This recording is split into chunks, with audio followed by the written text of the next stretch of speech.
morning, everybody. Welcome to the Directors Event 2020. I am going to start off the day by introducing Dr. Carolyn Zachary and Javier Romero, who are our co-administrators of the California Adult Education Program, or CAEP. Dr. Carolyn Zachary is the State Director and Education Administrator for the Adult Education Office at the California Department of Education, and Javier Romero is the Dean of the Adult Education and Apprenticeship Programs within the Workforce and Economic Development Department at the California Community College's Chancellor's Office. So I'm going to just pass it directly off to Dr. Zachary. Welcome. Thank you very much, Renee. Let me get our slides going here. All right, so thank you everyone for coming and participating today with our directors event. Trying to see how I can work here on my slides. There we go. So I'm going to be talking about first giving you sort of a review of what we're going to do today. We have a lot of great things in store for you today, and that includes hearing from, I'm looking for the agenda, sorry. That includes really talking about the impact of COVID-19 on your programs from several different stakeholder groups, from several different stakeholders, including OTAN, and how OTAN has really helped to support all of you as you pivoted to online instruction. Then we're going to hear from Wested and Casas and dive into what the data looks like and how are we measuring success during this time period. And so that's sort of what our day is going to look like. There's going to be opportunities for you to chat amongst each other in the chat box, to have some small group interactions and breakout rooms. We hope that you'll have a wonderful day. And so, Javier, I'm going to move on to the next slide if you want to talk about funding. Good morning. As you all know, and we were all greatly relieved, our funding this year was not reduced, so it stayed the same, which is, I think, bodes well for our program and reflects well upon you all. Other state programs were cut. Others are in precarious situations, and I'm involved in some. And so I congratulate you all, and we have to have our eyes open. We are in unprecedented times. We don't know how this pandemic is going to continue to spread, so those will have impacts on revenues. I believe our revenue situation was better than anticipated, so we'll see. Relatively speaking, I believe adult education is in a good place. You think about it, we're not performance-based, we're based on regional need, and who was impacted initially by COVID-19 were those in low-paying jobs, if you will, in sectors in hospitality, retail, and often it was the immigrant population. It was the populations we serve. So I think that need is going to stand out, and that's why we're optimistic. But we'll see. But let's just keep moving forward. Next slide, please. And one thing that I'm looking forward in our own positioning, one thing that as we go forward we want to learn more from is CAEP's response to the disruption. What can we learn from the current successes and struggles with the current pandemic? It's all a struggle, but certain things have, I'm assuming, were more successful than others, based on need. What can we learn about using online instruction, distance learning, and how would that impact us beyond the pandemic? How has it changed us forever? What can we learn from that to better serve our students? And from what we've seen and what we're going to be hearing from the policymakers and what you've seen regionally, what can we do more? One topic, I was sitting in a meeting in the context of early child education.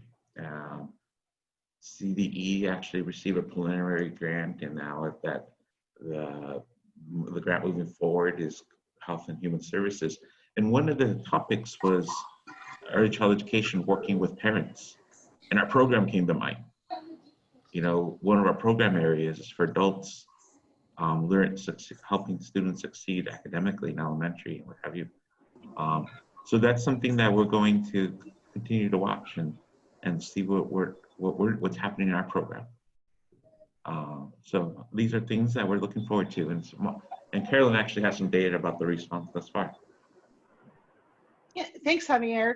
So we do have some data from a couple different surveys that we have had going on, and these are statewide surveys, not just CAEP oriented, but CAEP and WIOA agencies. So I wanted to share some of that data with you. So first of all, we asked how programs were going to be offering classes in this fall semester, and as you can see from the slide, almost 82% of our programs are being offered online, and almost 16% are being in a hybrid manner, and a very, very small number are being offered in person. Then we also asked, we had a lot of questions that we asked, but I just wanted to give you a sampling of those. Then we asked how you were going to be registering students for the fall. And most of you are doing an online registration process, and with a small percentage of you doing some in-person. And then we were wondering, while you're doing those in-person or those online registrations, how are you going to help students who might need assistance? And the majority of you are going to be doing that through phone, email, and a small percentage doing that also in person. We also wanted to find out about services that you're offering to your students. This is orientation, counseling, transitioning services, how you're referring them to other agencies. And again, the majority of you are doing these all online. And so I know this is really, this disruption as we talk about it is really looking at perhaps a new way of us doing business in our world. And how are you assisting students in the fall? Again, this is looking at how you're helping those students. And again, most of you are doing this online and remotely or both. Small number of you are struggling with being able to do that. Then we wondered, what programs did you have that might have been affected by COVID that you're not able to fully offer? And not surprisingly, the majority of those were CTE programs. Then we asked a follow-up question from this, and wondering what types of impacts did you have? And those impacts included limited enrollment, more time for teacher preparation, and just generally a reduction in hours to your programs. And so that's how your programs were impacted, that you've told us. Then another question that we asked and had to do with how are you going to let students know that you're back in business? And the top two ways that you all said you were going to do that was by emailing students and using your online catalogs, your website, social media, and then of course, word of mouth. And we know word of mouth is really important. We have a letter. So the other area that, the other survey, and we did have, these surveys were developed by a group of practitioners, and so really thank that group of practitioners. I don't have the list of everyone here in front of me. But we also have this ongoing survey that is related to student technology and the technology that they have access to to do online programs. And we've had over 3,200 students take the survey as of last week. And of those, 683 said that they connect with their phone. Over 2,800 said they connect through their home internet or a Wi-Fi. About 1,300 students said they have or may have, because they didn't quite know, data limits. And interestingly, almost 2,400 students didn't have a device to study online. And this data is is ongoing, and we're wanting you to continue to offer this to students, to have students take it. It is available in multiple languages because it's an online survey. Again, we had a group of practitioners help us put this together. But we want you to continue to have students take this, excuse me, survey, so that we can share this data with legislators. We can share this data with the superintendent and the chancellor, so that we know where the need is. And it will help us, I think, to promote the fact that we need more devices. When we look at, of these 3,200 students, 2,300, almost 24, don't have a device to study online. That's significant and that's important. So we need to be looking at ways to assist those students. The last survey that we did, and it was a really fast turnaround survey, was related to PPE. And we were asked by a division at CDE, as well as the state assembly, for information on K-12 adult schools who needed PPE. And I'm pleased to say that I found out as of last Friday that it is starting to be delivered to your county offices of education. And so if you completed that survey, you should be getting in contact from your county office to get your PPE. All right, and Javier, looking ahead.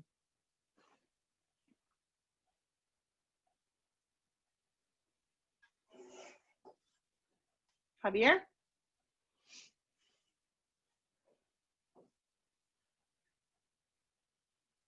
I'm not sure where Javier went.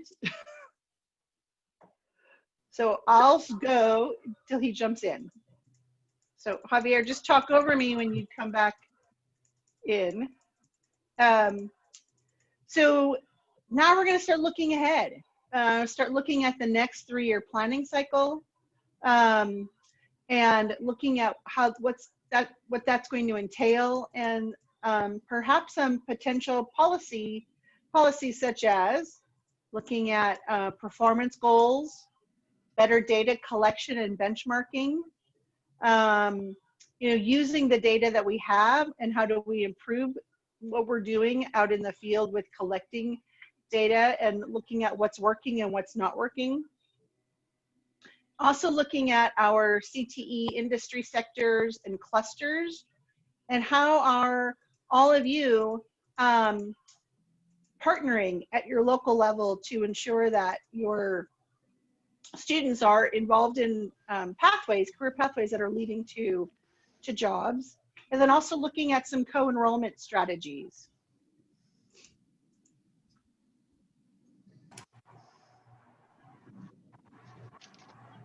All right, and let's see, the next slide has to do with that process. Now this should not be completely unfamiliar to many of you, because this is the process that we've been using for the last time we did our 3-year plans. And that is going through some pre-planning assessment, looking at your community needs, and that's where hopefully when you're looking at your community needs, you're also looking at your industry sectors and your the needs of the workforce in your area, that you're identifying some goals and strategies, and that you're piloting and implementing. And I will tell you that for WIOA Title II programs, we are doing a new continuous improvement process or plan, getting rid of many of our deliverables, and that is going to just marry nicely with this, with your 3-year planning process, so that you're not feeling as if you're going in one direction if you're WIOA and CAEP funded, and you're going this direction, if you're going this direction for WIOA funding and this direction for CAEP. We really want them to be coming together in this whole idea of goals and strategies. And I saw Javier came back in, so I'm hoping he can pick up from here. Yes, I apologize, Carolyn. I apologize to everyone. My internet just went down. I'm using my iPhone now. Got it, okay. So perfect timing. And the gardener came at the same time as well. Yeah, so with immigrant integration, once again, looking forward, and a topic of interest by many, will be immigrant integration. And this year will be the first time that we will actually be benchmarking this data. And I say this is what, what's reported out. This is the first rollout, application of the COAPs. This is familiar to you all, but it's first time really using the state program. So we will use that to benchmark. This is what's going on out there. And I'm sure the data will improve and what we learned from it and so on. And once again, as we talked about, the COVID response, this population has been severely impacted. This will be an area of interest. In fact, the Labor Workforce Development Agency has reached out to Carolyn and I regarding wanting to align their English learner pilots with the stuff that Carolyn has long in place. We need to build from that, link that to our immigrant integration work, and also our work at the Chancellor's Office in the area of pre-apprenticeship. And these are something that moving forward, you'll see an RFA from us in the near future, and which is really going to spell that out. And really, it's going to target you as somebody that we are inviting to build on some of your programs. Let's identify some apprenticeship programs because of this crisis and move into that. And let's, so that's something that moving forward, we're going to focus on. Next slide, please.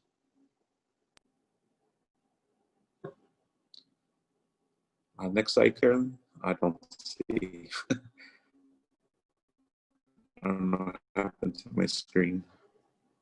We're on the CAEP research slide. Okay. Let me pull up all. Okay, here we go.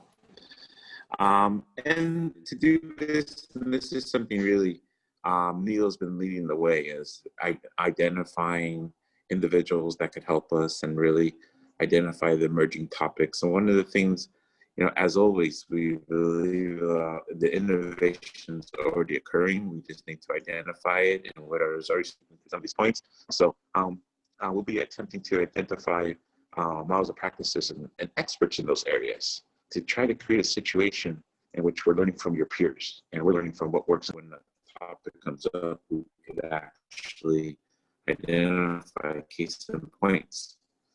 Much like the English learner pilots, and when they reached out, we're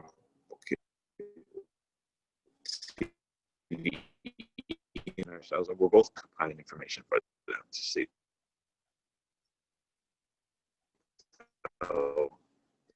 Story out there, what's occurring thus far.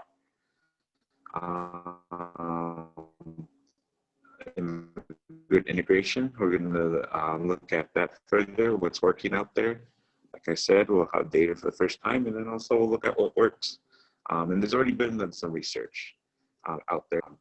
That's something a topic of interest is the pre-apprenticeship model and other models that are creating opportunities to do transitions from be it K-controlled adult ed to community colleges, not credit to credit, but that's something we'll be focused on.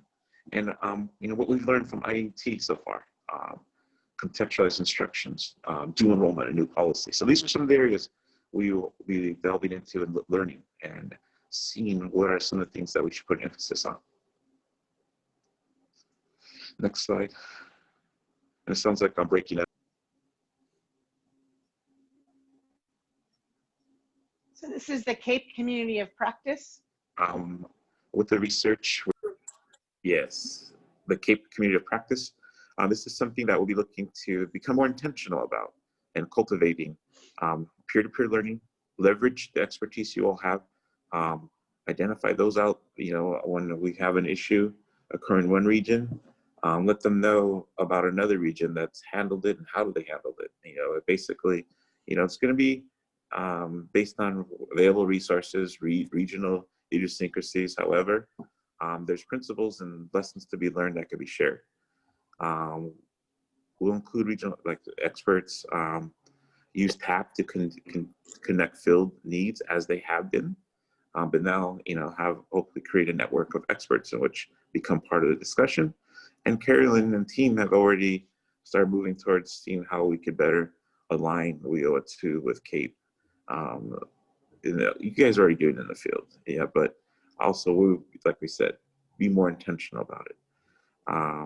And then better connection with professional development, where we know what we need to focus on as far as your needs. And yes, that's based on a dialogue. And as always, more webinars highlighting effective practices moving forward. Next slide, please. There you go. I apologize for all the difficulties, but if there's any questions that we could, I'm sure there's some in chat. I can't see it, unfortunately. Well, I do have to say, Javier, that Neil didn't think we could do it in a half an hour, and we did. So. Okay, good. Okay. So, are there any All good, questions? man. I don't see the chat either. Oh, there's the chat. So there were a few questions, Carolyn and Javier. The first question was, were students asked if they had internet connection in the student intake survey or technology survey? Yes. Okay, and then the next question was from Kathleen Porter, and she asks, Carolyn, do the county offices know who responded to the survey? We got a call last week from someone with San Diego County Office of Education who did not know about the survey. She was assessing needs all over again. So we were asked to survey the field from the CDE as well as the assembly. And so I don't know the county offices. I don't know where the communication went. We kind of did our part and scrambled with the help of the adult ed associations and got that survey out. And so I'm not sure why your county office would be reassessing needs, but perhaps you and I can talk offline and figure out what's going on there. I know you filled out the survey, so you should be getting some PPE from them. Okay, and then Laura says, Carolyn, will the county offices know that the PPE is earmarked for adult ed? Yes, and that was very specific. And the message I got on Friday was from Victoria. And so I'm not sure if Victoria is on, but she can perhaps put in the chat how she was contacted. I know that she just had sent me a message saying they had gotten it, or it was going to be delivered to them this coming week. So it's earmarked for adult schools and for CTE programs. Okay, and then the last question, Neil answered, and so I don't see any additional questions at this time. All right, great. I can stop sharing then. And Okay, thank you to both Carolyn and Javier for leading us off and kind of setting the vision for this next year. We are going to transition to Neil Kelly. Neil is a specialist in the adult education program within the Workforce and Economic Development Department at the California Community College's Chancellor's Office. You will recognize him as our expert on all things CAEP. Neil is here to provide us with CAEP 2021 updates for the field. Are you all set? It looks like he's all set. Take it away, Neil. Okay. I lost my my screen share. It changed kind of how I'm looking at things. But let me get the chat open so we can start having a lovely chat discussion. So this presentation is not going to be your standard CAEP update because you guys probably know all this stuff anyway. So I'm going to probe a little deeper into some of the survey questions that Carolyn asked, more of on a CAEP level, like administrative level, and then kind of ask you to respond in the chat to get some feedback from you on a certain question. So with that, let's begin. And I'm trying to find, Veronica, how do I advance my slides? I'm not seeing the... So if you hover at the bottom, there should be left and right arrows or back and forth arrows. If you Yeah, it's hover not over the showing. bottom to the right, I mean to the left of my screen. Yeah, it's usually it shows up, but today for some reason it's not showing up. I don't know why. Okay, so I agree, Neil. Mine look different too. Okay, so if you stop sharing, I'll share your slide deck and advance your slides. Okay, so stop sharing. Yes. Alrighty. Sorry about that, everyone. And then there are some questions. So while we wait for that sharing, Carolyn's question from Annabelle, is the PPE earmarked for adult ed? Will it be distributed to adult education schools outside their agencies? I think I need clarification on that question. Okay. All right. Annabelle, if you maybe could clarify. If she can type that, and I'll monitor the chat for that. Okay.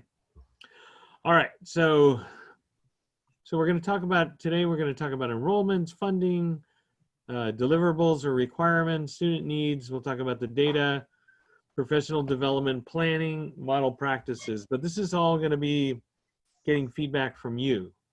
So be prepared to participate.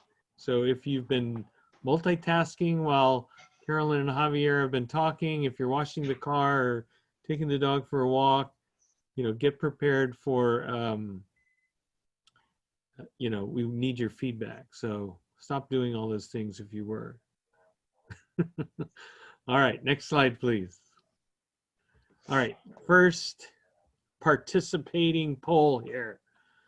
Although it's early, how much is your enrollment down since you opened this fall? And pick the one that best describes your situation. So if everybody can see the polling that Veronica posted, or Holly, very interesting here on the percentage. We'll give you a few more seconds.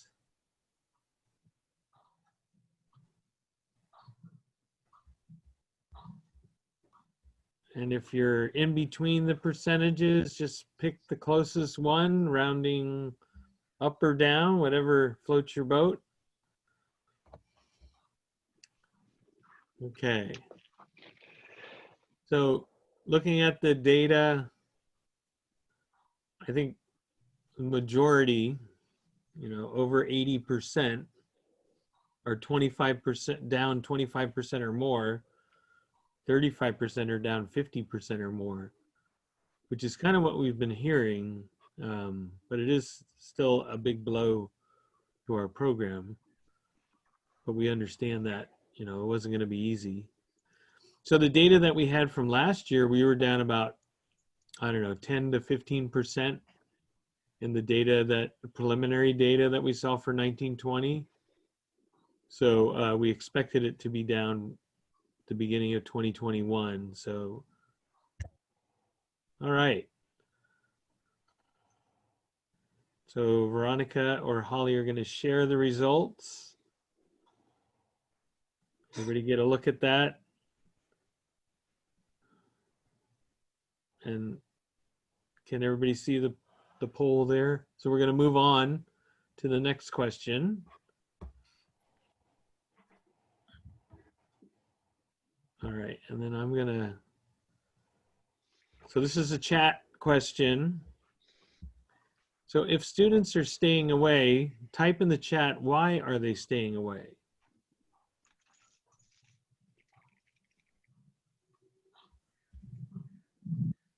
If you'd like to share.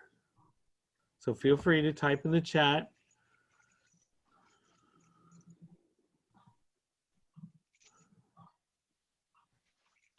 Okay, digital divide, being overwhelmed, struggling, being parents. Oh, all kinds of good responses here.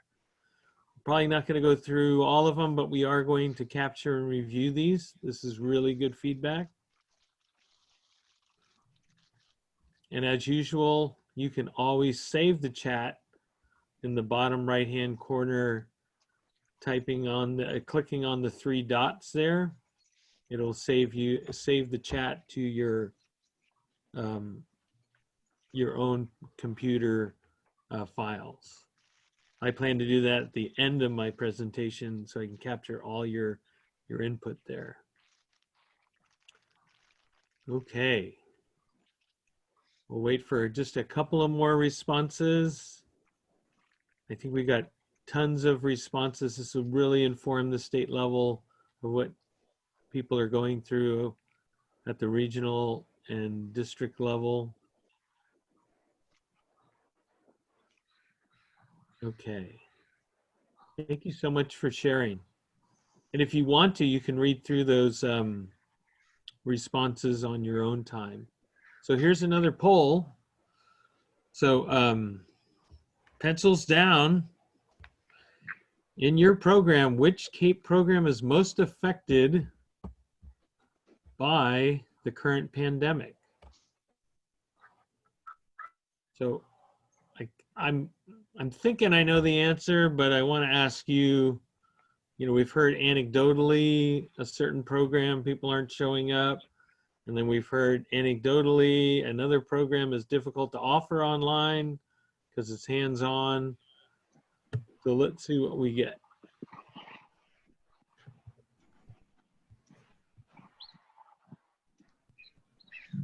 Okay.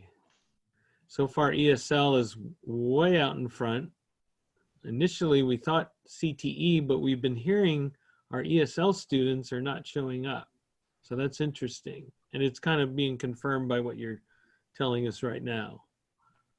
Because language acquisition is a tough subject to teach online, especially with our student population.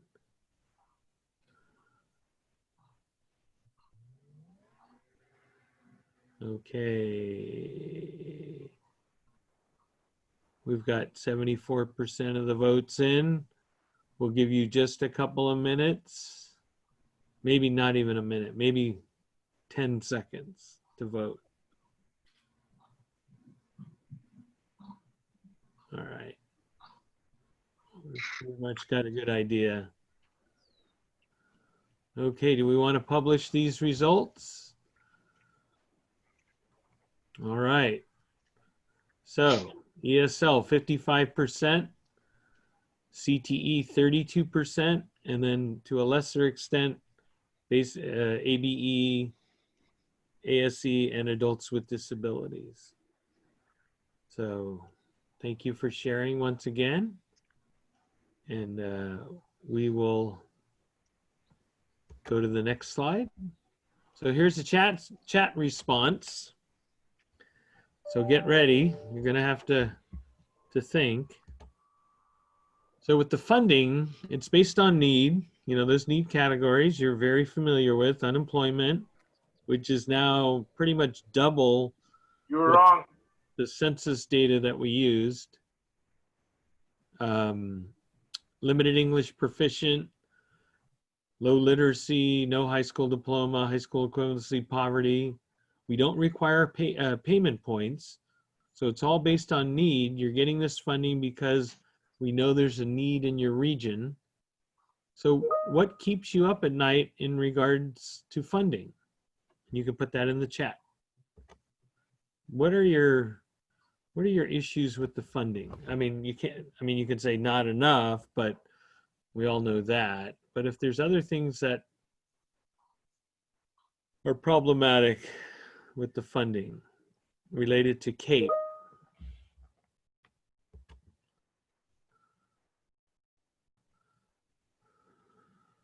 there's no right or wrong answer. It's something you think about constantly related to funding. Even though we have this nice needs-based system with CAEP and you get the money, I'm sure there are some issues that you have.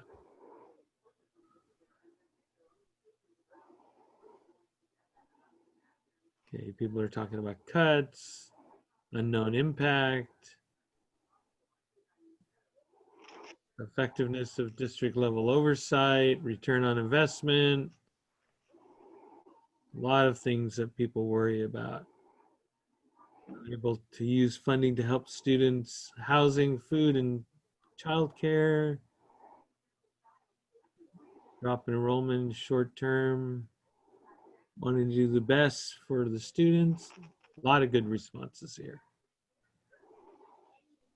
Getting outcomes with funding we are spending.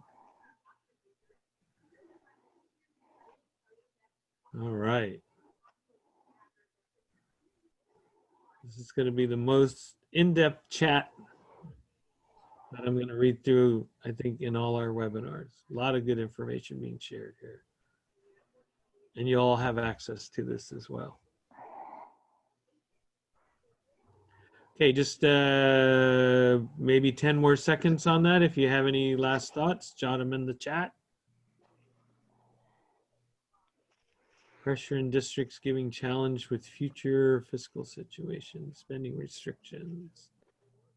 Figures are all over the place. Enrollment fluctuations are caused by uncertainty and continuing to manage programs. Late money.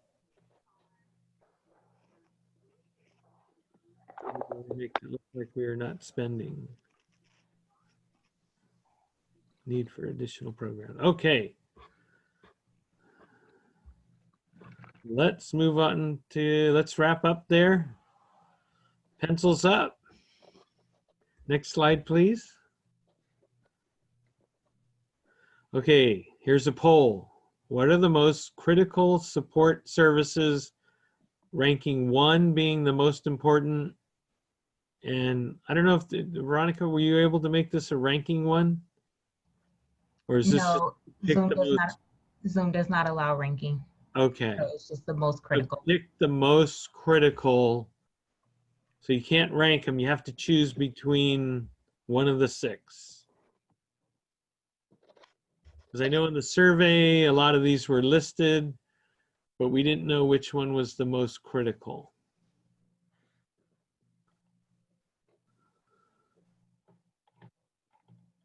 Okay, it's interesting here. We're gonna wait till we get about 70% of the polling.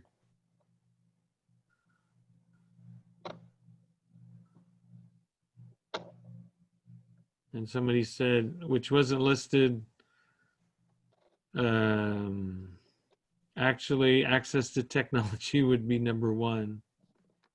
So let's go down. So supportive services are like the food, childcare, housing, those type of stuff. Referrals are, you know, working with your county social services or mental health or workforce. And then internally we have student orientation, we have counseling services, transition services, which could be a lot of different things. We have immigration services. But maybe you can explain in the chat, because we're seeing kind of a mixture with about 70% out. Supportive services are the most critical, meaning food, childcare, housing, those kind of things. But then counseling and student orientation are also, to a little bit of a lesser extent, important as well. And then you get into transition services a little bit farther down, and then referrals and immigration services are at the bottom there. Okay, so, and then people are explaining their responses. Maybe it wasn't phrased, or the poll wasn't set up as great as we could. So we're going to move on to the next slide. And I think this is a chat response. Okay, so in the chat, how are we telling our story through the data?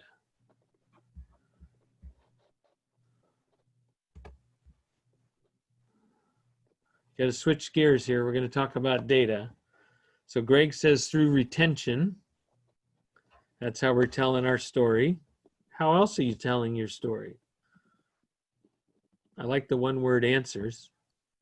Retention and completion, outcomes, impact, highlight positives, supportive services, completion, transition rates, student success, equitable access. Okay, now they're coming fast and furious. Outcomes. Pictures from graduation parties. Okay. Let's switch to the bottom question. So we're going to have you pause for a second. How do we tell the stories that the data can't tell? So maybe those are those success stories, graduation pictures, but I don't know, let's hear. So testimonials, right? So this would be, how do we tell the stories that the data can't tell? Surveying students, non-data student success stories, Facebook. This is all good stuff that we didn't know about that you guys probably do every day. Personal stories, student stories of grit, student feedback, social media, referrals, success stories. Great stuff. Talking with students personally, asking teachers, putting together videos, student accomplishment surveys every quarter, testimonials, social media, Facebook, social media seems to be popular. Connection with local partners to place students. All right, great stuff. Very, very good information that you're sharing there. Let's go to the next slide.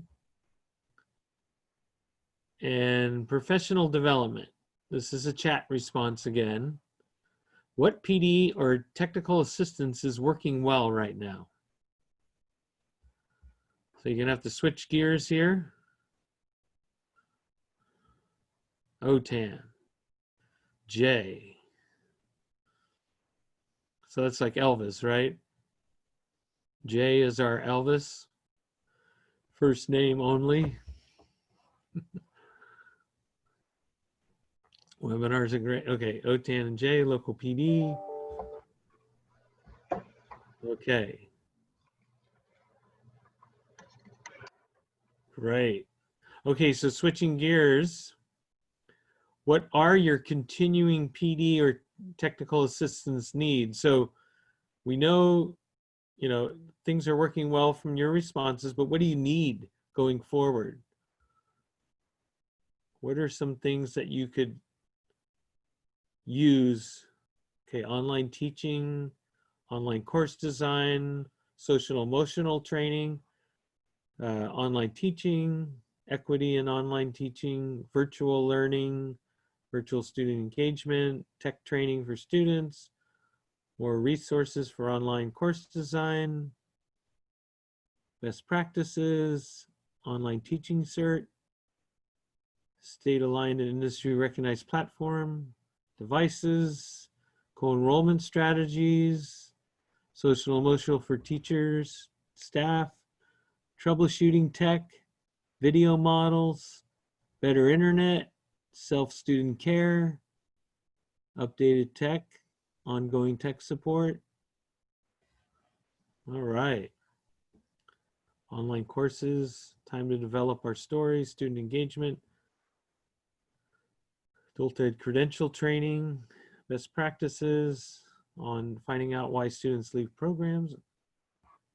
Okay, social emotional, persistence for educators training, digital literacy curriculum for ESL students. Great. Okay, Veronica, how am I doing on time? You have 25 more minutes. Oh, okay, great. So, because I didn't want to cut people short, but I wanted to be, fair with our time because everybody's adding in so much or contributing so much good information. Okay, let's go to the next slide. And Veronica, are they able to do a show of hands, or is it a click on the yes, no button in Zoom for the first question? They are able to raise their hands. And where would they find that? And so when you hover over your name, Oh, I raise your got you. hand, or at the bottom of the participant list, you should see a raised hand. People are using it. We have a few people who have raised their hands thus far. So it's at the bottom of the participant list, or you can hover over your name and select more, and then it should have a raise hand button. And we have more and more people who are raising their hand. Okay, so let me ask the question.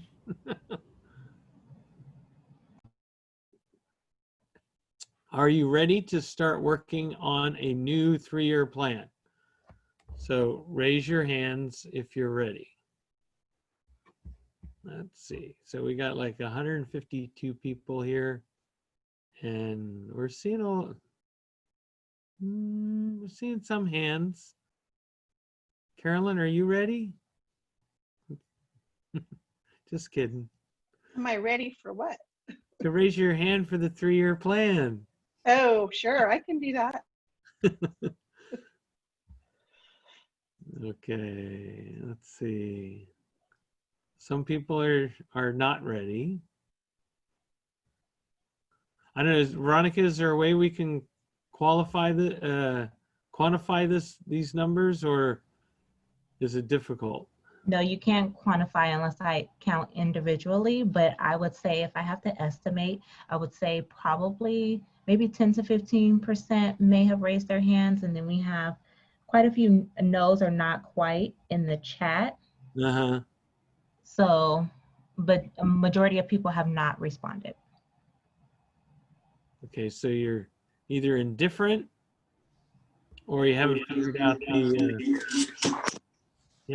out how to raise your hand. Okay. We'll give you a few more minutes. We also have people who are using the yes, no. So we have 3 yeses. That's, we're able to quantify there. We have 3 yeses and about 12 no's. Okay. All right, and then I see some comments in the chat. We owe a plan due this year. It's a bear. We are required to be involved. Any planning may involve a couple of different scenarios regarding social distancing. Some may be consortium members, but not consortium leads, so not sure if they can or should raise their hand. Interesting, yeah.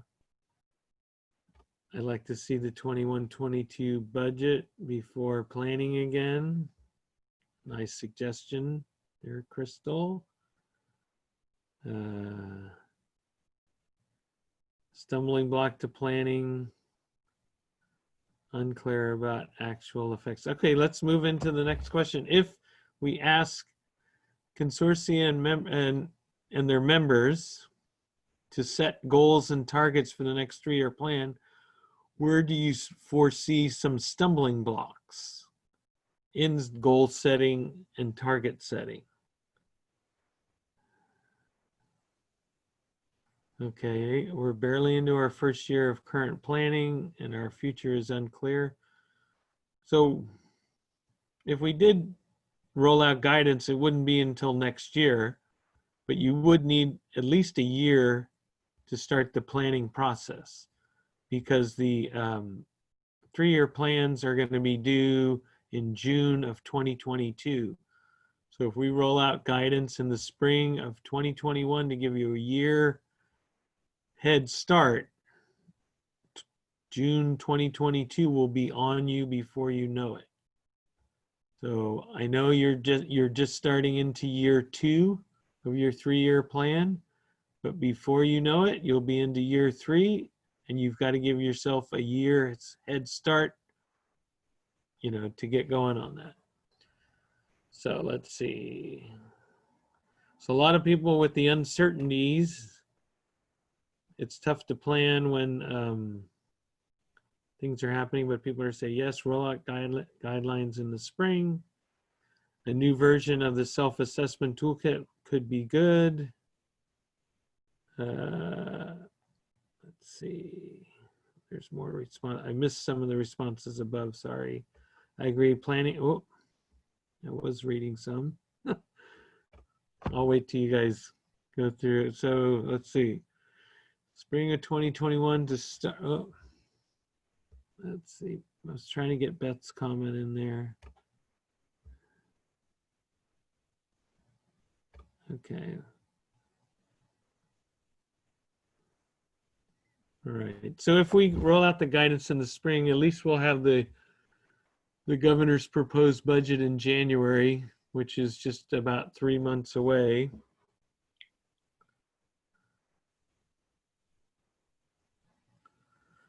So,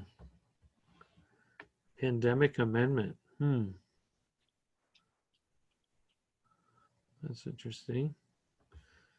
Okay, a couple of more comments.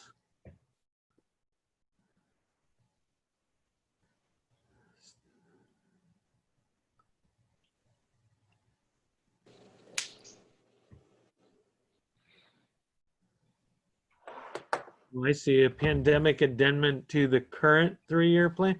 So really, you don't, I mean, we still need to talk about this in the guidance, but you're not really submitting a brand new 3-year plan. You're kind of updating it.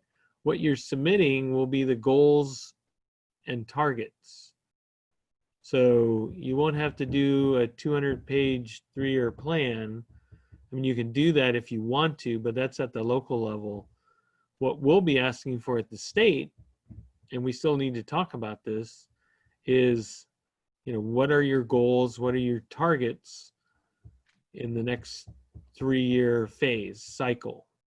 And so we still have to get the data out to you, share with you what are statewide averages, how does that compare in different regions, what are the federal performance goals, what are the state community college vision for success goals. So we'll share all that information, and then you guys will do your self-assessments and other tools that you use for planning to come up with your goals and targets. You'll have the CASAS TE data, you'll have the launch board data, you'll have your community college data, you'll have LMI data, those kind of things. So don't think about it as doing a brand new 3-year plan. Think about, like you said, an update, but the new thing will be the goal setting and targets.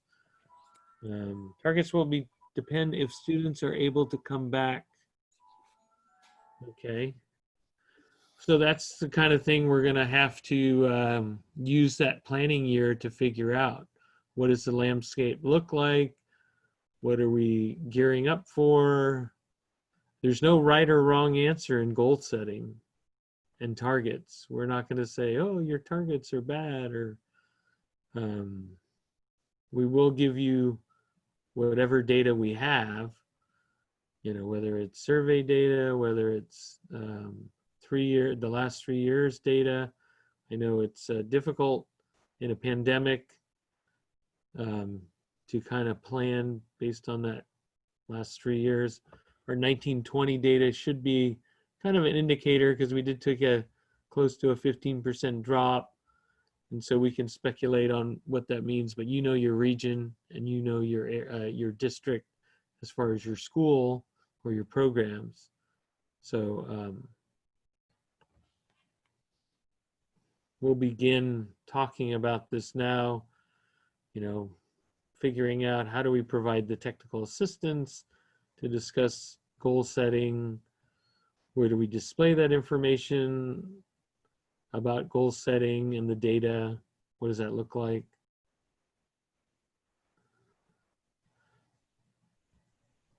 So I think setting targets will be most challenging to do right now.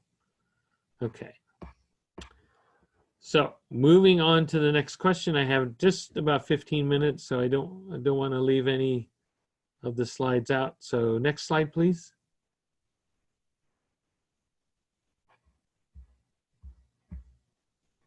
Okay, so now we're going to do some polling. It's yes, no polling. And so I'm going to, thank you.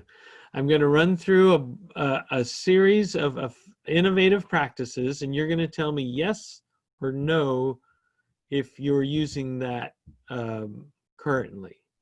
You know, maybe you're not using it as much given the attendance or enrollment drop, but maybe you've used it in the past and you plan to continue using it.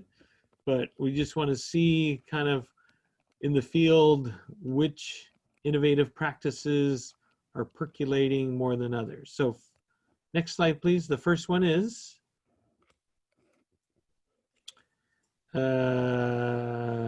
number 1. How many people are using the following? Okay. Integrated education and training. So you can click yes or no on that. And then the next one after that is guided pathways, yes or no, if you're using that practice. And the third one is contextualized instruction. So is the poll open? Because we haven't had anybody respond yet. Okay, here we go. So it's like a horse race here. And then further down, you have to scroll down. Pre-apprenticeship is number 4, dual enrollment, number 5, transition specialists, 6, and immigrant integration, 7. So use your time to respond yes or no. And I'll just give you an update as you're wading through. So for IET, 71% are using IET. Guided pathways, 58%. Contextualized instruction, 75%. Pre-apprenticeship, only 32%. Dual enrollment, 65%. And dual enrollment could be a lot of things. So use your imagination. I'm not going to define that because there's many ways you can dual enroll or co-enroll. Transition specialist, 65%. And immigrant integration, 22%. Okay, yeah, we only have 89. Let's see if we can get up to 70% of the respondents. So I need a few more votes in there.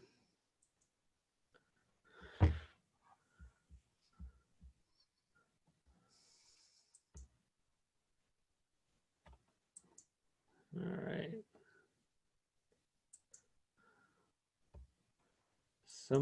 Let's see, some are Mo's. What? Okay. It's tough to navigate this chat because there's so much.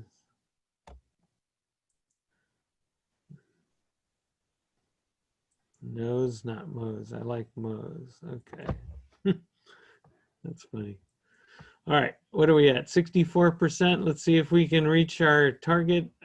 Speaking of goal setting, let's see if we can reach 70% here.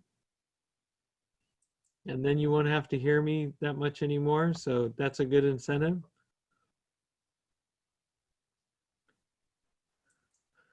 I'm not able, Usha says, I'm not able to submit for some reason. We are doing almost all of them except guided pathways. A lot not implemented yet. That's okay. If you haven't implemented it yet, just say no. We just want to see what the, how it's going in the field. And then, you know, if we need to promote practices or get more information out, we know where maybe some of those areas are that people need a little more information on. So, okay. Come on, just a couple. Oh, we didn't get to 70%, Veronica. We were only at 67%, but maybe we ran out of time. So it looks like immigrant integration and pre-apprenticeship are a couple that really need to be pushed to a little more work. So, all right. So how much time do I have? Just a few more minutes? Or are we at time? 10 minutes. Okay, so let's go to the chat. If there's any questions.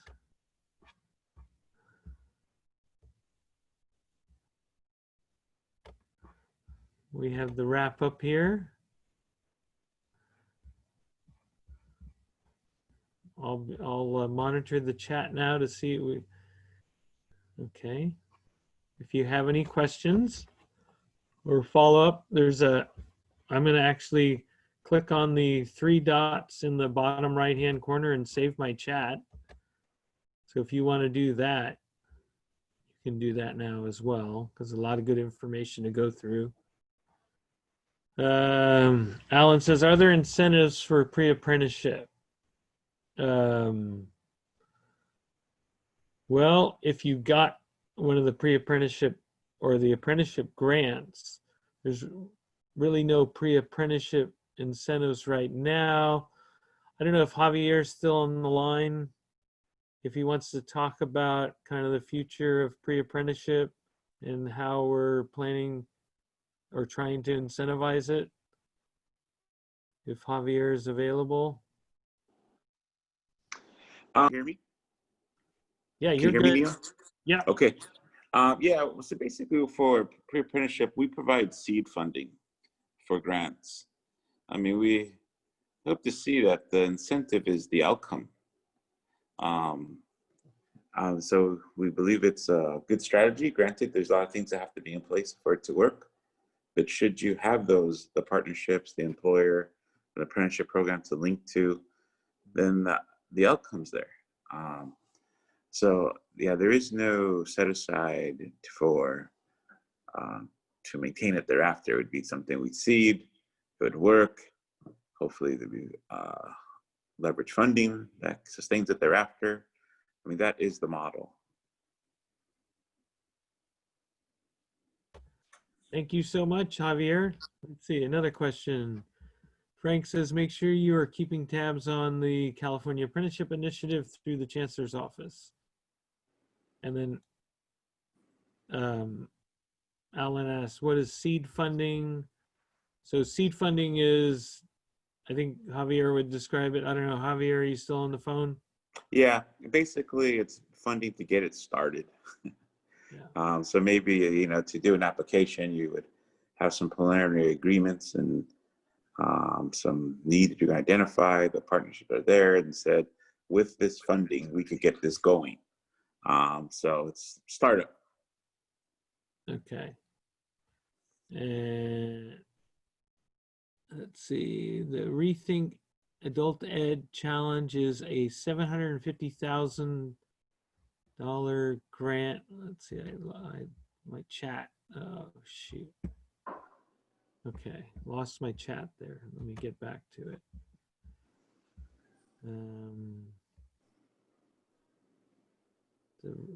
Sorry about this. It's so difficult.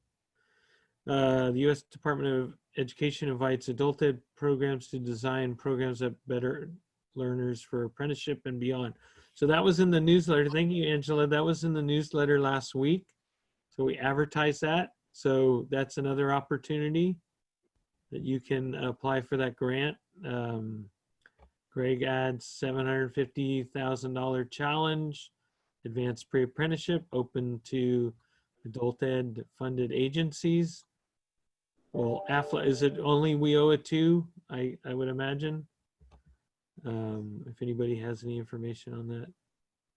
And then Adele says, small LEAs and my concerns felt like pre-apprenticeship and IELCE, which is integrated education, that's with the civics model, were difficult to establish given limited resources. The colleges cooperation. Both strategies are more, as there are more resources available to these programs.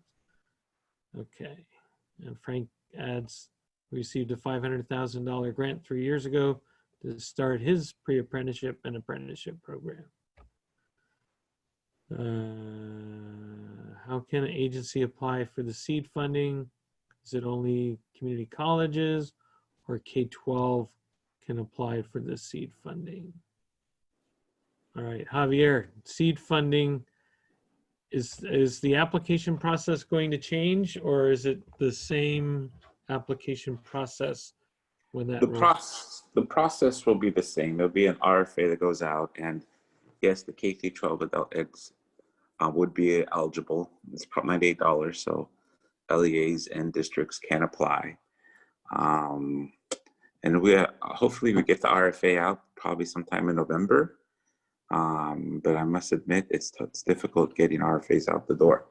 But that's something that we're starting to work on. We're just finishing up another one. So let's keep a lookout. Once it's released, we'll put it in the newsletter saying it's out. Okay, you kind of broke up there, Javier. Also, usually send a memo out. It's posted on our website on the RFAs. Okay, I was just saying that the audio goes out, sent out, and it's posted on our web. But also, I was saying that we'll advertise on our newsletter as well, letting the world know it's out now. And that hopefully the content will be different than the past. Be very more intentional as far as looking to target ESL students and adults with basic ed needs, and calling out the CAEP system as somebody that should really step into this opportunity space. Granted, there's a lot of challenges, and the input is good as far as the work we need to do on other program areas to get them into be more receptive as far as the partnership to get these going. So the input is good. We know the barriers, and we're working on it. All right, thank you. Kelly mentions that there was a good webinar last week called Critical Considerations for Developing Apprenticeship and Pre-Apprenticeship Programs, Grow Apprenticeship California. So I'm imagining that would be on the California Apprenticeship Initiative webpage or hub. Pedro says we have partnered with local WIBs and to implement a pre-apprenticeship in manufacturing. We have implemented this for 3 years.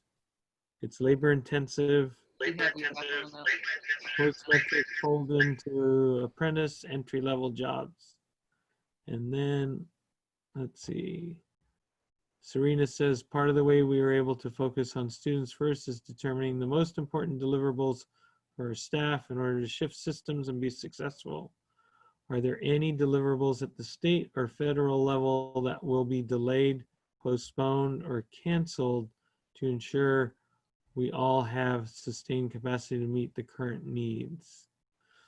For the CAEP, I don't think we're postponing or canceling any data. We're not a pay-per-performance program, so that data will not be used. Your funding is based on need. So maybe I'm not understanding the question.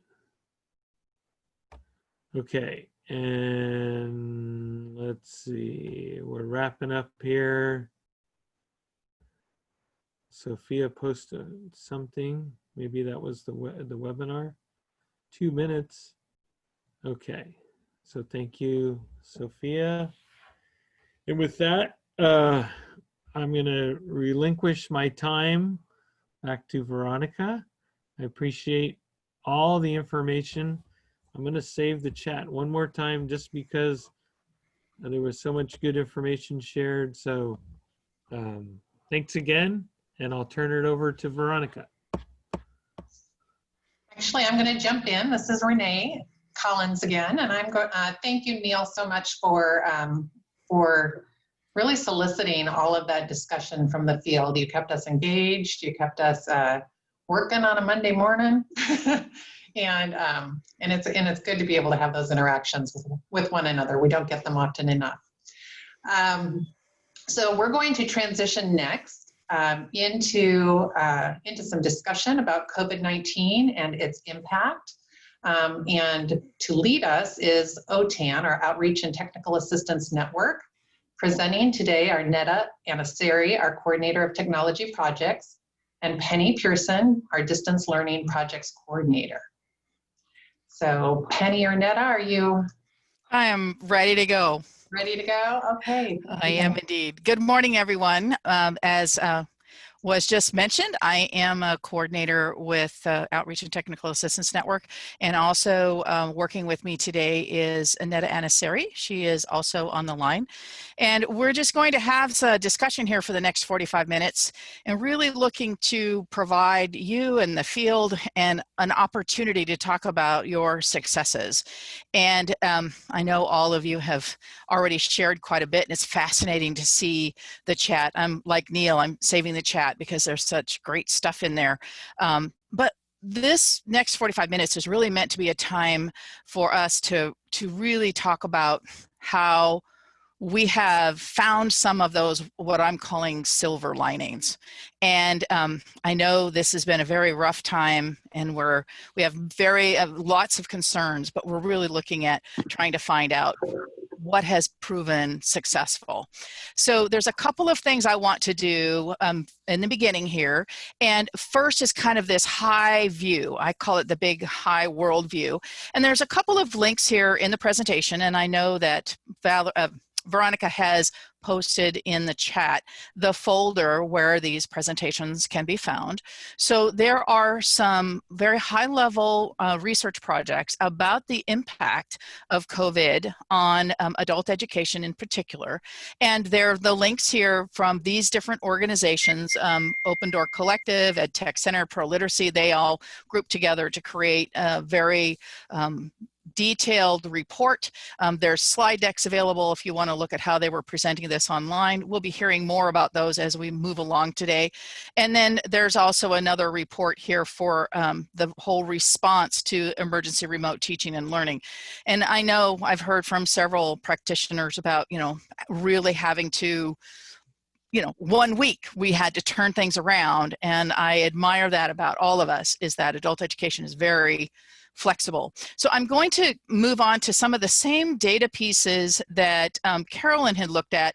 So for those of you that came in just a little bit late, this will be new. Those of you that were here before, you've seen these before, but I think it's important to kind of keep these in mind, because to me, they all have really good points. And this first one is, how are we going to get started in the fall? And you can see that we're getting started in the fall. Over 81% of us are looking at some type of all online or hybrid class to keep our learners learning. And that is, to me, a successful thing to see.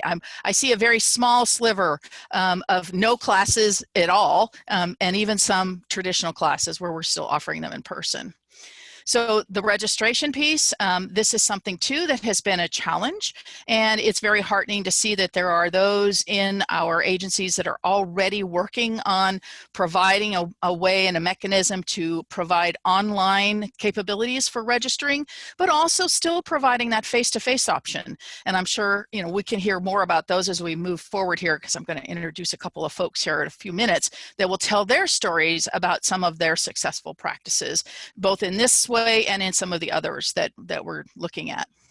So the assessment, I know this is a big piece, but assessment still has some great success stories, because we still see our agencies providing them not only in person, but also online and remotely, and then they're combining the two.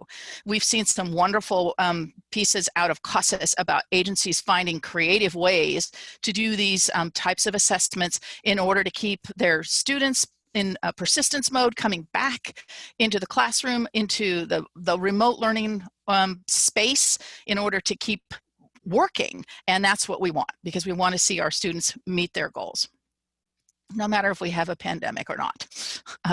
This one is a tough one, I think, for many of our K-12 agencies, especially because or our community-based organizations, because we have these wonderful agreements where we can offer our classes in other facilities. And with the pandemic, we've seen several of those being removed, reduced, not allowed, and that can impact the availability of our adult schools being able to offer those programs. So fortunately, we've got really kind of neck and neck stats here about whether or not they have been impacted. And we'll see as we move through the fall, I think, if this reduces or increases, because as you've all already said, we don't know what the future holds, but yet we still have to plan for it. So I think that this is a testament to all of you that, you know, you are still trying to work with your partners, still trying to find ways you can offer classes. So this is some of the comments from the field, and I'm not going to read these all. I'll let you guys do that, because I think that they're some of those silver linings that I was talking about earlier. And they are ways that both our teachers and our administrators and even our learners have come back to us and offering us some of these very positive concepts and positive things that have happened, even though it's on a very difficult time. So just take a moment to read. I'll shut up for a moment here, and then we're going to hear from some of our friends.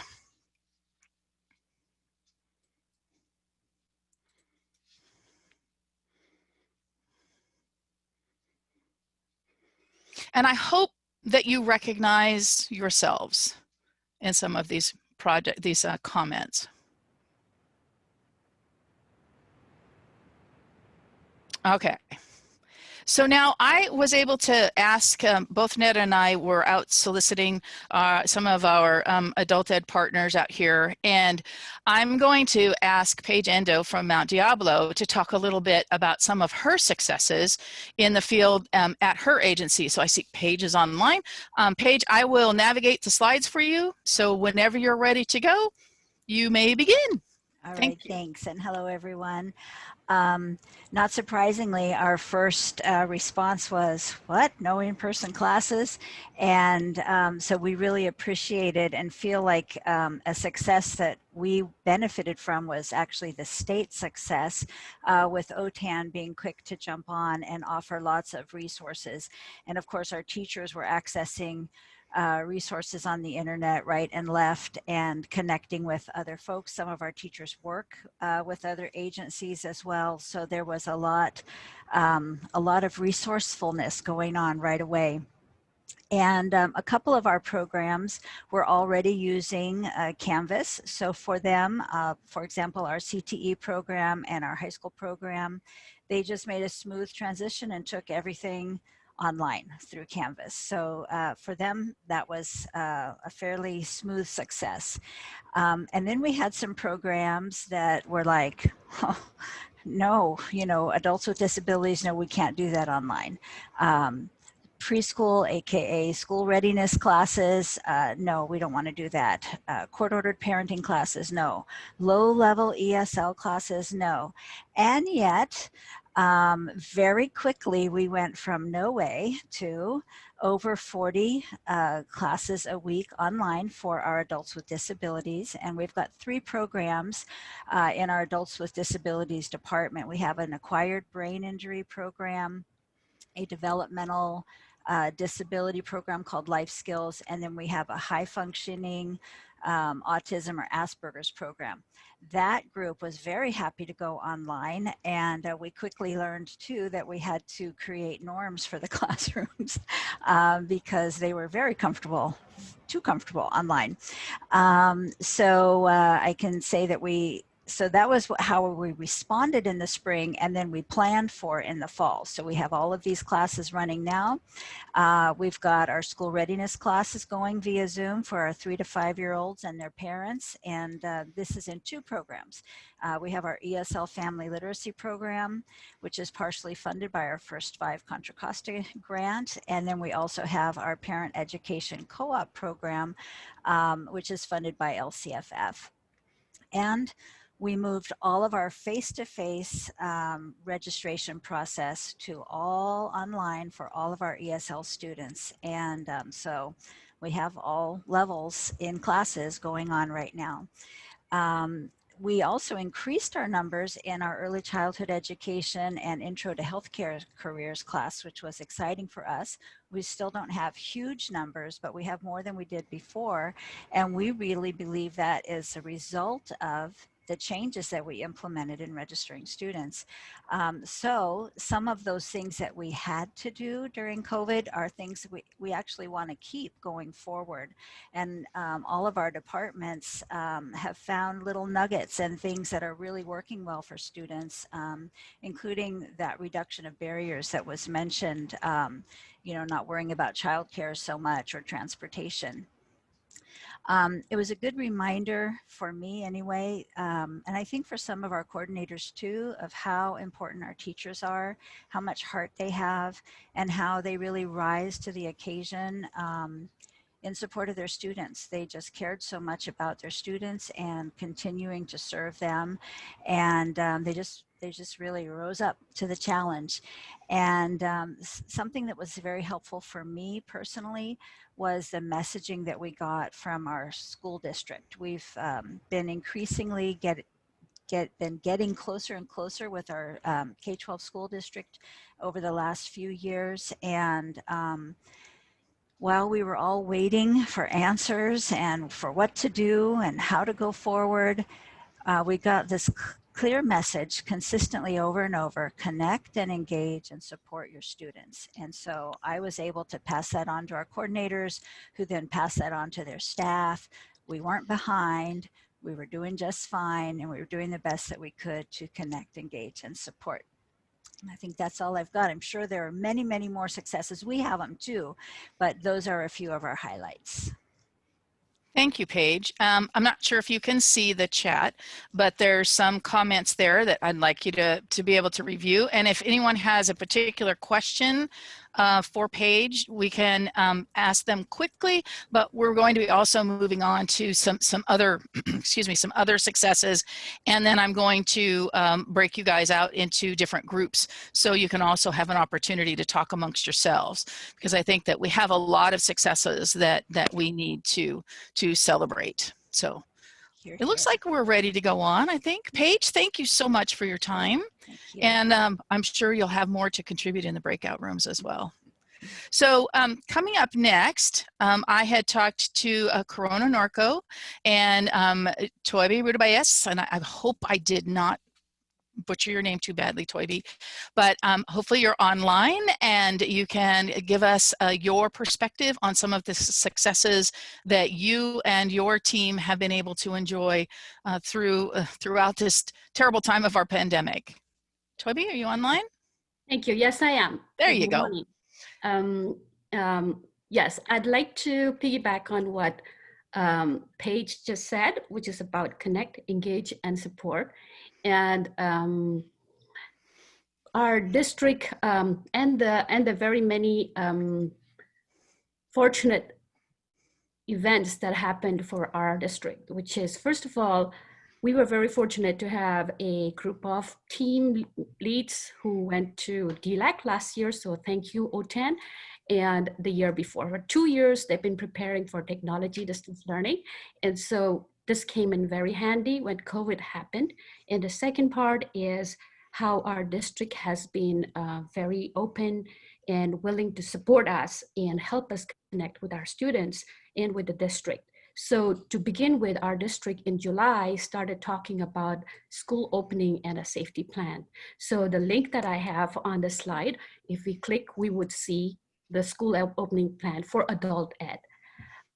The same plan that we had, we also made it student friendly by creating something which was all picture-based and getting our school ready for a distance learning and a remote learning option in August. However, because of state guidelines and CDE guidelines, we could not go both ways. We could not have the physical. We ended having only the remote learning option.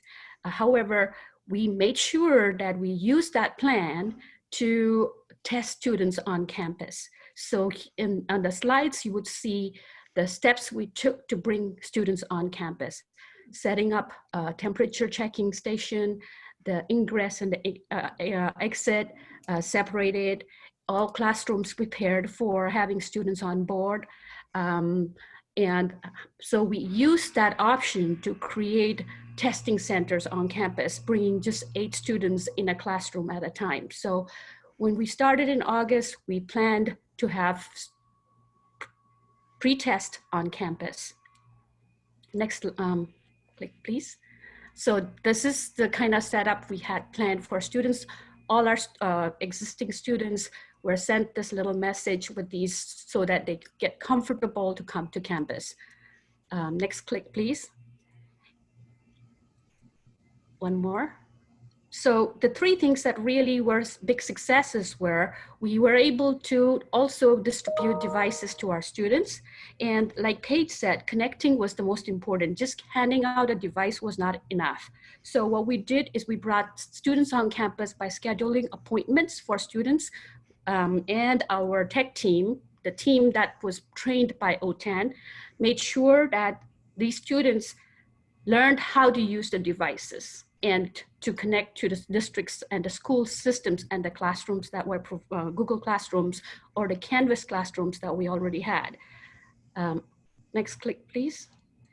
And so as you can see, those are teachers helping students to log on and be able to use the devices they are provided. The other thing is we, like I mentioned, we had pre-testing, and this week we are now beginning post-testing. And to get the same system going from the pre-test to the post-test, again, we were scheduling students, 8 students at a time. And if you have a chance later to click the CASAS post-testing, and you will see the plan we had on how we plan to bring students and test students at staggered times, and for every program, ESL, ABE, and ASE. We still have the option for students who cannot come on campus to do the remote testing. And we were part of the piloting group of the ESL and ABE testing during the summer. Click, please. So those are students tested. We started on Friday. You will notice that students were placed at a distance from each other. And one more click, please. We learned from our neighboring school district that we could also do more safer testing by saran wrapping the keyboards, and that's one practice that we had added. And finally, we also will have the connecting with students and the teachers part brought us to providing teachers with teaching stations. The next picture, please. So what we did is in every classroom, we had 4 corners used as a teaching station for our teachers. And we provided teachers with a bigger screen, and they could use the laptops so they can have more access to technology to be able to teach their students with more interaction. And the last one more slide, please. Oh, there we go. So we have teachers teaching from the campus. I put more pictures, and all these little blue links are links that can open to more information about how we did things. Before I move on, or before I stop sharing, I'd like to introduce my director, Jody Slider, because of whom we were able to provide one-on-one devices for every student in our school. And this is part of a project that she will share as a success from our district and for our consortium. Jody? Thank you, Toby. So I am really going to share with you a little bit more of a regional success, a project that we became involved with through the Department of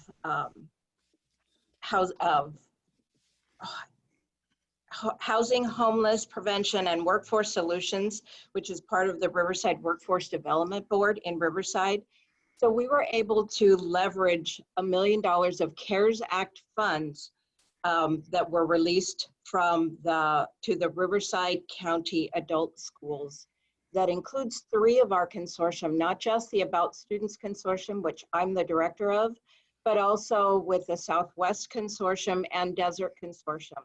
So this project included 20 different adult schools that are receiving CARES Act funds that is primarily and exclusively for the purchase of devices and hotspots to be lent to students so that they can access technology and access learning online. It was the work of our Deputy Director of Housing and Homeless Prevention that suggested that we do this project county-wide. And so we worked with them and the Board of Supervisors to get this project going. And I was thrilled to send all of the participating schools an email last week that our project was approved by the Board of Supervisors. And we are in the process now of purchasing those devices and hotspots and getting those into the hands of students.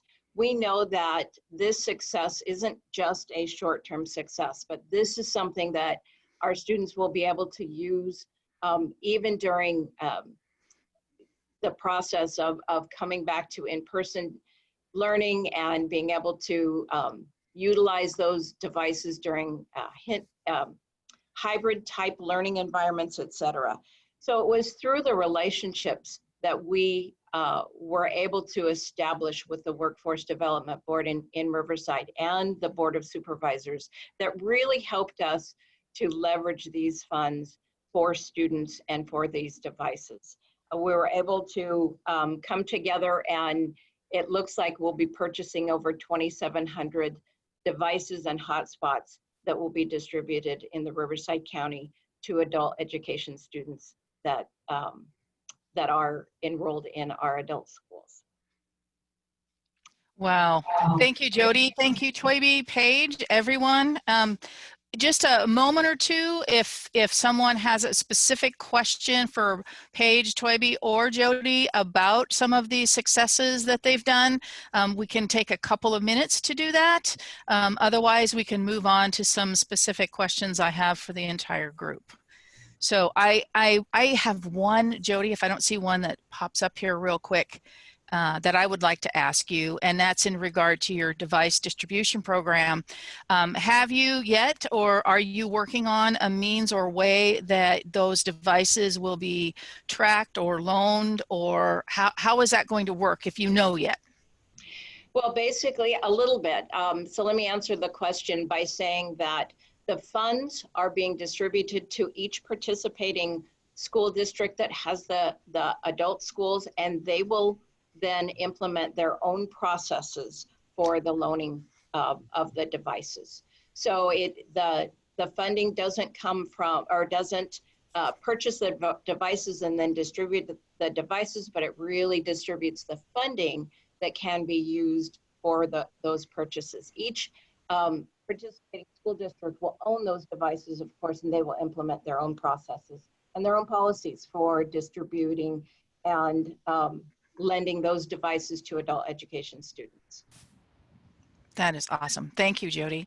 Yeah, to add to that, Penny, we have already, all the schools in our consortium have their own practices of loaning devices, and we use the district's guidelines to do that, and that's what we have started by doing at our agency.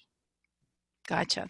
Thank you for that. I think I personally, and I won't speak for everyone, but I'm always interested in those loaner programs because a lot of times there's a great deal of concern that you won't get them back, and wondering what type of losses that some of these agencies may have with that. And, you know, so far I've seen not too many. I mean, some, you know, typical device gets broken or something, but nothing that is outrageous. So I'm looking forward to see both Jody and Toybi how that works out by maybe the end of the next academic year. So that's terrific. Yeah, we have asked students to check in at the end of a semester so that we know, and then as teachers drop students, we have an account of how many students had devices and they would have to return before we really lose them. So far, it's just the beginning, so we don't have data yet. but by the end of the semester, we will have some data on how many students never checked back in. Gotcha. Yep. Well, thank you for that. And thank you, everyone. It looks like we've got some folks making comments too of what they're doing. And I want to give everyone an opportunity to share amongst themselves, because it is important that everyone knows the great things that we're doing. So I'm going to ask Veronica's help here. We're going to do some breakout sessions. Now, if you haven't done breakout sessions before, what happens is that we basically divide all of the attendees up into separate virtual spaces, a little mini room, a breakout room, so to speak. And in that particular group, I would ask you guys to be, proactive and assign someone to be a facilitator to help with, prodding people who may be a little reluctant to speak, but have someone who's going to be a facilitator, a recorder, and then somebody who's willing to kind of report out when we come back. We'll be out and for one particular question, probably about 8 minutes or so, and then spend another 8 minutes or so with a report out by group. We'll see how many groups we actually get. I'll have Veronica help me with that. And we'll basically start with one first question. And this is an opportunity for all of you to share what's been going on at your agency about one successful outcome that you, your team, or agency employed, and then how do you plan to build upon that success for the future? What are your next steps? And I know there may be a lot of dependencies there, but that's okay. I just want you to be able to talk amongst yourselves and ask this question. One successful outcome. I'm looking for those silver linings, okay? I'm trying to be Miss Pollyanna. I'm very optimistic because they are out there. And then how are you going to build upon that? So Veronica, can I get your magic fingers to help? Yes, I am on it. Okay, it may take a second or two. We're going to do this randomly, so we're not assigning, individuals to a particular room, and we're not going to stay in this room for the rest of the session today. So we're going to go out, and we'll have a timer for about 8 minutes or so. So Veronica, hopefully that helps you with setting up the breakout rooms. And when we come back, we will go ahead and report out. And during that time, Veronica will be able to set up the next set of breakout rooms, which will mix you all up again, so you're not with the same folks. So thank you, Netta, for posting those instructions in the chat. Most of the time, the chat will carry through with us into the breakout rooms, but sometimes it doesn't. So we'll try to kind of flit around a little bit to make sure that everybody's doing okay. And Veronica, I will wait for your cue when you are ready to split us up. All right, I am opening the rooms now. Okay, when you see the join room, please be sure to click on join, and then we will bring you back into this main space. Welcome back, everyone. That might have been a bit of a rude yank back out of your rooms, but I was able to pop around a little bit and it seemed like everybody was engaged and talking. So we had lots of groups with small engagement. So I'm going to use the honor system and ask folks to report out. And we can start with, say one. And unmute yourself, whoever is the reporter, and just state your name and your group number, and then give us the highlights of some of the successes that you heard about, please. May I ask, I don't know what group number we were. Well, then you're nominated. You can go first. All right. I'm Mark Bashirs from Jefferson Adult, and we're up in the northern part of San Mateo County. And my other two members, Alejandro and Raul, they're way down south, one near Blythe and the other one at the Inland Career. And one of the things, though, that we found in common was how we were able to integrate either, with our K-12 side of our district, or with the community college, to really foster teacher development. So teachers, like at our school, we brought in instructional coaches from K-12 to work with our teachers who were less familiar with some of their ed tech options. Raul was noting that how it was a good impetus actually to kickstart certain online offerings, just to kind of kickstart innovation, all around. and that during that time, the teachers were taking the opportunity to improve practices. Yeah, that it provided an incentive, I wrote down, to make changes and upgrades, either in the way we taught or into perhaps some of the technology that we had available to us.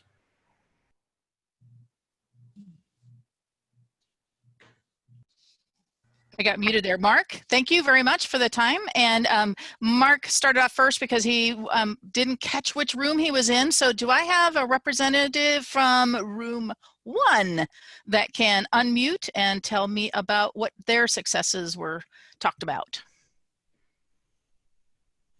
I think I was in room 1. Okay. We talked about some of the silver linings, like definitely populations that we are tapping into that we didn't tap into before. And definitely after all this craziness, whenever this pandemic's over, or we get back to some sort of form of normalcy, it's going to change our school forever, and we'll always be offering distance learning. We definitely saw an increase in our learning center of a certain segment of students who probably weren't able to make it in person in classes. So that was definitely a silver lining we talked about.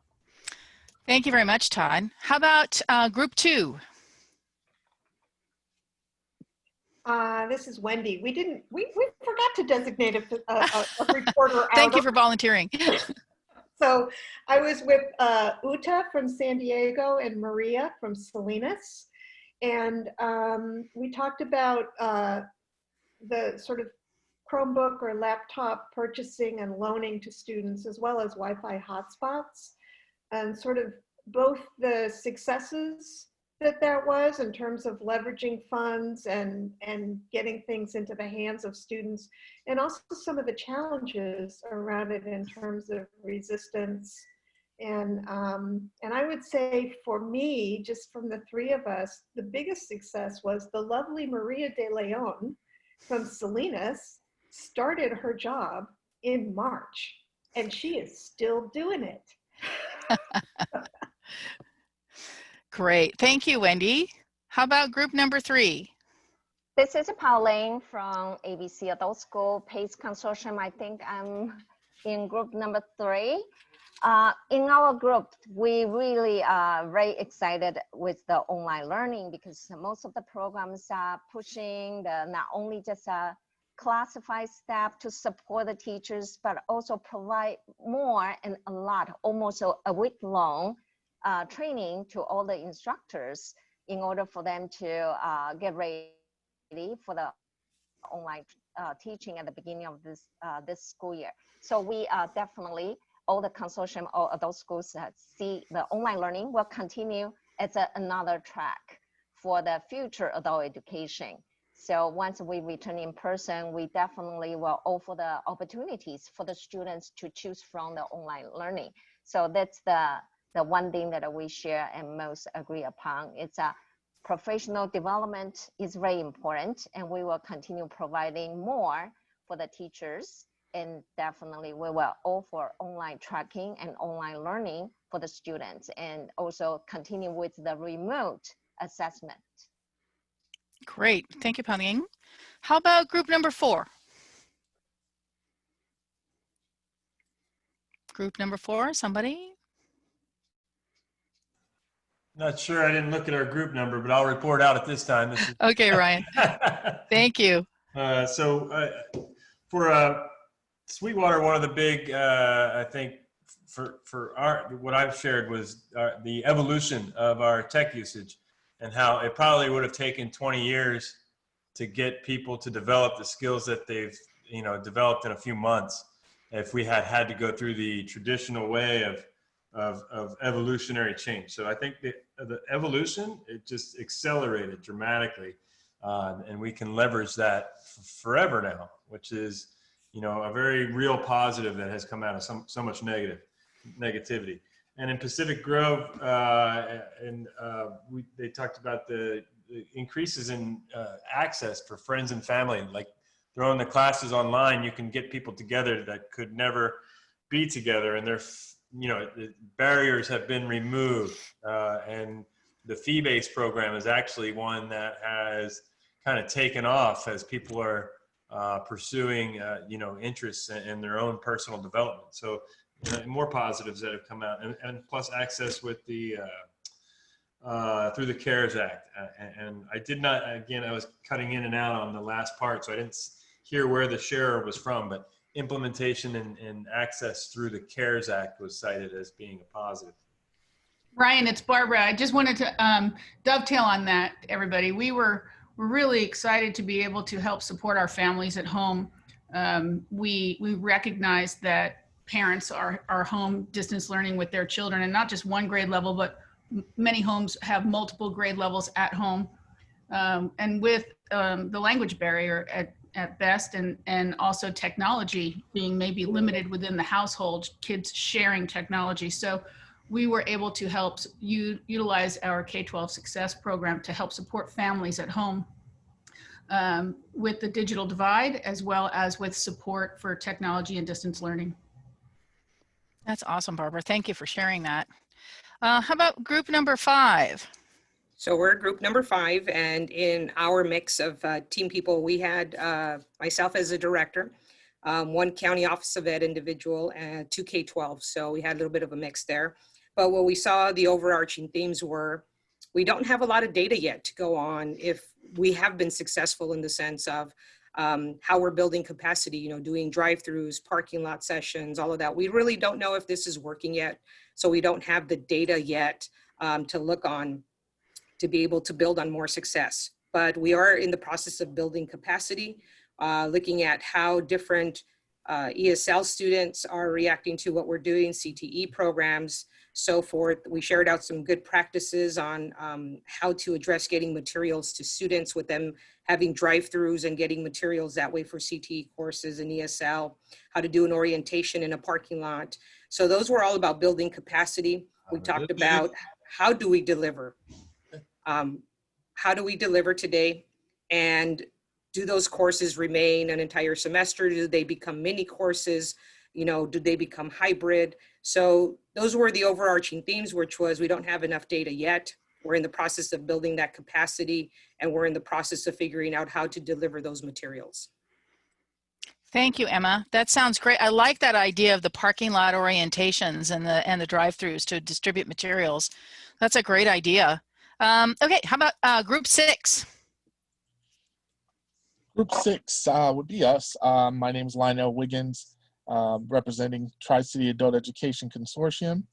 And my colleagues and I think everyone is generally very excited about how we were able to meet the need and step up to the plate as it pertained to, going to a distance ed modality. And I think collectively, that's something that we shared in our group. At the same time, I'm at Compton College. I'm a director there. And we're actually a newer college, having transitioned from being a center under El Camino College a couple of years back. And really trying to reach out to our adult schools and ensure continuity and trying to create some seamless transitions for students. We were able to connect with a new program through Apple that we're excited about with the Apple Consultant Network. So our hope is to really start at a foundational level at our adult schools and just understanding basic computers. And that we would develop a couple of different pathways to and through the college into the workforce. One with more of a, consultant network, being an independent consultant, performing networking, kind of like a cybersecurity. And the other path is more Apple Swift training that we're offering through a non-credit structure. And we're going to be able to offer it online this spring.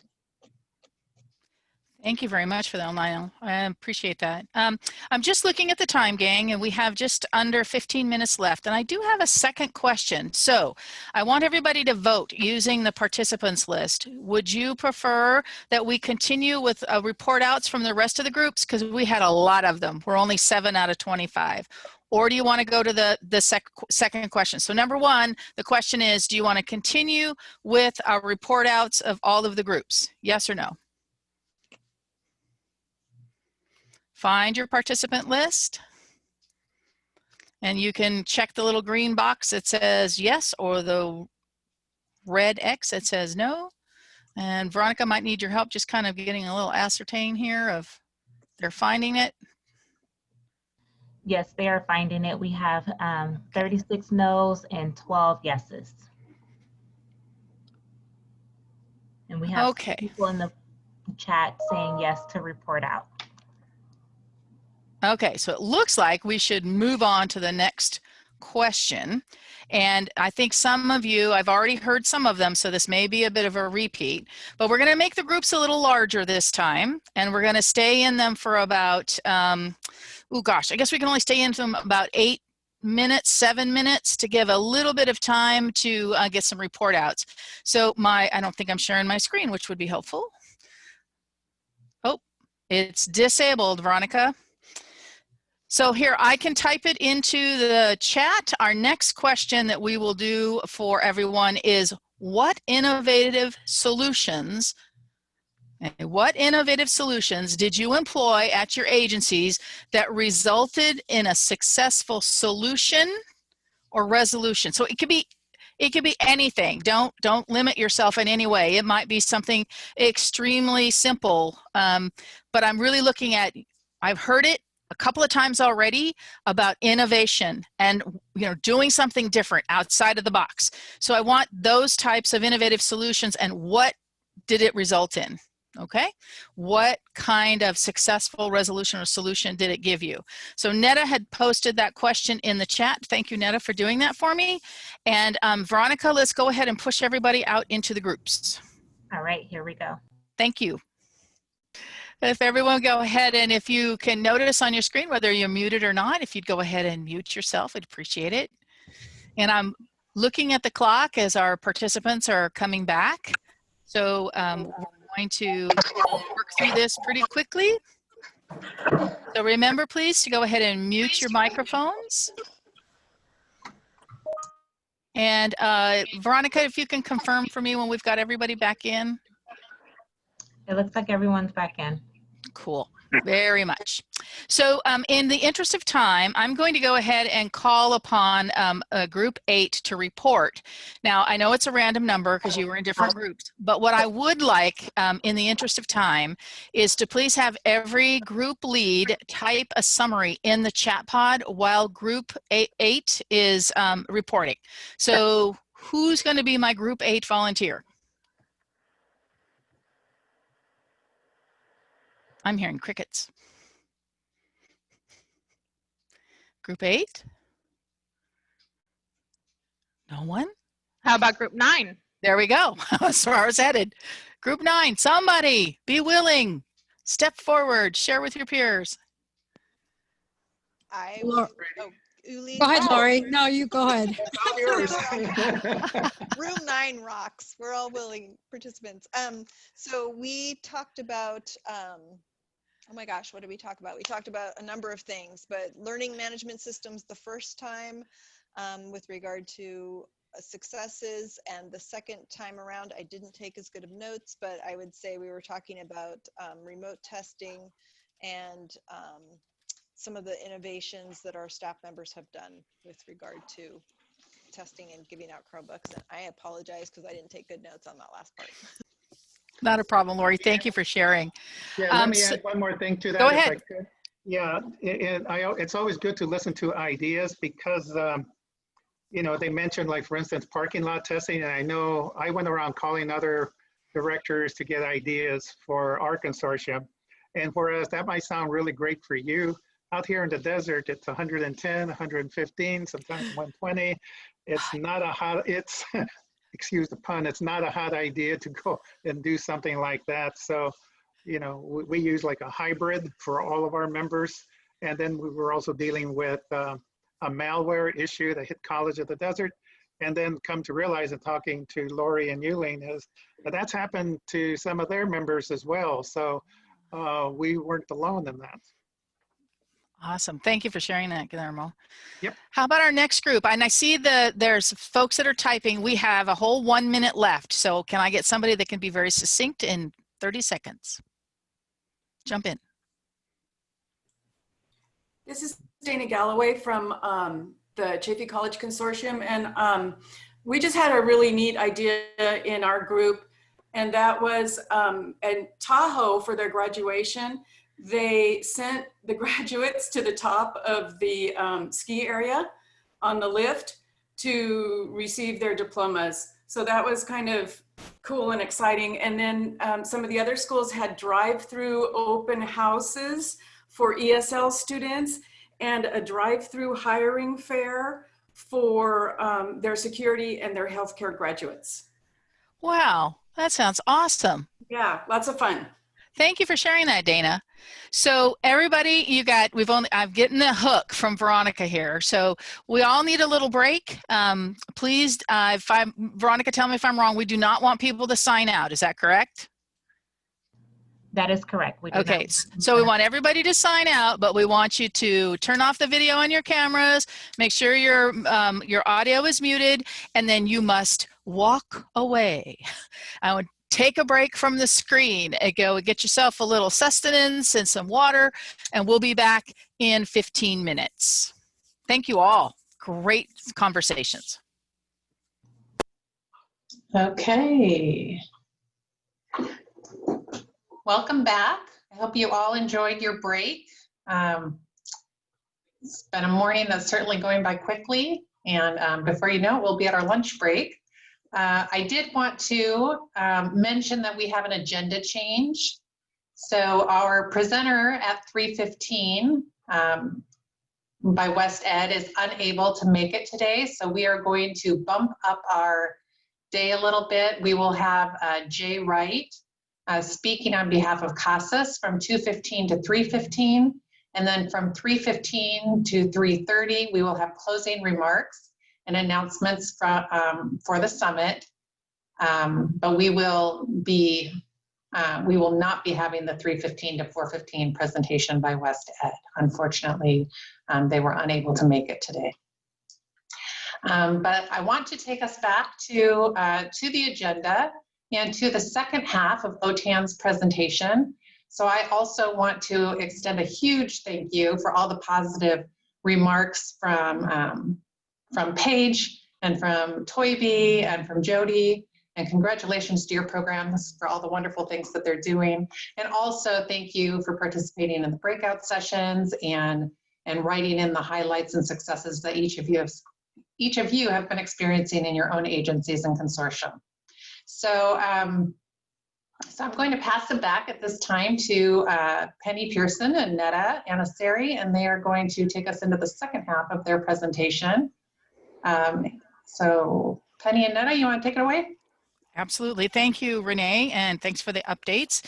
So we're going to continue here our conversation. Let me just bring up my screen here, but we're going to take a little different tact. Although I'm consider myself a very positive person, there is no doubt that we are facing a lot of challenges. Now, on this presentation, I had provided the same set of data slides as what I had done earlier. And I don't really want to bore all of you with that because it looks like we have a big enough group that we can move forward. So again, I repeated the kind of that high level view, looking at these reports that were specifically about COVID impact on adult education. Veronica has been posting the folder where all of the slide decks will be made available. Please understand mine aren't there yet because I'm adding the notes from the report outs to the slide decks. So you'll have a little idea of kind of what the general theme was. I can't get every one of them in there, but I'm going to do my best to get the high level view in those slide decks. So those of you that might be looking for the slide deck in that folder yet, I'm not sure if it's there. Veronica, you might have to answer that, but it will be modified. So I'm adding to it as we go along. So just as a real quick overview, we were looking at some of these data pieces, okay? And this is, some of this is also what Carolyn Zachary had shared at the beginning of today's event. So this is not anything new from the last time around. So I'm just looking at, you know, now let's look at these from a different perspective of, okay, I'm registering students for fall. How am I going to do that? Now, these guys are talking about this response. They're going to online and in person. What are the challenges there in doing that process? So think about those as we continue.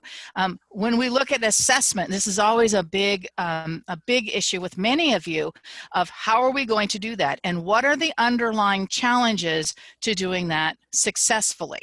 Okay, so I'm trying to flip us. I mean, I love being very positive, but I know that we have challenges that we have to face. So along those same lines with our facilities, for those agencies that have lost some of the ability to offer classes through the local elementary school or through a community-based organization where maybe they were in a facility at a strip mall or something like that. Okay, how do we work around those challenges? And if we can't, understandable, but we need to be thinking about how would we be able to accommodate learners when that particular physical space is gone, and what are the challenges to doing it in a different space? So I took another set of comments from the field. And this is more or less about these challenges. What is going on, not only within our agencies, but also with our learners and what our learners are facing in trying to get to school or not being able to get to classes. So these are some comments here, just to read over them, and I'm sure that they will resonate with most of you. And so for that process, we're going to go into, let's get some really creative ways of addressing some of those issues as we move forward. And we've heard about some that maybe some of you haven't ever really thought about before. And the success side of the stories in terms of what other agencies have done. Again, we had Paige Endo from Mount Diablo, and we also had Toynbee and Jody from Corona Norco and Riverside in telling us a little bit about some of those successes. But I can imagine that there were some real challenges in getting to those successes. And that's kind of what I would like to talk about next. So I see that we've got some notes in there. I'd like Nancy, thank you for posting that. And I hope everyone will take a moment to read or comment about developing and implementing safety plans. And we saw that earlier from Toynbee about what they have done. And I know that's one that's being shared. So if others have that, I hope that you will share that in the chat. This is a time for us to be creative and think outside of the box and really be able to look at what other folks are doing. So I'm going to go ahead and ask my team that spoke earlier to speak again about some of those challenges that they have dealt with. And I'm going to turn to Paige, and hopefully Paige is back from her break. So she can talk to us a little bit about some of those other challenges that you may have met with and then how you resolve them. So I'll turn it over to you. Just tell me when to move forward. Okay, I will. Thank you. And even as you were talking, I was thinking of more challenges and other successes that we've had. And of course, I'm only going to share a few here with you. There were many, and there continue to be many, in part just from what we're all dealing with, right?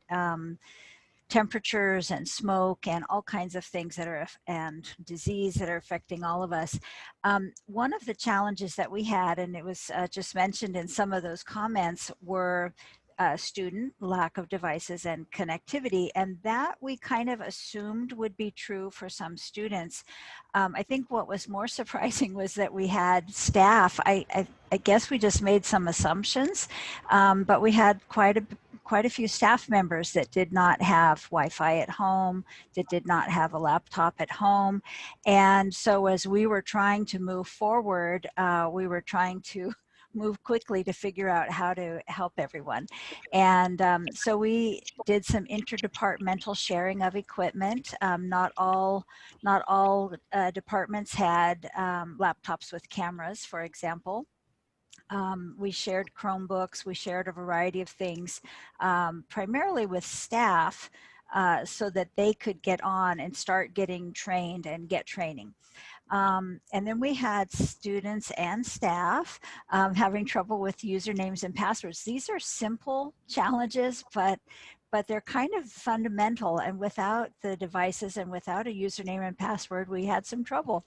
So luckily our district staff was able to help us with our staff members. And then in the ESL department, for example, when we were helping to create Gmail accounts for students that didn't have them, we used a formula, and one of our DLACers, or maybe, I don't know if it was still DLAC when she went, but she was sharing that something she had learned from another agency about using a formula to do a single sign-on. So we did that with a number of our ESL students, a number of our traditional distance learning students. And so that was very helpful because we were able to get them back in.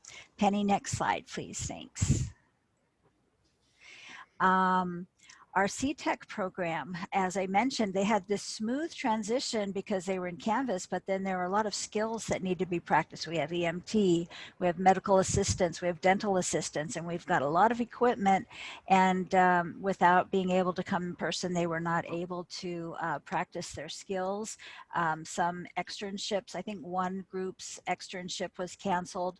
But what we've been able to do in the fall now, and actually right before our fall term started, some programs on a limited basis with very well spelled out approval plans and safety plans have been able to return a couple of days a week. And so far they haven't been on the same days or the same part of campus, so that they could practice those skills. And our CTEC team found an app where they could have the students do a health self-assessment online, so they see that every morning before any students come onto campus. Another challenge that we continue to face actually is the reluctance of some staff to return to campus. There's kind of like, well, why? We're comfortable, we have everything we need at home. And and Victoria, feel free to chime in or add in the chat, but we've been working on it with our district, with our union members. Our teachers are not union, by the way, but some of our clerical staff have come back, our administrators have been back. So a number of us have been working here little by little, and we just continue to move forward step by step as it's safe to do so. Penny, next one, please. And then we had a number of, sorry, let me just back up a little bit. We expected students, especially our low-level students, to have a lack of tech skills or a lack of comfort using tech or language, but we also had a lot of staff members. In fact, we have one or two that just, actually, even one of those one or two is still trying and still getting a lot of one-on-one support so that she can teach. So I think once everyone, I think there was this resistance for some teachers at first, either on their own behalf or on the behalf of their students. But I think once they realized, look, this is the way it is, they just decided to get with it and do it. And departments, our individual departments, as well as our school, we've been referring people to OTAN. We've been offering in-house training. A lot of teachers have gone out of their way to do one-on-one support with their colleagues. So we're getting there, and that's a solution. Another challenge I feel is that it's been a heavy lift for our coordinators. We have coordinators over each department, and they're kind of sandwiched between all of the staff requests and questions and the administrators, and saying, wait, we have to wait for more information from the district. So they were kind of sandwiched there. And then at the same time, they are trying to figure out how they're going to do everything and become Zoom experts on their own. And so, so they were doing a lot of training on their own. And some of the coordinators have said to me, I have to share the load, I have to let go. And I think I'm just going to switch from a challenge to kind of a silver lining here, is that by letting go a little bit and allowing teams of teachers to really run with some of the changes that we had to make, like taking a face-to-face registration process for ESL students to an all online system. One of the benefits, not only did we get there, but those teachers then all became they all became experts themselves, and they understand what we do and why we have to do it. So that's kind of a silver lining. It was a struggle to get there, and I'm sure we'll still have to evolve as we go, but those are a few of them. Do I have time to mention one other thing? Yes, one other thing. Okay, so one other thing I just want to say is that our students are also the parents of many of the children in our district. And our director, Victoria, suggested, you know, why aren't we offering trainings for the parents of the district? And so our parent ed department that I mentioned earlier is funded by LCFF. Put together a few very basic trainings, and I feel like that's a silver lining too, because we were able to point our students to those trainings. We were able to point some of our staff to basic Zoom, basic Seesaw, basic Google Classroom, and it ended up making us more a better support to our district at the same time that we're looking to them for support. So there are many, many more, but I'll stop there. Thank you. Thank you, Paige. Thank you very much. And so what I really like about what Paige is talking about is that even though there are those challenges, by working together, you see those silver linings. And yes, they're going to take a little time to see, I think. And we heard about that from the report outs before about, you know, we don't have enough data yet. Emma had mentioned that before. And so we're kind of relying on some of that anecdotal and kind of, you know, just by the gut reactions that we may see that things are working out well. But as we progress and we're kind of codifying these in the sense of at least acknowledging these struggles and then acknowledging different ways that we've tried solutions. The first time may not work, but maybe the second or third time will. So I think that all of us can learn from each other, and that's why these conversations, I think, are so important. And so I want to go ahead and continue with Toibi from Corona Norco, also speaking about some of these same types of challenges. So Toibi, if you're online there, if you go ahead and unmute and say hello. You want me to go ahead and bring up the first slide? So much of what Paige just said resonates with us, and I'm sure it resonates for everybody out there. You know, the challenges are also similar, and how we get over that and try to do our own little things, and sharing like this helps. So I'm going to be sharing some of our challenges and some kind of solution we brought, but it's not the full solution yet, and that's why the conversations later will be so beneficial for all of us. So just like Paige said, we were also struggling with student enrollment, especially in lower levels. And so what we did, Penny, just next one. So what we did is connections. So earlier Paige mentioned again, connect, engage, and support. So we put connection before content. So what we started doing is our school office staff calling students, connecting with our teachers. Our teachers were so isolated from the school during the upfront time of when COVID hit and the schools had to close. So we started sending care packages to teachers at home. Click next, please. And then we started doing some kind of a coffee and connect every Thursday evening, where whoever wanted to attend, attended, and I facilitated and connected with teachers and getting everybody to share their ideas and their new learning in Zoom and all that stuff. And then we started, Penny, please. Yeah, so here are some of the list of all the different challenges we were facing. Low enrollments, so we started calling students. And just like Paige said, we also worked with our parent center and offered Google for Parents.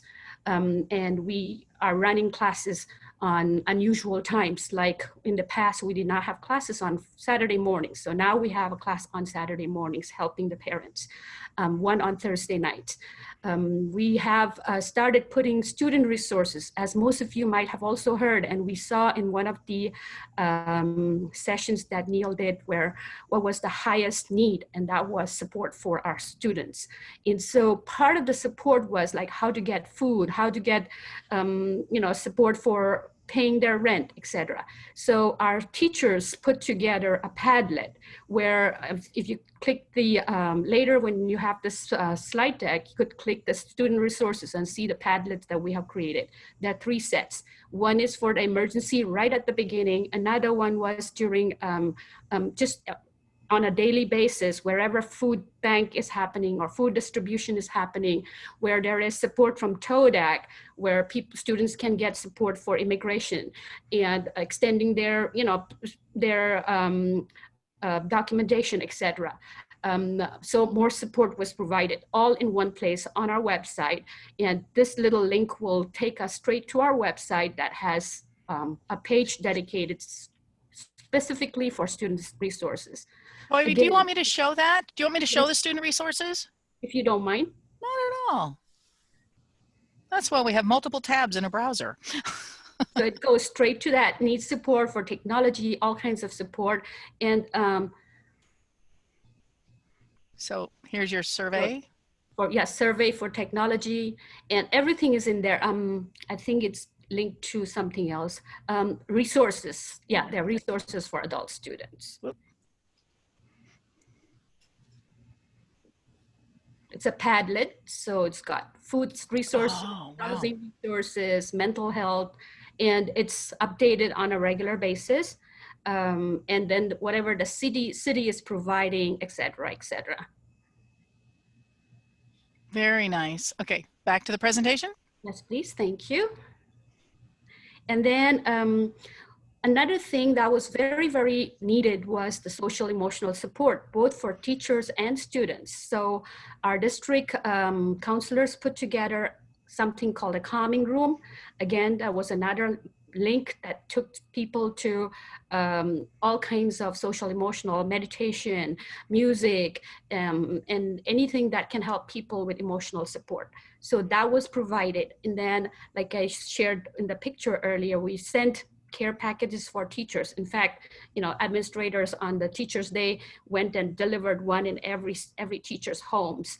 And then when we started back again, because we knew teachers are doing professional development and learning technology on their own to be able to deliver to students, we sent a packet with, from the funds that we usually use to do professional development on campus.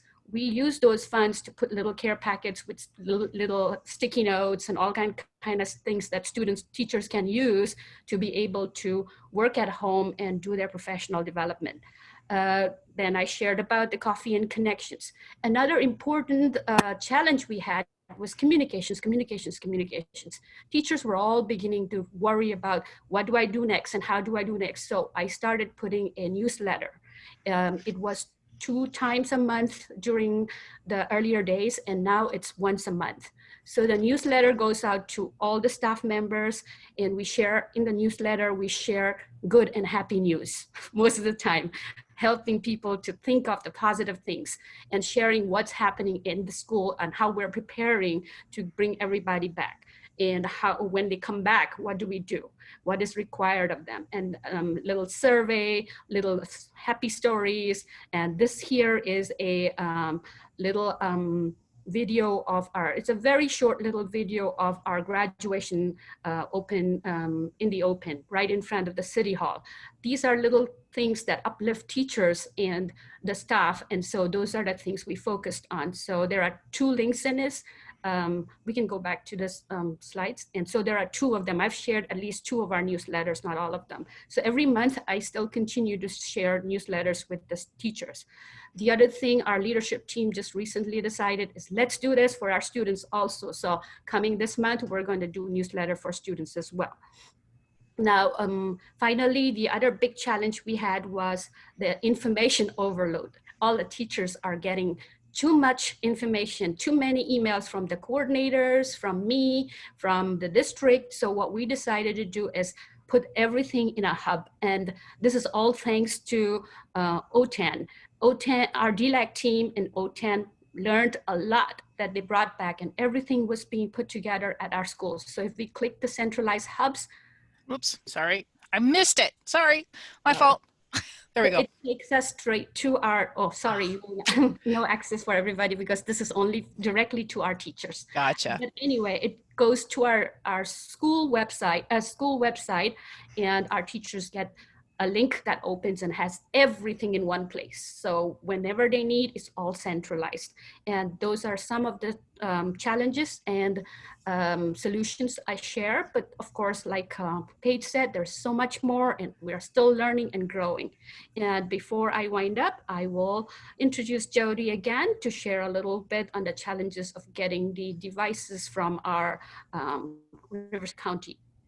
Thank you. All right, so I want to share again regionally what we experienced in identifying what some of our challenges and solutions were. So at the beginning of the summer, I conducted a brief workshop thanks to OTAN.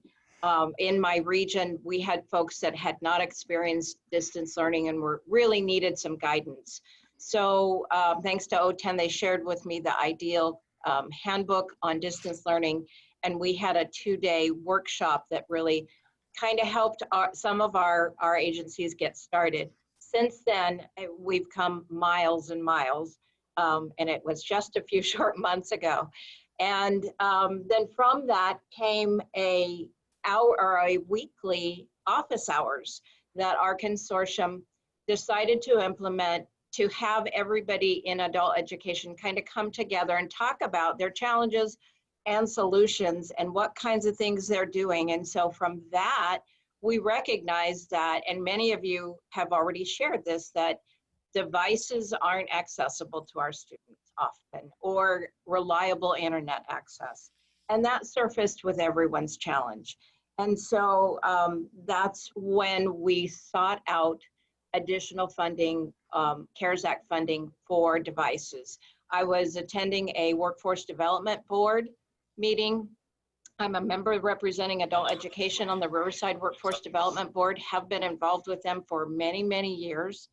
And I heard about a project that was going on for private schools, and immediately asked on the webinar the person that that was coordinating it, is it possible for adult education providers to also access some CARES Act funding? And that was the start of our project.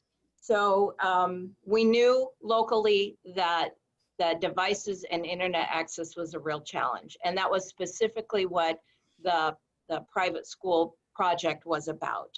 So we started by collecting information, finding out what the need in the region was, and we also ran into some challenges of putting this together. We needed to have a fiscal agent that would distribute the funds to all of the schools. We needed to have someone to coordinate all of the efforts. My office was able to do that. And the timing was probably the biggest issue. For some of you, you may, if you've experienced anything with the CARES Act funding, the time element is really quick. So we brought all of our participating schools together and said, you know, there's a very short timeline. If you can possibly order and purchase devices and hotspots by the deadline, please be part of this project with us. And so everyone acted really quickly. They responded to the call and said, okay, we're gonna order our devices, really with the trust that all of this would go through. And as I mentioned earlier, I was so happy to be able to tell all the participating agencies that the Board of Supervisors had approved it, because we were kind of doing this a little bit on faith. It was a little bit cart before the horse. Everybody realized that, okay, if it doesn't go through, we'll have to use other funding. But thankfully, there was a lot of work that was done to really make things happen. Now we'll be faced with the challenges of distributing and doing all of the auditing and paperwork that goes along with CARES Act. But we're really fortunate that Moreno Valley Unified School District stepped up to be the fiscal agent, and they're handling the paperwork and the agreements and the MOUs, et cetera, to facilitate that. Their superintendent, Dr. Martin Rex Kedziora, is really about students and really positive, and he was willing to really lead his district to help us in this endeavor. So, you know, starting with a problem and our challenge, and our problem was devices and internet access, and then finding partners that were willing to help us get there was really really the result of the work that the whole project has come under. Wow. Thank you, Jody, for reporting on that. It sounds like a great partnership that you were able to help foster and everyone was on board with. It speaks highly to, you know, the ability to bring people together as well to solve a problem. And I greatly admire that. And I don't know, Toby, if you had a moment to look at the chat, but there was a question that I missed earlier. And you had spoken of your care packets, and somebody asked specifically, what did you put in them? So basically, some of them were just leftover items from the year. We had some partnerships with our local Census 2020 groups. And so we had a lot of nice little items like water bottle, notepads, and little backpacks. So we put all of those together for the first round of Teachers' Day and Classified Day care packet. And the second round was as school was starting. So in that one, we put stationery items that teachers will need to work on at home, because now they were working from home. And so it had notepads, sticky notes, paper pencil, and some more, a few snacks, because usually at our professional PLCs, we provide snacks for the teachers. So here are the snacks, which we could not do together at work, but while you were doing professional development at home, help yourselves to these and hope these will keep you sustained, a kind of thing, little happy little notes. And those are what we had. That is awesome. Food is always important, right? Well, thank you both, and Paige as well for sharing you know, how you approach some of your challenges and found some great ways to find those solutions and partnering with others, as well as really pulling people together. And I think that is what's always so heartening to me, is that when, especially as adult education, we face adversity, we really do come together. So I do want to move forward with another round of breakout rooms, and we're going to have another round like we've done before, and Veronica will help me to break us up, hopefully bigger groups this time. And Veronica, I think we're looking at 15 per group, is that correct? Yes, I have created 15 rooms. There are between 7 and 9 people in each room. Okay, so kind of the same set of rules as we did before. We're going to do a question, have you discuss it, and we'll come back and report out. We've got just over 30 minutes, so we'll probably put you in breakout rooms for, what do you think? Think 5 minutes is enough? You want more time than that? Somebody say something in the chat. I think 5 minutes. That's what I'm thinking at the moment, because what I'm asking you to do here is to really identify your primary challenge for this fall. 5 minutes is too short. Thank you, Bronca. Why don't we do 8? How's that? Let's do 8 minutes, if that doesn't mess you up, Veronica. No, not at all. I have the window open. Awesome. So I want you to identify your primary challenge. Okay, what is it that you're struggling with right now?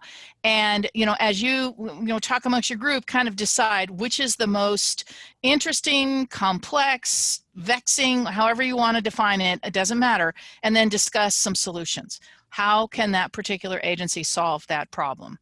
Okay, everybody all right with that? 8 minutes. We'll have several groups. We'll come back and report out.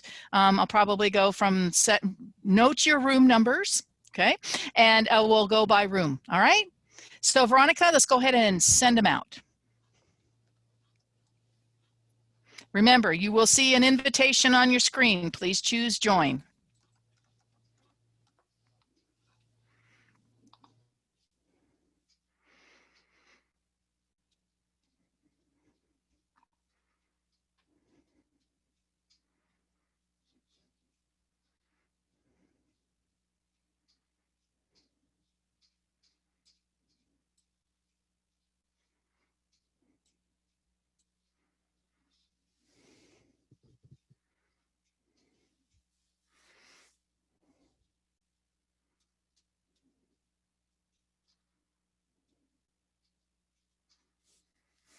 Thank you, Netta, for posting that.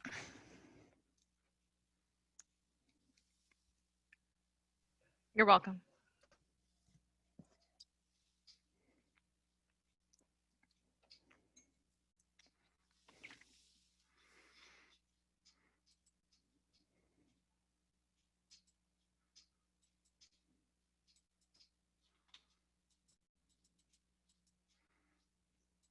Veronica, can you give me a 1-minute warning when we're getting close to being finished? Yes, I can. Thank you.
Veronica, we have 15 groups.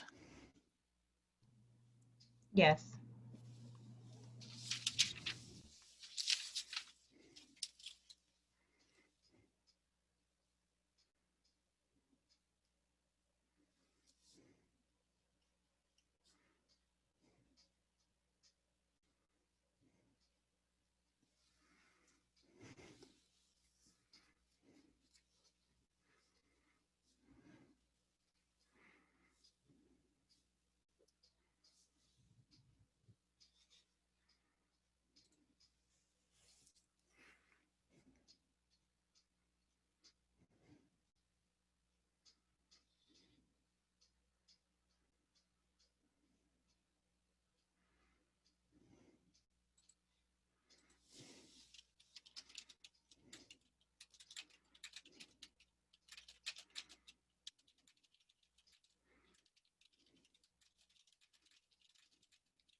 What happened?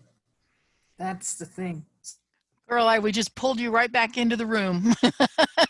It's the big virtual hook. That's the bad part, I guess, about breakout rooms. You never know when it's just, back you come. But that was cute. I like that. What happened?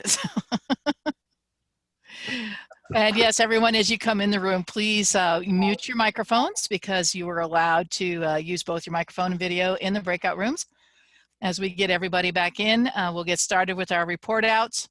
So I'm going to start with our last group this time. So group 15, get yourself ready here. And Veronica, are we all back yet? I can't quite tell. We are getting there. Okay. Just about, yeah. I know it's that virtual hook thing, right? Everybody gets yanked back in here. So as soon as everybody's back in the meeting, I will ask group 15 to give us a report out. And I see, Grace, you are on top of it. You've already got it in the chat. Thank you. Everyone's back now, Penny. Great. Okay. How about a volunteer from group 15? Group 15, what were you identifying as your primary challenge? Go ahead, Marianne. Okay. Well, Oh, we just lost you. Marianne, you might, let me see here. Go ahead, Marianne. hello, can you hear me? Yes, now we can. Oh, okay. So there were two of us in group 15, and we have some of the similar challenges. So I'll just get started, and then Denise can jump in. But primarily, our greatest challenge was in the technology and making sure that the students are able to use the technology once they have it. So, for example, Denise's college, they're just starting to use Zoom. And so we were talking about all of the challenges in walking our ESL students, walking them through the platform and trying to get them to be able to enter the platform and participate in the class, and how it takes a lot of staff time just walking them through the platform so that they become familiar with it and are able to access. But there's a lot of little glitches when using Zoom. While it's easy once you're in, there are audio issues with everything going on, the fires and the rolling blackouts that has impacted the bandwidth, and so people are dropping off, and it's difficult to reconnect. And so there's just a lot of little glitches that takes a lot of staff time and faculty time in trying to get everybody back online. Gotcha. Denise, do you want to add on? Yes, and then we also talked a little bit about how even the students, a lot of our students dropped because of the overwhelming load that a lot of these our adult students take on, because they have students that are also working You know, they have their own children that are trying to get distance learning from home, and so they have to help. And so it's just become a bigger load for them, and they eventually have to stop coming to our classes, or, you know, connecting to the classes because they feel so overwhelmed. All right. All right. And any thoughts about a particular type of solution to that problem? More time, more teachers. Okay. I don't know Go if we ahead, got Marian. to solutions yet. Okay. I don't think we got to solutions. Yeah. Fair enough. And thank you all for taking the initiative and writing your summaries in the chat. I think it's great. I don't see group 14 yet though. So group 14, do you have a quick report out? Hi, this is Pauline. I'm going to briefly report out for group 14. Thank you. Thank you.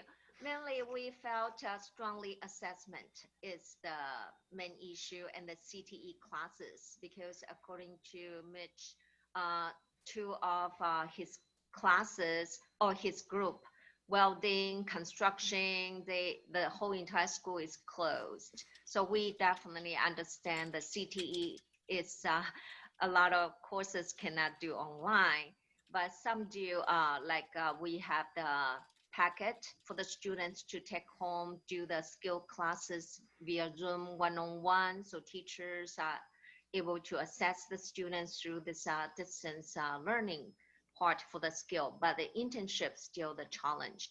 So we don't have the answer regarding some courses that cannot do online or the internship issues. But we are slowly doing the remote assessment for the assessment issues. Thank you. Thank you, Pauline. How about group 13? I didn't see a report. I'm trying to scroll through the chat. So is group 13 able to report out?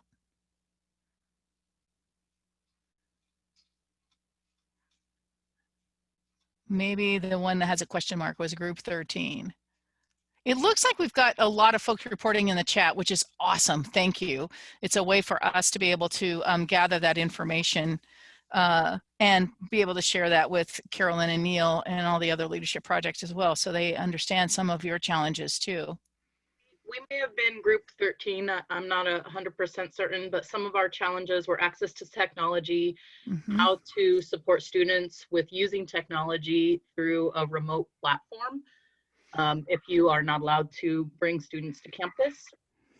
Other issues included, once students are enrolled, how to keep them retained, and despite all the kind of additional barriers and layers that students are facing. And then some proposed solutions were to focus on the students and focus on connecting with them, having classified staff call, having office hours with support from teachers, and just overall kind of partnering with outside agencies to try and provide a more holistic approach to address some of the social and emotional challenges. And then for the tech, access to tech, possibly partnering with industry agencies. And in terms of how to teach computer skills remotely to someone who hasn't used a computer, we didn't have any solutions for that one. So we'd love to hear what other folks might think of. Yeah, that seems to be a running theme in looking at the reports in the chat as well, Serena. So you're not alone. That's definitely quite the case too. And it looks like, from what I'm seeing, unless somebody can tell me in the chat, looks like everybody's reported out.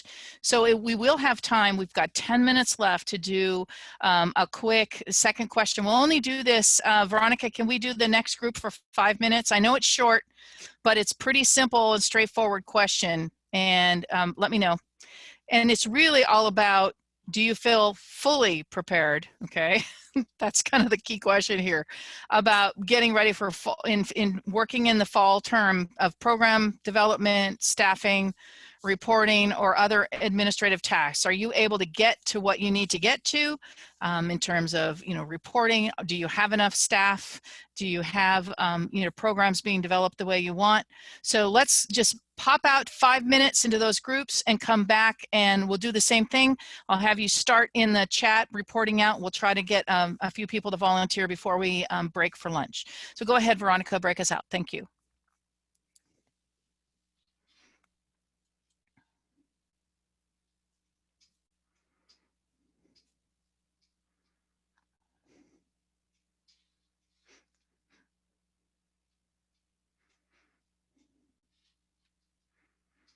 And remember, you will get an invite on the screen to join a room, so please do so.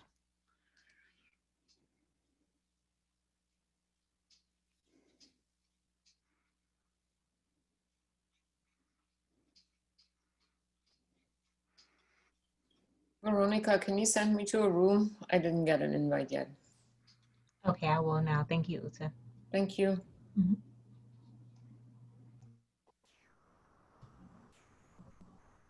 I need a room too, Veronica.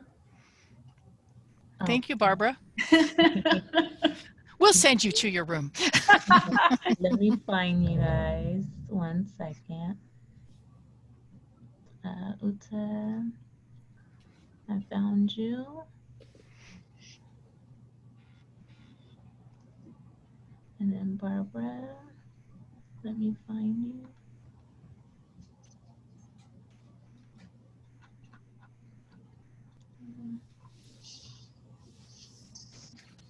I can wait for the one who says, yes, I feel fully prepared. Do you think it was a trick question? Right. It's a yes/no question. So, Uta, did you not receive the message? I just sent you to a room. You too, No. Barbara. It may be behind one of your windows. Oh, we'll just wait. I'll just wait until they come back. Okay. You can converse Yeah. amongst each other if you want. Sure. Definitely. We can be Yeah. our own room. There you go. Let's do that. See, we're all innovative groups. So, it's just... All right. No, I do not feel fully prepared, but somewhat. I think somewhat prepared in the sense that moving into remote or blended or long distance, let's call it blended learning environments, was always a goal for us. If it's completely remote right now, that's only a good learning opportunity and strategy to prepare for the future. I don't think we're gonna go back to a normal the way it was before anyway. So, so I think we're prepared for more flexibility, for more changes. So that's good. That is a good thing. Yeah. And it focused, I think we are more focused on our program development just by necessity, but also by better understanding that we have some pandemic resilient jobs that we are actually well prepared training for. So that's the silver lining. Great. How about you, Barbara? I think one of the biggest challenges I have is staff feeling safe to come back to work, even though we have an operational plan to return. You know, for me, I haven't left the office, right, since March. I come in every day, but I think the more you come in, the less fearful you are, because you are your situational awareness, right? You've developed a plan. We only have one door in and out of the building. We have a sign-in procedure, plexiglass. We have a survey online that, you know, connects right to our district office that has all the health questions. So we have all of the policies and operational plan in place to return. Most of our adult teachers are older, specifically in ESL. They're like 70 and above, and so they're not comfortable coming back face to face. And so many of our adult programs, like I said before, our adult programs might have a hard time with enrollment and sustainability, but our fee-based programs, they tripled in numbers. I mean, like, because you can only have like 25 people in a Zumba room or a dance room, but now you can have 60 or more. And we offer the friends and family plan, like people in San Diego, come in Monterey. If you're a son and daughter separated due to COVID, meeting with your parents, your elderly parents via Zoom and taking like a sign language or a French class or a Spanish class all together as a family, it really brings people together. So, but you know, as far as our ESL numbers, testing is going to be a huge challenge. We've started the e-testing. Our high school diploma numbers have gone up. Right, we're graduating more students, which is great. And then our K-12 system is just doing great. You know, we're supporting families at home and we're able to support those families with technology, even furniture. We had, our adult school had, you know, all of the furniture in the district that was just being in storage. We decided to clean it out because our custodians needed work during this time, and we just put it out there on Facebook. Student needs a desk, come get one. Hey, Barbara, we've got everybody coming back into the room now. So thank you for that sharing of that. That's very interesting. Yeah. And as folks come back in the room, please remember to go ahead and mute your microphones, please. And as soon as everybody's back in, we'll have a really quick report out, because we've only got about 4 minutes left. So I will start with group one as they come in. So Veronica, let me know when we've got most of the group in. For those of you that are back in the room, if you have assigned somebody to report out, can you go ahead and put your comments in the chat, please, so we can capture your information, thoughts, etc. And for those of you, once we're all back here, I'll start with group one to give me their quick report outs. And I'm only going to do this for a couple of minutes because I got to give everybody a sense of completion by being able to put things in the chat pod as well. So we've got some of those, and we've got everybody back yet, Veronica? Yes, everyone's here. Okay, so someone in group one, can you kind of give me your answers about your preparedness with the fall? Is that you, Serena? I see you brought your camera up. Mic up? Nope, she's shaking her head no. Nobody from group one? I guess I could comment. Rhonda. Okay, go ahead, Rhonda. Either I or Rhonda. Yeah, Rhonda, go ahead. Go ahead, Karina. Okay. Rhonda, why don't you go ahead?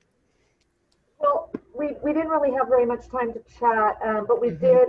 I mean, our schools are up and running, and if you know, everything is going as it was, I guess you can say, but under very stressful circumstances and not the way we want it to go. But as far as, you know, our systems are in place, we're doing everything that we can to bring people in. It's just not the same. So, you know, that's all that we really were able to discuss. Okay, thank you, Rhonda. Appreciate that. How about group two real quick? I didn't see that in the chat yet. Anybody from group two?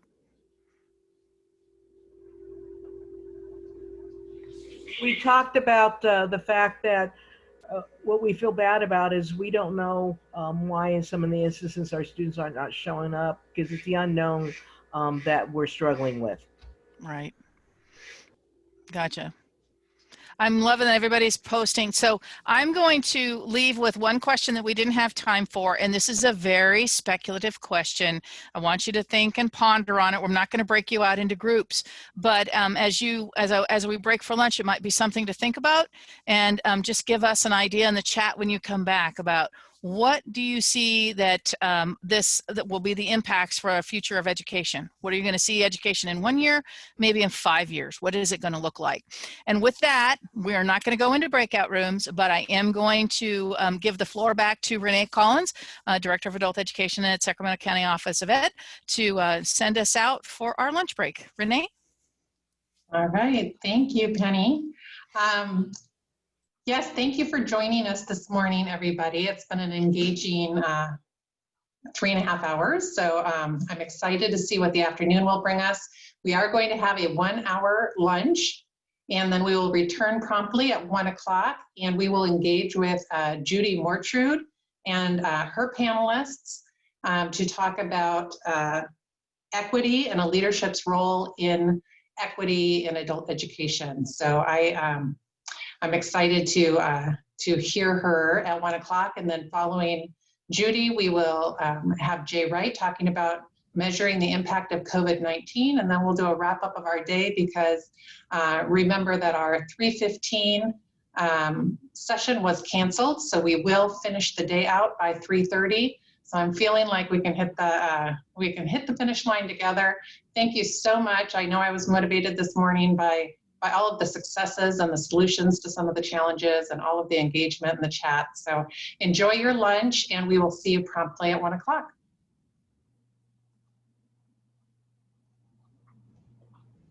Thank you.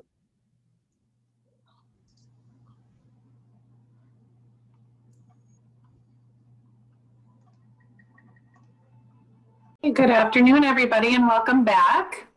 I hope you had a good lunch. We are going to start the afternoon with a presentation from Judy Mortrude, who is a senior technical advisor with World Education, and she is going to be talking about equity, a leader's role in distance learning. And she's here with a panel of members that she's going to be working with. And then we'll have a break from 2 to 2:15. We'll pick back up with Casas and Jay Wright, and then we are going to finish the day at 3:30, and with closing remarks and announcements about the upcoming summit. So at this point, welcome back and get ready to engage this afternoon in more learning, and I'm going to turn it over to Judy. Are you all set? Thanks, Renee. Yes, I think Veronica's going to run the PowerPoint, so she can bring that up. And if you can make the... Is everyone able to see the PowerPoint? Not yet, I'm not seeing it. Yep. No. I can see it. Okay, let me share again. How about now? Yes, there, I see it. Perfect. Thank you. And you'll take care of making all the panelists be able to mute or unmute and all of that. So, yeah. Okay. Thank you, everybody. I'm really thrilled to be here. Judy Mortrude, I used to be at CLASP. Some of you may know me from that. And even though I've been in DC for all this time, I have had the pleasure of hanging out with you Californians as AB 86 turned into AB 104, turned into AEBG, turned into CAEP. And it's really been an honor to be following you and engaged with you as California. It leads the way with your consortia model. And as consortia directors and administrators, you have this really awesome job of bringing together everyone in your community who really shares the goals of strengthening the adult education system, providing better and more equitable services to adult learners. And I'm here today representing another powerful consortia, the IDEAL Consortia. So really I'm filling in for Jen Vanek, who is my colleague and a director at the IDEAL Consortium. IDEAL is a network of state leaders in technology enhanced learning. Ideal states have been working together now for supporting each other for many years. But as you can imagine, in the spring of 2020, they became a real lifeline of peer support for one another as we all pivoted to this emergency remote teaching and learning environment. OTAN has obviously been a really important partner in this work, and I'm thrilled to bring you 4 more IDEAL partners. So next slide. I'm not actually seeing what slide you're on, Victoria, but I know you're going to get this. I think the next one beyond that. You know, while we all did our best in the rapid pivot during the spring of 2020, we know how important it is to start thinking about the long game of building equity into our work in digital access and digital skills and digital resilience, both for the people we serve and for our own colleagues. It was really inspiring this morning to hear what Jody and Toby and Wendy and others have been doing with partners to really ensure digital access and support. But I just couldn't resist throwing in, as I was listening to you this morning, something I've read recently. I encourage you to take a look at this very recent September 2020 Deutsche Bank report, especially as you are talking to partners about the importance of access and skill building for the people you serve. You could just see how really racialized this issue is, and sort of the terrible consequences that this gap could have as our society and our economy continues to exponentially digitalize, right? Where we are in danger of leaving more and more people behind. So take a look at that. But for now, let's go to the next slide, and I'll quickly walk through this agenda and get you to the people that you want to hear from. So there we go. So I'm going to introduce these 4 other IDEAL Consortia partners. They'll each give a brief presentation, and I'll have a few follow-up questions. As I am talking to them, if you have questions, please put those in the chat or the Q&A, and Renee will be monitoring that. So we'll have some time for that, and then I'll just bring us to closing comments. So next slide, here are our panelists. I'll give you a little bit more about each as they start, but just quickly, we're going to hear from Karina Kaiser from Arizona, Department of Ed, Sherry Lahane from both the Providence Public Library and the Rhode Island Tech Hub for Adult Ed, Jeanette Chandler from New Hampshire Adult Education, and Diana Satin, who works in Massachusetts as the Digital Literacy and Distance Learning Specialist for SABASE, which is sort of the equivalent of California's CalPro. Okay, so moving to Karina, next slide, slide 6 we're at. I can tell you about Karina a little bit. She began her career over a decade ago as a science teacher in the high school science teacher in the Texas K-12 system. She moved to Arizona to teach online courses for Grand Canyon University. And as a result of teaching both those face-to-face and virtually, she developed a passion for educational technology and realized its power to transform instruction and connect classmates and teachers and prepare students for this digital age that we are all living in. So Karina's love for EdTech and teaching continues to be fed as she serves now as the Arizona Adult Education Director of Educational Technology while continuing to teach online part-time as well. So take it away, Karina. Hi, everybody. Thank you for having me. Just to give some background, the Arizona Department of Education just adopted a new vision statement, which is equity for all students to achieve their full potential. And the adult education distance education policy is strongly aligned to this, as it is inclusive to all 3 NRS proxy reporting models, which are the learner mastery, the clock time, and the teacher verification models. This allows flexibility for our providers to determine which model or models is the best fit for their students' needs, both academically and technologically, so their digital literacy skills. The policy includes guidance as to the acceptable evidence for each of the reporting models, and state-approved online curriculum is identified for each of the 2 models, so clock time and learner mastery, and that's what you see here in this infographic on the slide. It's kind of a quick summary of our policy. This is our 2nd year implementing the teacher verification model, and at the start of the pandemic, we added a provision that allows for print materials to qualify for proxy hours to ensure that all students, regardless of their access to technology, could continue to be served. Great, great. So thanks for sharing this graphic with us. As you say, your policy in Arizona is inclusive of all 3 of what the national reporting system allows WIO Title II to report on, but you really leaning in on this teacher verification model there. Why is that? So I wouldn't say that we're necessarily leaning in on the teacher verification model over the other 2, as we don't insist that our providers use one model over the other. However, since the teacher verification model is our newest rollout, and this is only our 2nd year with it, and by its nature, it requires the most technical assistance, our training efforts have been focused on this model. The teacher verification model allows for flexibility, creativity, and perhaps most importantly, it gives teachers the control that they need to be able to best serve their students.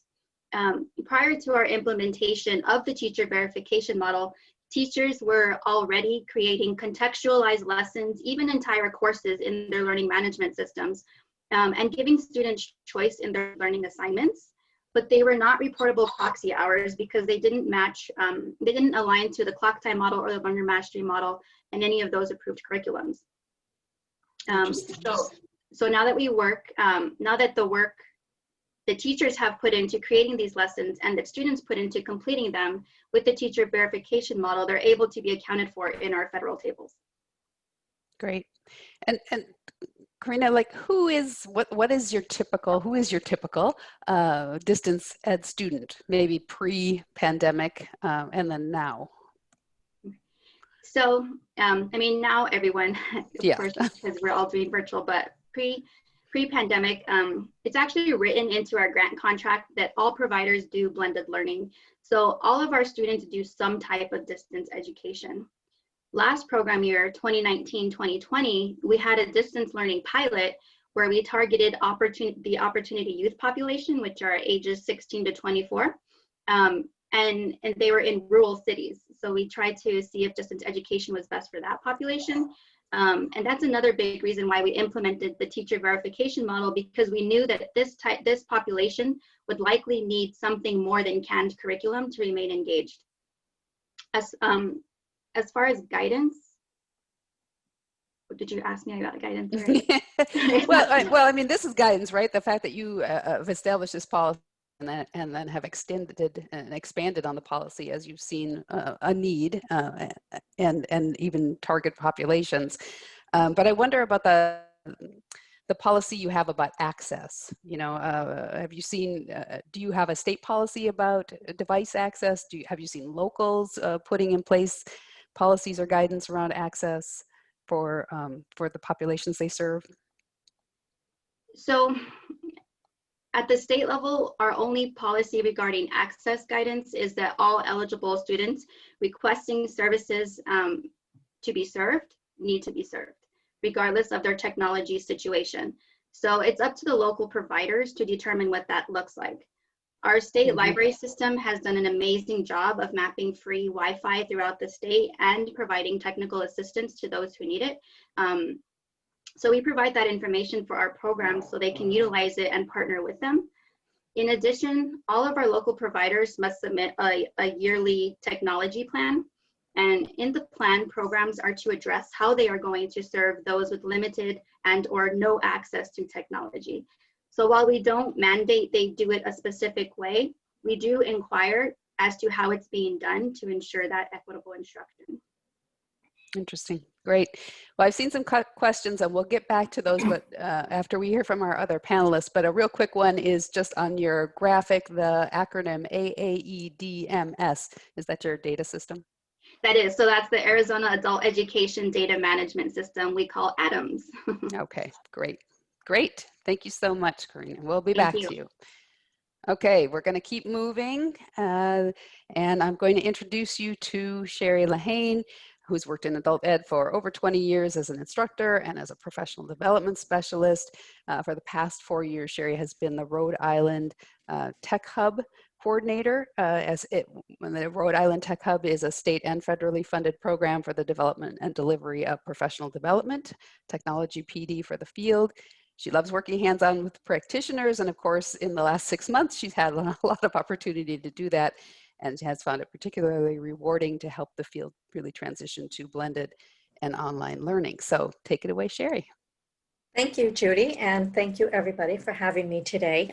So as Judy mentioned, and you can see on this slide, I straddle two fields, adult education and public libraries, because the Providence Public Library in Rhode Island has been the fiscal agent for all of the work that I've done in adult ed for the past 20 years. You know, it's been interesting to see the growth mindset of learners as we were trying to work with them for many years in integrating technology pre-pandemic. And since March, we have seen this steady increase and eagerness and hunger of practitioners to learn more about technology and improve what they're doing. And even from the early spring until now, we've seen this transition from tools, learning about tools, to learning how to better create distance learning and deliver distance learning programs. So it's been really exciting, and now we're looking at better ways to help them structure their synchronous and asynchronous learning, how to support them in onboarding and supporting learners, and support learners throughout to keep them engaged and productive. Great, great. One of the questions, and Sherry, especially since you're the librarian, and I always like to ask the reference librarians for information. Can you give us like the really quick definitions of online, blended, hybrid, synchronous, asynchronous? Certainly. Okay. So I will say that, you know, some of them overlap or are used interchangeably. And interestingly, right now in Rhode Island, we are developing a handbook. And one of the first things that we're doing is clarifying terms so that at least in Rhode Island, we're all speaking the same page, same language, and we're on the same page.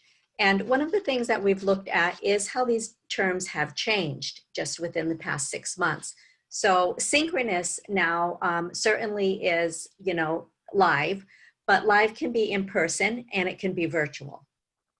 And that's the same as blended. We're now broadening our definition of blended to include, for those programs that are having limited in-person instruction, they can have in-person, face-to-face, but they can also have face-to-face virtual. So blended is a combination of doing some work at home asynchronously, but also doing some work face-to-face, quote unquote, and that face-to-face can be virtual or in person. Asynchronous is self-paced, not as a group. And was there another one, Judy? I think I said online, but that's probably pretty self-explanatory. Yeah. You know, where we've drawn a line is hybrid, and we're now we're not going to in the future use hybrid and blended interchangeably, because we've identified different models of hybrid that don't necessarily involve technology. So we're just in the process of kind of ironing that out and putting it in print to share with our field. Oh, great, thank you. So sort of the same question about access to technology. How have you helped both adult education learners, but also adult ed instructors with technology access? Yeah, well, you know, when we looked at the issues around what I'm going to say digital inclusion, we first decided to look at the barriers, and we decided that we needed to take a deeper dive, because the barriers to accessing technology weren't always around the hardware or the devices. So that it was one barrier, but there was also, for example, the English language barrier. So they might have had devices, but we needed to address the fact that we needed staff, or programs needed staff, to be able to communicate with them, because at a distance was more challenging than in person. Then we had the digital literacy skills, of course, where there is a range of levels of proficiency. And then the other barrier that we addressed was the reality that our students are facing. And that was, you know, competing priorities like childcare, work schedules, and supporting their children during homeschooling. Right. So shall I go on and talk about some of the ways that we address those? Sure, yes, please. Okay. You know, we forged a lot of partnerships. So one of the things that we did was we partnered with the K-12 system, public libraries, and adult ed organizations, and K-12 professional development. And we kind of had to edge our way into this system through a lot of conversations. But what we wanted to do is make sure that our adult learners had the same technical support that the K-12 families did.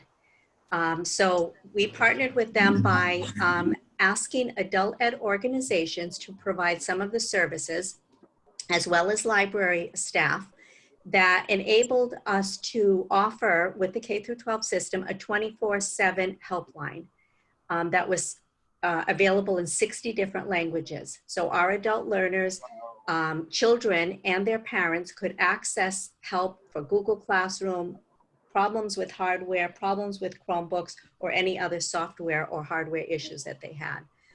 We had a short pause during the summer, and that has resumed in the fall.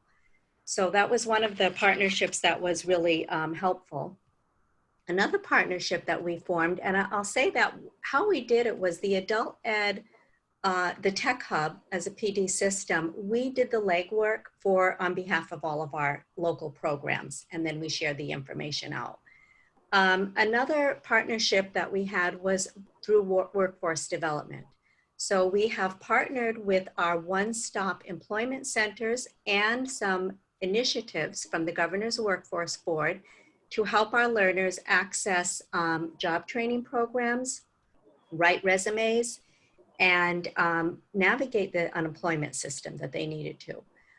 So for example, one of the job training and onboarding programs, the stumbling block was helping learners with resumes virtually.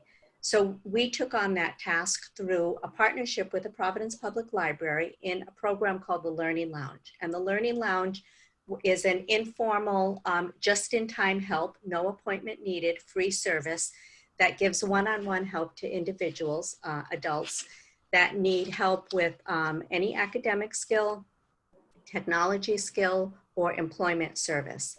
And so we were helping them specifically with the resume writing.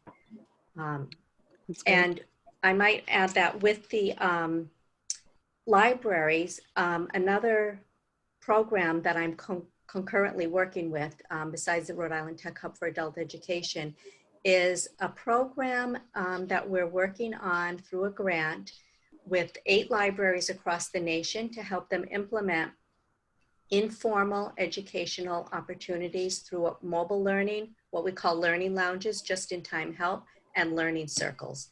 And the target audience is adult learners with low skills. So that feeds into our partnerships in getting the services and educational opportunities to our adult learners who might not fit into the mold of a class, for example. Great, great. Thank you so much. Well, there are some questions for you, but we'll move on so we can get through our panel, and then we'll come back and ask you.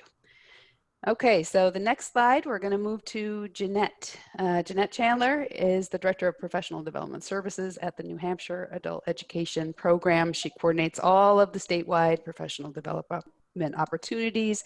She oversees the statewide mentor team, serves on several educational boards, manages all of the state-supported distance learning educational management systems, and over the last 2 years, she has collaborated with the New Hampshire Bureau of Adult Education and a fellow New Hampshire Ideal Consortium member to develop trainings that would help New Hampshire adult education programs develop their local distance education and blended learning policies. So take it away, Jeanette. Hi, everyone. Thank you for having us all today, allowing us to join you.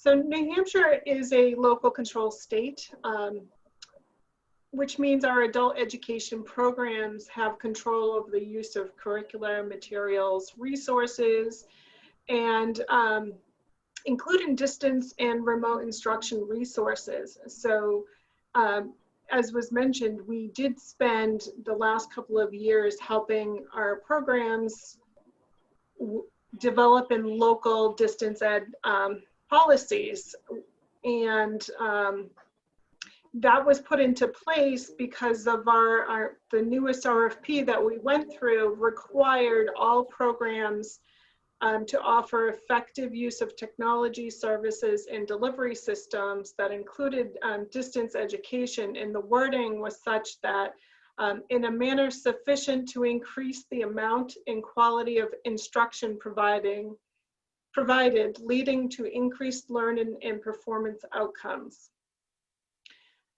which helped us when the call to move to 100% remote instruction came. We thought we were in good shape. There wouldn't be a heavy lift. It was required by all local programs to offer some sort of distance learning option to provide that quality and consistency and continuity of options for learners to meet their needs.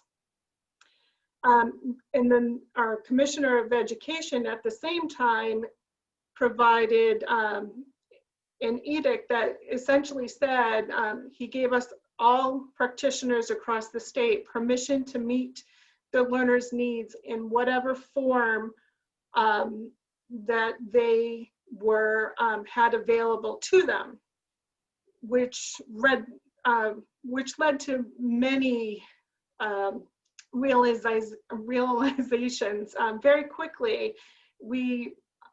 And most importantly, we realized that there was a huge inequity of ability to access the internet. And so digital inequity came to light very quickly. And that stems from New Hampshire is primarily a rural state. And so that transition to 100% remote instruction, when that happened, it quickly highlighted the inequity of digital services and ability to provide education instruction to learners across the state. And the I will say the state of New Hampshire acted very quickly, and we applied for and were approved for a $2 million grant from the USDA. And in the next slide, I have provided resources for people to access information if they so desire.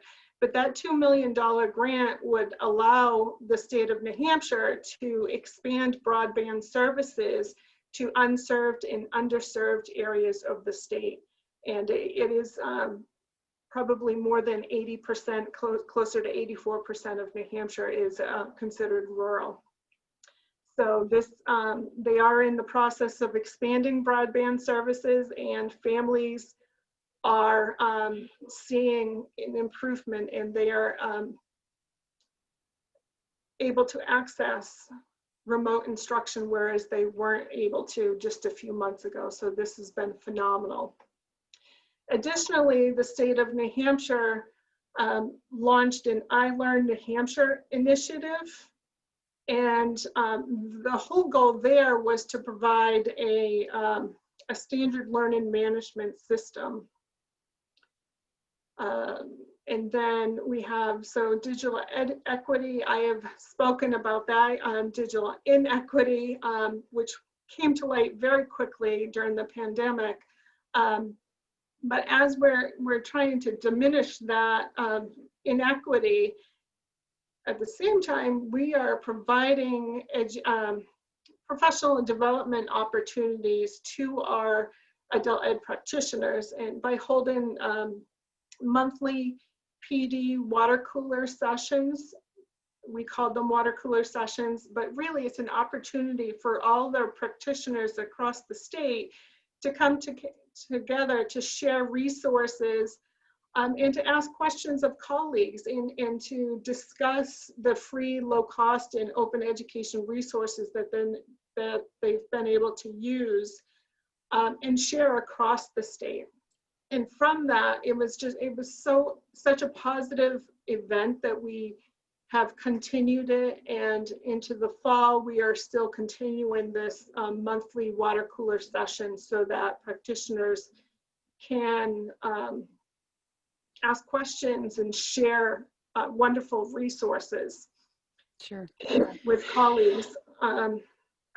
Go ahead. Jeanette, you mentioned families and thinking about the whole family, and that reminds me that New Hampshire made a decision to move to Canvas during all this time, right, in the spring. And Canvas, as I understand it, the state was, I don't know if it was the governor's office, led this idea to coordinate across K-12 and your post-secondary system and the adult education system through the use of this learning management system that would be shared across sort of a K-20 continuum. Is that right? And can you talk about that decision? Yes, absolutely. That is correct. And due to a variety of factors, that inequity of services, but additionally, across the board, practitioners, when that commissioner had said, use whatever resources your learners had in hand, it quickly led to time management issues of, with practitioners, because they had family members in many different levels using either sharing devices, or perhaps there was only one device and it was on a phone. And the idea to move to Canvas and to provide that K through 20 experience was to provide a standard learning management system so that a learner from kindergarten all the way up through post-secondary would be familiar and have the skills necessary to start learning from the ground running, no matter where they entered in the system. And adult ed jumped in on this because we have, along with, thanks to Rhode Island, a couple of years ago, we were invited to go to Rhode Island to experience Project IDEA, which originally came from the state of Washington. And that is a blended learning program that we all had access to. It was ESL access, and that's embedded within Canvas, and Canvas Commons has all kinds of materials appropriate for adult education students, and as well as we will be using Canvas to roll out our PD services. Great, great. Yes, as I understand IDEA, it's specifically about levels 1, 2, and 3 in ESL, right? It's sort of the flipped classroom and bringing those tech resources and that distance technology enhanced learning to a population that perhaps wasn't being served in a lot of other distance ed models. Is that right? Yeah, yes, that is true. And it's also highly adaptable. So even though it's intended for ESL students and in certain levels, teachers have, and this is what we love about OER resources, when you check out the licenses, we have the ability to augment resources, pull out stuff that is not appropriate for the level of learners in front of us, and then substitute it with other resources. At the same time, it could be adapted for ABE students, something similar to IDEA. It is certainly appropriate, not everything that is within the IDEA curriculum, but a lot of it could be adapted to suit the needs of ABE learners. Great. So one more question, just, as we all experienced and went onto these hours of Zoom professional learning this spring, there is so much content available online. How do you help people identify quality, and not just quality of content, but sort of quality in terms of representation, of who's in the materials you're using, quality of context? How do you have those conversations? So going back to being a rural state, additionally, I want to mention that as a whole, New Hampshire is a highly educated state. And so coupled with being a rural state, we are also receive limited funding as a result of that. So we as a group have to be extremely resourceful and look to all of those free and low cost and open education resources. And we highly encourage the adult ed programs to go after those sort of materials. Luckily, we have been in touch with Jeff Gumas, who is he developed CrowdEd Learning, as you can see on the screen, as well as skill blocks. And so we encourage our programs to use his services. They are free to all adult educators. He's extremely innovative, and he saw a need before anybody else. So Jeff takes OER resources and he has compiled them. He's organized them by subject. He's organized them by CCRS content. And so he's essentially done all the work put into vetting quality resources. And so we really do encourage for our programs to use skill blocks and go through CrowdEd Learning. Additionally, he just finished EdTech Makerspace, which I participated in and absolutely loved. I am just a huge fan of Jeff's work.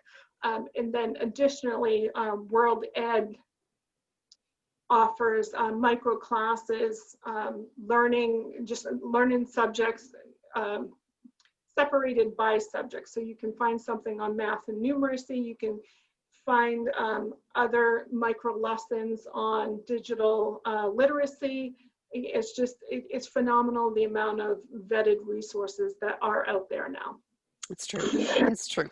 Thank you, Jeanette. And I'll just say that Jeff Gumas is coming to work for World Ed, and we're very excited about it. Okay, so let's move through the resource slide, and we'll come back to more questions for you later, Jeanette. So I'm on slide 10. Yeah, you're there with me, Monica.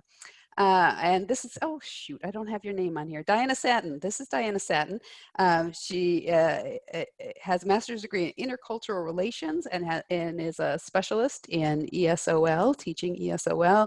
She's worked in adult basic education since 1994 as a classroom teacher, a blended and an online teacher, a staff developer, a published She currently works as the Digital Literacy and Distance Learning Specialist for the SABASE Program Support PD Center. And SABASE, as I said, is sort of like CalPro in California.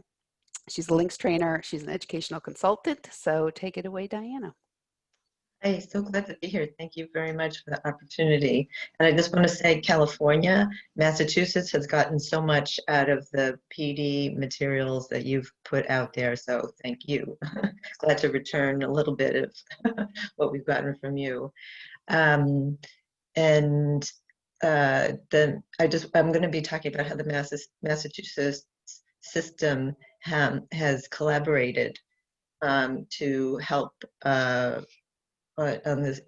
I'm going to talk about this theme of leadership that is today's theme, and this includes the system includes the State Department of Education and our PD system, SABASE, and program leaders from the agencies, and how we developed this shared vision about working together to move through successfully during this time of the pandemic.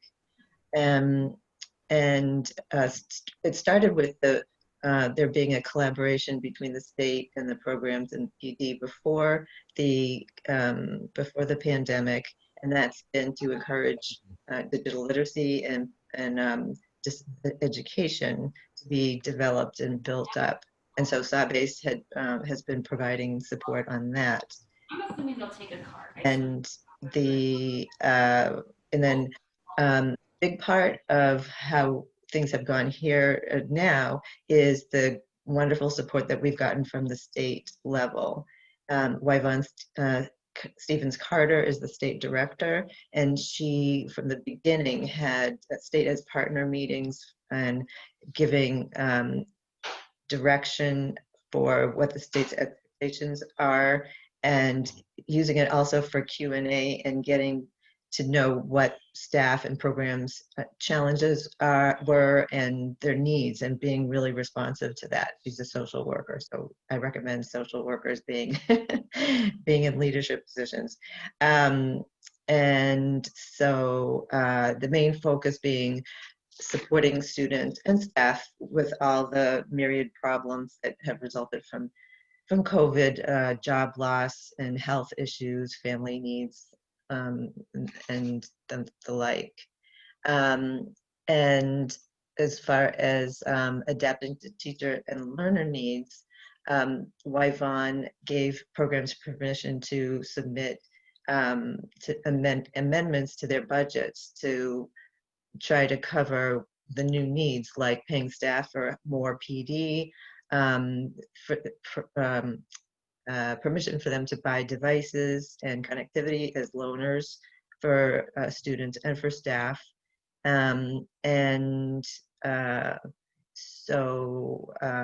Let's see, and that helped the programs turn around really quickly, and us too, SABASE as well, to help people to know what people needed and had support with, and to help them use these new devices, figure out how to buy them, where to get them. The mechanisms for communicating PD, they are various because they're through the PD that we offer, such as workshops, courses, coffee hours, and program-based PD, program-based coaching. We always get staff letting us know what they need, and also sharing amongst themselves, which is like 80% the most valuable form of support that they get. And there are also regional director and regional advisor meetings, so support that in that format, and same for sharing. And also we have different ways of providing our PD, including on-demand offerings from recorded webinars that we had given the previous year. And as far as, let's see, responsiveness, a responsive PD system. People came in to PD let's see, how many, like, carried the floor. It was like 1 million people. It wasn't 1 million people, but it was a lot of people, a lot more than earlier. And another way of support was there's an annual Summer Directors Institute, and that was the original agenda was changed in response to the program directors and staff needs, and that then it focused on remote intake assessment and orientation, because of course people had their eye to September. And the resources that we offered, just to name a few, I already mentioned about the funding that Yvonne, the flexibility that Yvonne gave people. And they also needed to know how to, for example, with devices and connectivity, which were the #1 barriers. And so they needed support on how to loan, what's the strategy, how to get the devices to the students. And so programs shared, and we shared from Ideal States, forms for loaning forms and ideas among the states, and our programs, dropping them off at students' homes, the devices, and meeting students in parking lots. So yeah, a lot of sharing is very helpful. We also have a Zoom resources page. I don't know if maybe there isn't time to click on it, that's fine, the link is there. And also those are resources that were gleaned from practitioners in workshops who said, oh, our program developed this Zoom Zoom instructions in 5 languages. They were like, great, can you share that? So it's wonderful when we get that information and we share it, we can share it out to them. And there's also a Padlet, which is a discussion forum, a discussion board, where it's in categories and people can post questions, share resources, and we do too. One last thing I wanted to stress is program-based coaching and how important that is, because practitioners can take all the PD they want to learn how to use this tool or how to address that issue, but they need a comprehensive plan, a cohesive, structured approach. And so that's where program-based coaching comes in. And so that's another support that we offer. And if we could go to the next slide, I just want to say one quick thing. And that is that these are the entities that have supported one another. And there's some quotes here. One little anecdote I want to tell you about is that at a number of programs, students who had lost their jobs, they sewed masks to send to their classmates, and also who were frontline workers, so to support one another. And that is all. Yeah, wonderful. I mean, so one of the questions that comes to mind about professional development, especially from a professional development center, is like, who in our field has access to professional development? We know that has never been fully equitable. Not everyone gets paid for professional learning. So what have you seen? What has the pandemic done to sort of change, or hasn't it changed who gets access, how they access professional learning? Well, built into the rates that teachers are paid from the state, this is all, this has been going on forever. There is an amount that they get, a number of hours. It's been 12 hours for PD, so that's built in. And then Yvonne said that the programs can amend their grants to be able to offer more, to pay their staff more hours, more hours of PD. Okay, so that was actually a state policy. State policy, yes. Yeah, interesting. In that program-based coaching, one of the things, and in one of our breakouts this morning, somebody raised the fact that there's such a disparity in how the comfort and level of expertise in teaching staff with pivoting to this remote setting. I've heard that a couple of states, Minnesota and Delaware, I believe, Ideal Consortium members are starting, what do they call it? Like peer peer coaching where an adult ed teacher who's very comfortable in the remote setting using whichever platform, Canvas or Zoom, or sort of raises his or her hand and says, I'm willing to be observed, or come and join my class, right? Come and join my class. Let me show you how I run this thing. Is that something that Ideal is working on as a way to share out that strategy? There is a rubric that Ideal, there's a work group of Ideal folks who are working on a rubric for that. And definitely that happens in Massachusetts. I know of many programs who have said from the beginning they've supported one another in this jump into distance education. By mentoring one another, they either pair themselves up, or they are asked, would you be willing to?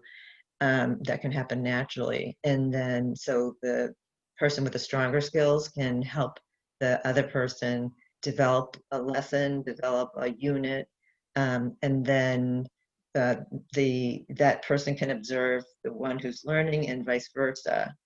And so that's happening a lot. It's really wonderful that it just came up naturally. It is. It's great. It's great. All right. Thanks, Diana. Next slide is just your questions. I've seen some things come in the chat. Renee, I saw Frank's question. Maybe Frank wants to unmute himself and ask his question, which is a good one. Hi, Judy. It's good to see you. Thanks for doing this work. I don't know that it's a question specific to this. It's one that's on my mind constantly, which is, how do we make sure we're not just taking the old system into a new environment because we're comfortable with the old system, not because it's necessarily the best system, especially in a new environment? That's a great question. Anybody from the panel want to jump in? Talk about how do we use this moment to truly walk the walk of differentiating instruction, meeting people where they are? Hi, Judy. I can try to answer or give my take on that question. And it is a great question, Frank. And I think it's important that we ask ourselves that every day with every policy that we develop. My take on it is kind of threefold. One is the power of survey. So not just surveying your teachers, but surveying your students. How are they doing? What do they need? What's working for them? What's not working for them? And then find out why it's working or why it's not working. And from there, we can improve processes so that at the end of this, we have the best of two worlds. We don't just do face-to-face learning well. We also do virtual learning well. So I think surveying is an important part of that. The second thing, I know in the chat you said something about personalizing instruction, and I think that the teacher verification model plays a big role in that. Some examples that I have just off the top of my head, some of teachers that we featured are, we had this teacher, Harshika Bhatt, she created like a menu where a student would create a meal. So they would choose something from the appetizers, which was like a warm up. Then they would choose an entree, which was like the assignment. Then they would choose a dessert, which was like, extra credit, something like that. So to be able to personalize instruction, I think the teacher verification model really allows for that. Another example is in our rural community, there's a really big rodeo presence up north. And one of our teachers would contextualize her math lessons to be like, if you're hauling 5 horses this distance, how much hay are you going to have to take with you if it's a 3-day trip and they eat this much? So being able to personalize and contextualize lessons like that, the teacher verification model is excellent for. And then my last point on that, or my last take on that, is also utilizing adaptable canned curriculum. So in Arizona at the state level, we provide 3 online curriculums for the clock time model. And we are very aware, or we are very mindful when we select the curriculum that they are adaptable. So they have like an individualized learning path for students, either via diagnostic or like a previous learning survey before they begin. So, and then for example, in Burlington English as well that we provide, it's adaptable in that it presents the same topic at different levels, so that all students are learning the same concept, but they're learning it at their own level. So I think that a combination of those three things allows us to create processes that are going to give us, in the end, the best of both worlds, and not just moving from one environment to another. Hope that answered your question. Just very quickly, if I can, Ginny, I'm just some clarification. So big fan of contextualization, big fan of differentiation, but I'm talking about actually personalizing the entire experience so that students who are ready and able to work on their own are given more independent work, and those who need more of a high touch, high contact environment are able to get that in a way that that is different than currently. Everyone signs up for the class, regardless of where they might stand in terms of self-motivation, self-direction, and ability to learn independently. Yeah. Yeah. So some of the high flex models that are coming out, I think are trying, that are imagining our future when we always have this remote and asynchronous option for the instruction we're doing. I think try to break down some of those barriers, but yeah, the personalized that you're imagining, Frank, I think that's an AI solution somewhere in our future. Yeah. I'm looking to see if we have any other questions. Renee, are you seeing any? We do have a question from Ilsa. Any resources out there that make a connection between a digital learning environment and digital workplace skills development? Panelists? I'm not sure if it answers this question, but probably everybody here is familiar with what used to be GCF Learn Free and is now GCF Edu Global, I think is their new name. They have a whole section on employment. I think it's called Workplace Skills. And I think some of their lessons could fit that need, that they're making that connection between digital literacy skills and workplace skills. I looked at them recently and was thinking of them in terms of different delivery systems. And I think that the way that they're sectioned into modules, you could easily pick and choose some of that content that would fit both areas, digital literacy and workplace. Great. I'll jump in and add something. Oh, sorry, Judy, were you going to say something? Go ahead. Go. Okay. The EdTech Center has a lovely website. I'll paste the link in the chat. It's Workforce EdTech. And they, I think this may address what you're talking about. And it has tools, and there's a blog, and there's also a community of practice on LinkedIn. And that's all about the tools for, that's about, I'm trying to, okay. Yeah, it sounds like it's related to what you're asking about, tools that have workforce preparation in mind. Great. From Alan, we have for class, how do we approach cultural shift to virtual instruction and virtual learning?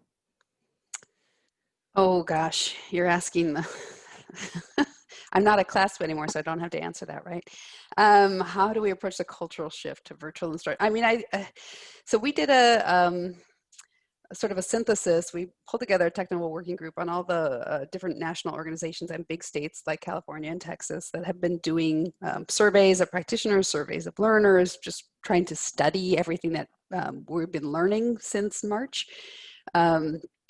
I don't know that there's an answer for that yet, but there's a real sense in the field that we're not going back in the adult ed world, that we're not going back in the higher ed world. I think our partners in post-secondary and higher ed are really seeing a seismic shift. I think it's harder to imagine that for the K-12 world, but this idea of taking down the barriers to learning, providing access to learning. There are programs that have increased the number of students they're serving because suddenly they were able to serve people who had these childcare transportation barriers. So I think there's a cultural shift, and I think a lot of it has to happen like in our minds. One of the other things that research brought out was this mindset, this idea that only some learners can be remote learners, only some learners can learn through distance platforms. And what the reality is showing us is that, again, if we design it well and support it well, then anybody can work that way. Oh, interesting things going on in the chat. Okay, I need to get through my last couple of slides because I see the last few minutes. So Veronica, if you'll move us to the next slide. I will say that OTAN, as I said, critical member of the IDEAL Consortium and can help keep you all connected to these wonderful panelists that were with us today. I want to share with you this listserv. This is from an organization called the Digital Us Coalition. Digital Us is a group of many national organizations really dedicated to digital equity. Started this listserv as a way to share resources on the topic for a really wide array of stakeholders, including a lot of workforce entities, chambers. The next slide are some more resources that if you're not, if your staff are not already wiped out in professional learning, Pro Literacy and the EdTech Center have teamed up to do Fourth Fridays, and EdTech Center continues to do Second Fridays. EdTech really started hosting this conversation in March, bringing together great practitioners, great leaders in the field in terms of digital skill building, digital equity. The next slide, because of that work, OCTAE at the U.S. Department of Education asked the EdTech Center to build some micro-learning modules on sort of the main things that a practitioner needs to think about as they start in on a distance ed or blended learning model, things about outreach, things about screening, assessment, how to effectively blend distance and in-person learning. And you can find those courses and you can point your teachers toward them at that website. And then last slide, with our final minute to go, is just to give you all our contact information, let you know that, in a format like this, we realize we've thrown a lot at you, but you can reach out to us and we will try to point you toward resources that can help you. And thank you to all the panelists. Thank you to everyone on the call and for all you're doing. Thank you all. This is Jeanette. And Judy, I just wanted to add to what you had mentioned in terms of cultural shift. Honestly, it comes from us as practitioners. We need to help everyone by modeling the changes and the shifts. There's a high percentage of careers that require digital literacy of some sort, and that number just keeps increasing. So you're right, we're not going to go backward, and the best way is to help everyone move forward. Nicely said. I think that's a great way to end.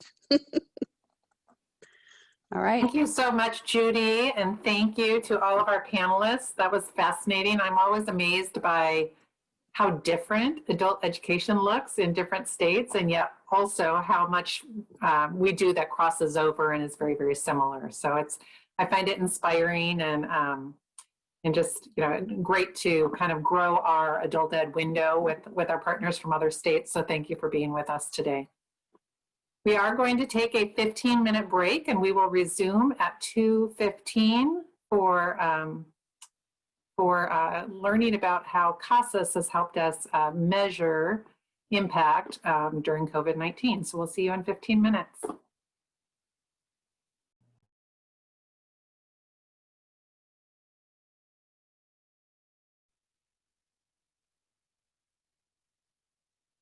All right, welcome back. It's 2:15. Hopefully you all had an opportunity to get up and stretch a little bit. or if you were like me, you took the opportunity to answer a couple emails. At this point, I would like to introduce Jay Wright. He is the California Accountability Program Manager for CASAS, and he is here to tell us how CASAS is responding to and measuring the impact of COVID-19. Jay, are y'all there?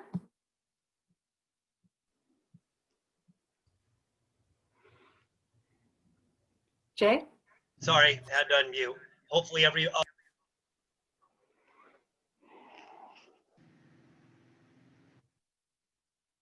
heard you and now I don't. Are you still there?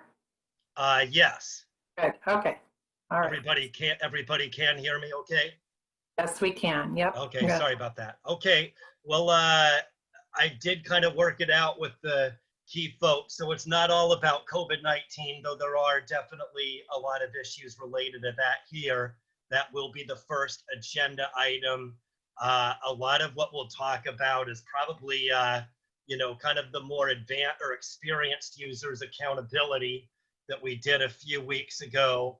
A lot more COVID stuff and a lot less data dive stuff, but it was thought a lot of people probably didn't hear it. So we'll kind of do a review of that. So here's the overall itinerary. We will start by talking about COVID-19. I added a few slides just based on some of the questions I've seen in the previous sessions. So some of the, you know, kind of federal and state level definitions of some of these things I added in here just hopefully for a little clarification. A little bit on CAEP programs. We've had a couple recent sessions where it's come to light that a lot of the things we were talking about at the beginning, there 2017-18 when we started these, have been a little bit forgotten. A lot of new folks since then. So a quick update for 2021, kind of covering some things that might be kind of blast from the past sort of topics, but things that have come up here lately. We'll go over outcomes and services. Some of those will just be a review of those things that you've heard again and again.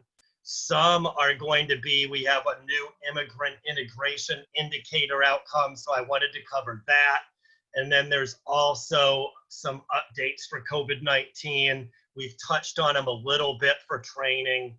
There's some issues that you've shared with me the last couple sessions too that I wanted to update on as well. A little bit on the CAEP reports and TE, and a little bit on, you know, what are some of the troubleshooting issues. Mostly that's where the COVID-19 comes in. We won't data dive, but we will look at some of the key things we've talked about forever, maybe point out some things that really are necessarily going to change whether we all like it or not.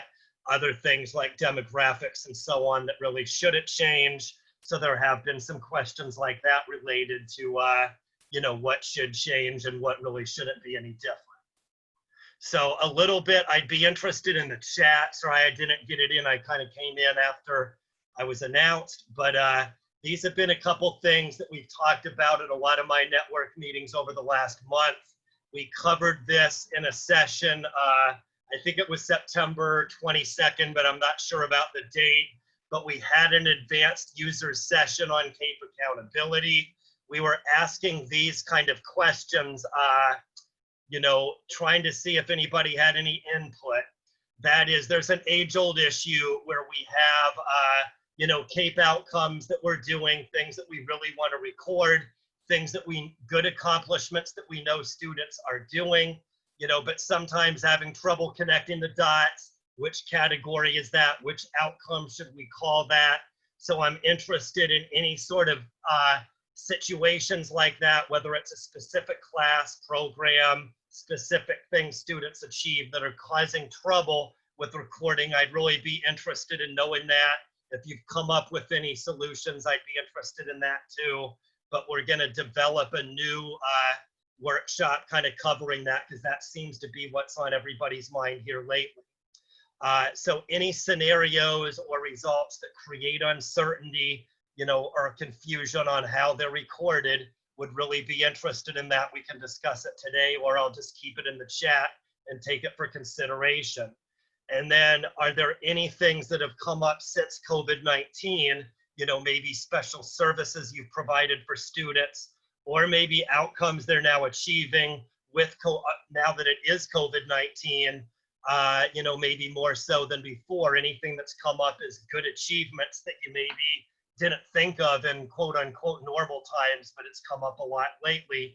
I'd really be interested in that sort of stuff. So that's just table setting, not required, but I'd really be interested in hearing what some of the problems are. I'll get the chat emailed to me after, so we probably won't be able to cover it all now, but I'd really be interested in your input. Just wanted to get that out of the way first. Okay, so moving along here, you can't start anything without referencing COVID-19. So here's the same COVID-19 slide I've probably had in every presentation for the last 6 or 7 months. Here's that OTAN COVID-19 website. There's several different sets of FAQs, including one from us at CASAS on all sorts of issues related to distance learning, class creation. There's some updated ones for recording things in TE and for remote testing. So all kinds of information on that OTAN website. Looking at it more from a federal level, again, I table set with this every time. There are federal level memos. There have not been any that I know of since the end of May, but when COVID-19 first hit, they came up with 3 quick memos that really were game changers in terms of federal policy. So here's a couple links if you want to look them up. But overall, you know, they basically started allowing remote testing. Making a long story short, before all this, you couldn't do any testing without an in-person proctor present. So they allowed it at the state level. California obviously checked the box that said, yes, we're doing this. In the recent one at the end of May, it also talked about self-reported placement, meaning you could use an informal assessment or in, you know, whatever you saw was necessary to place the student into an appropriate level. This was kind of a big change because for the last 10 years, the feds have required what they call the qualifying pretest that determines which of those 12 levels the student places into. So they're going out of their way to say because of COVID-19, you can place into one of these federal levels and qualify for federal reporting with or without a pretest. I'll note that it still goes out of its way to say the pre and post test is still what's required to get that measurable skill gain and so on. So I've been setting it up as they're kind of still staying on both sides of the fence where they're allowing, you know, to make it easier to get students placed and make sure you get them into the appropriate instruction and so on, but still leaving the rules as is for now with that memo 20-5 at the end of May. A little bit on the basics. I saw a couple questions like this. So this is just straight from the federal regs, the definition of distance education. That is any formal learning activity where students and instructors are separated by time, geography, or both. There's some of the fine print, you know, all different kinds of ways that you can do it. So whether it's synchronous or asynchronous, whether you're doing video checkout, educational software, Zoom meetings, whatever it is you're doing, you know, all of those are technically distance learning. They're all different kinds of distance learning, but they all technically qualify. For the last 10 years or so, this has been the federal definition from a data collection point of view. That is, the feds have had what they call the 50% rule. So what they say is, you know, usually, I mean, not so true now with COVID-19, I guess, but for the last 10 years, the overwhelming majority of anybody in distance learning most likely is in blended learning, meaning they're doing some of their instruction with distance learning, but some of the instruction, you know, at a distance. So the feds have had the 50% rule, meaning if the student is more than 50% distance learning, technically they count as a distance learning student for federal reporting. If it's less than 50%, then they don't count as a distance learning student for federal reporting. So to be clear, this is NRS rules and required for WIOA too. It's not necessarily required for CAEP, but just FYI, this is how, you know, we do it for federal reporting. And if you're having any issues with defining who these distance learning learners are or what distance learning is, just FYI. And then I'll just reiterate in Judy's panel, you know, they talked a lot about these 3 models. These are also in the federal guidelines and have been listed in the federal guidelines for 10 years or more. That is clock time, teacher verification and learner mastery. I think it was the person from Arizona that said they use a combination of all three, which is permissible in California. There's no way you've got to do it in California, but just summarizing the CDE statewide assessment policy. In general, if you're doing synchronous online instruction, so like what we're doing now is an example of synchronous, the instructor, you know, and everybody else are all listening at the exact same time. We recommend clock time. That is an hour on Zoom with everybody is the same as an hour in the regular classroom. But for asynchronous, that is, it's not necessarily at the same time. It's a video, it's educational software, or maybe it's going back and reviewing the Zoom recording rather than being there with the teacher. Then we generally suggest learner mastery. That is, you know, you define how long it takes a typical student ahead, and you put that in your local policy, and then you just record that amount of instruction once you're able to verify that that student really did watch the video or really did complete the module in the software, etc. So I'll move on, I guess, sanity check here. Hopefully everybody can hear me. Everything's all right here. Any sanity check at all? Okay, well, I guess I'll just, okay, thank you. All right, great. So anyway, this is just a review of programs. It's come up a little bit here the last couple months. These are more things that we talked a lot about in training, you know, 3 or 4 years ago. We haven't gotten into this as much, so wanted to put it on the table. So we now have 5 basic programs in CAEP.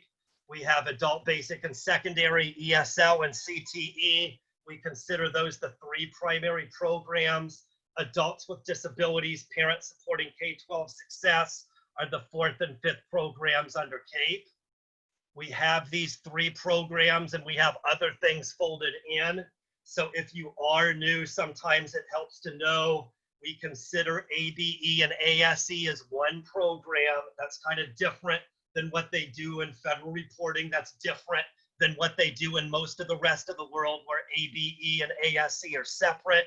Within ASE, usually HSE, which includes high set and GED, and high school diploma are different programs, but for CAEP, it's all as one. ESL is ESL. CTE, this was a big change last year. We have regular CTE, short-term CTE, pre-apprenticeship, and workforce prep, all folded into that CTE umbrella. So we've had a couple of those trainings over the last month that gets into the differences among these 4 areas. So CTE is long-term and focuses on an occupation. Short-term, obviously, is also occupation-specific, but is not long-term. There's no real guideline that gives you the cutoff, but the number I've used is 48 hours. That's what they use on the college side. That's the only number I know about at all. So if you need a number, that's what I'd say, though, and that's certainly not the required cutoff. Pre-apprenticeship is long-term and occupation-specific like CTE, but obviously a different model. Previously, that was its own instructional program as part of the previous AVG7 programs. It's still important. It's still something we're tracking, but now considered under that CTE umbrella. Workforce preparation is also one that used to be a standalone program. Last year, that program was changed from workforce reentry to workforce preparation, and also folded under the CTE umbrella. It started as reentry based on the emphasis on adults 55 years and up. It's still allowed to focus on older adults if that's what you choose to do.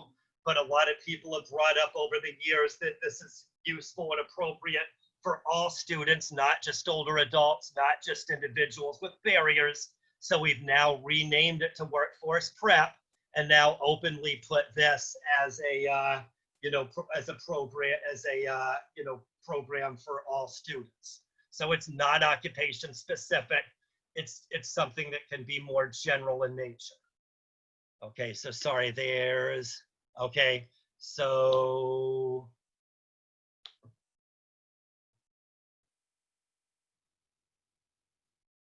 Okay, so I think you're just saying what about, so you're, okay, so this is, I guess, part of the chat, but we'll be covering post-secondary here in a few minutes. So I'll hold off on that question, I guess, until we get there, and then you can sanity check me if it doesn't really address it at all. So here's the summary of the structure.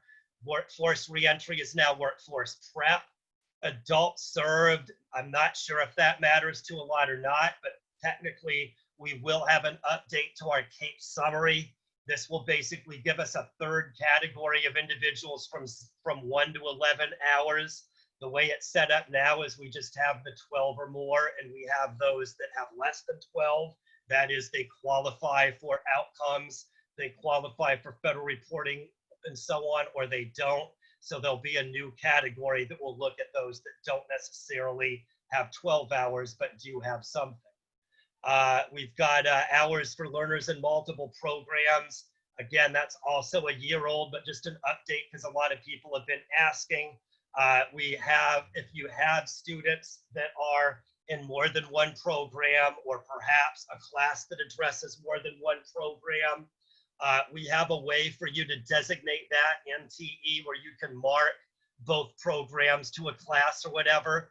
But what we had to do based on the way it is in NOVA is we had to make a command decision on how to govern those hours so it's done 50-50.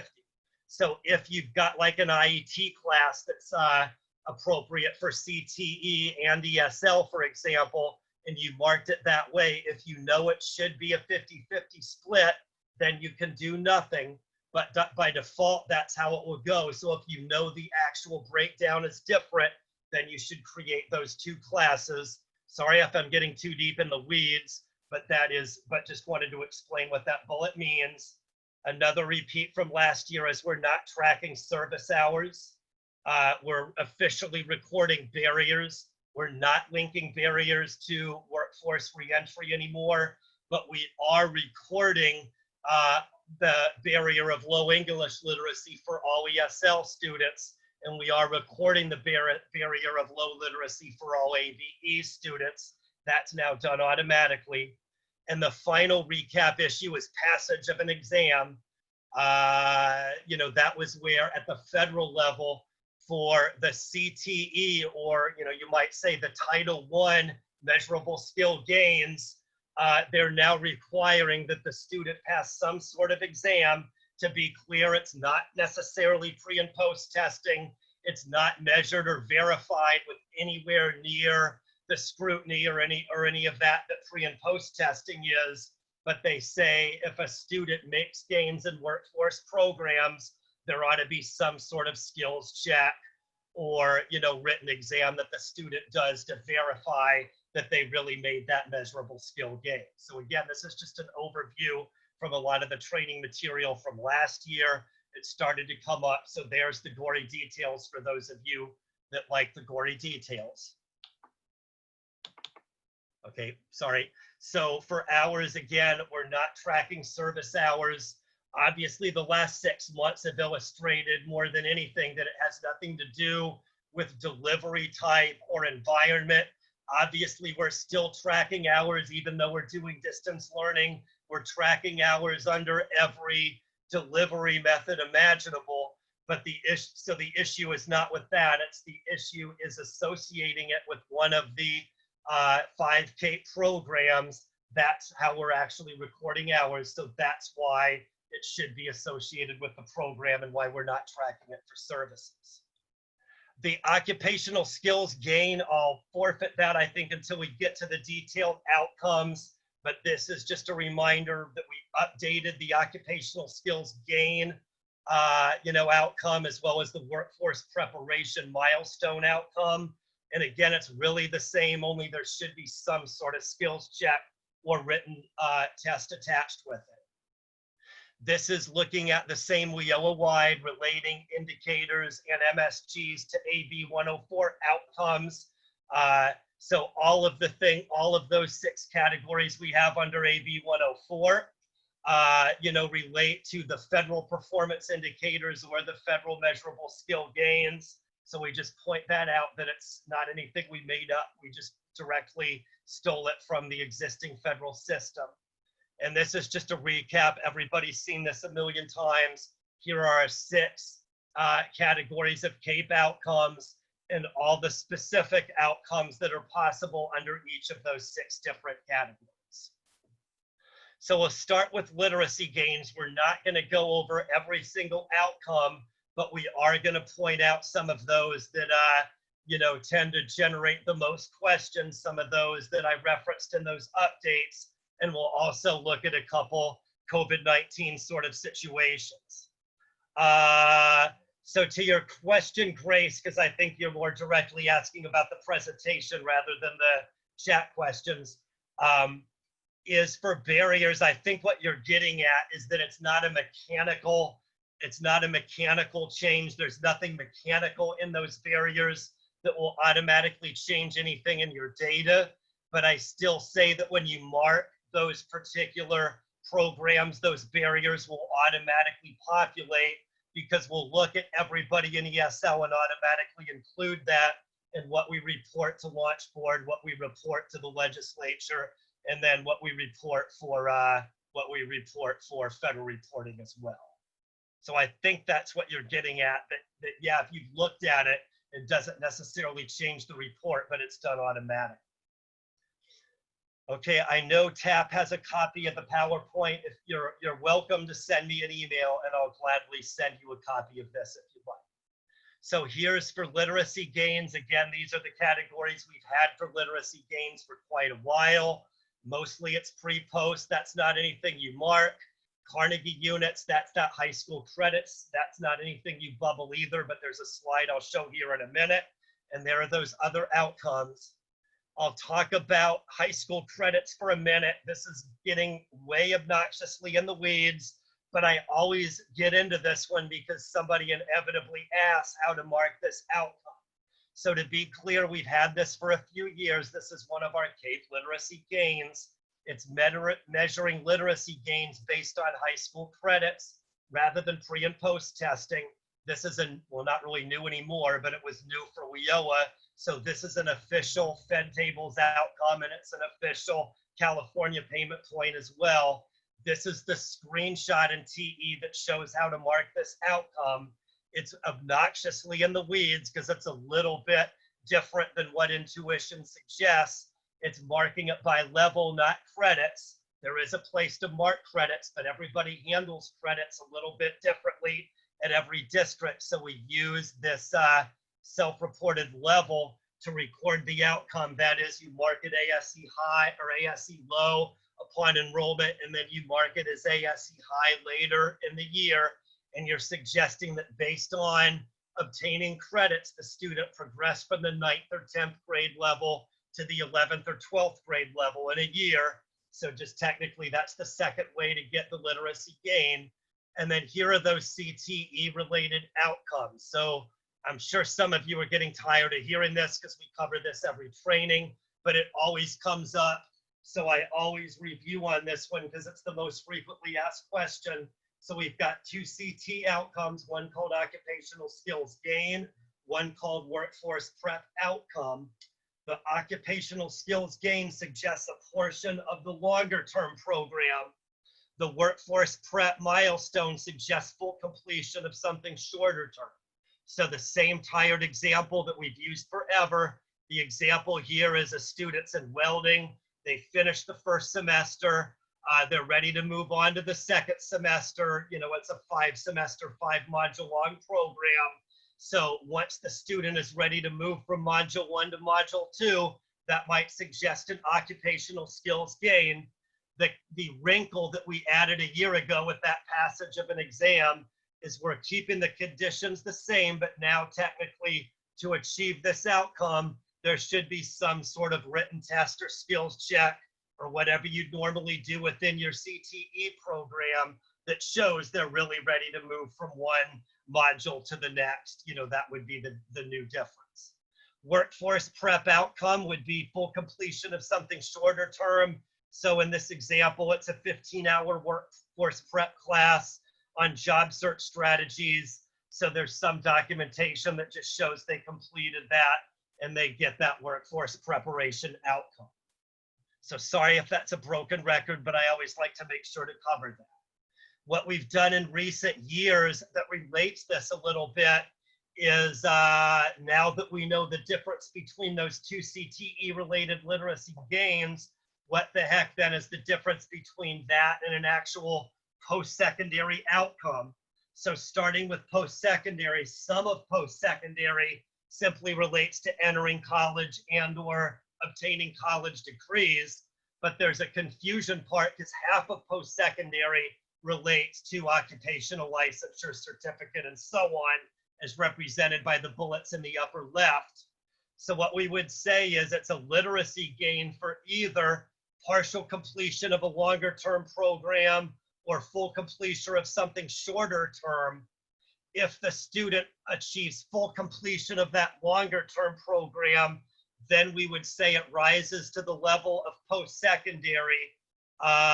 Yeah, I would say so. I mean, I'm not really the decider on that, but for my 2 cents, absolutely. I'm sure for a lot of reasons, the badge is a lot better, but absolutely. So anyway, if they have full completion of that longer term program to where, okay, they finished module 5 of 5, and now they have that official, you know, they now have the official license that certifies them as a welder in the state of California, then it would rise to the level of post-secondary.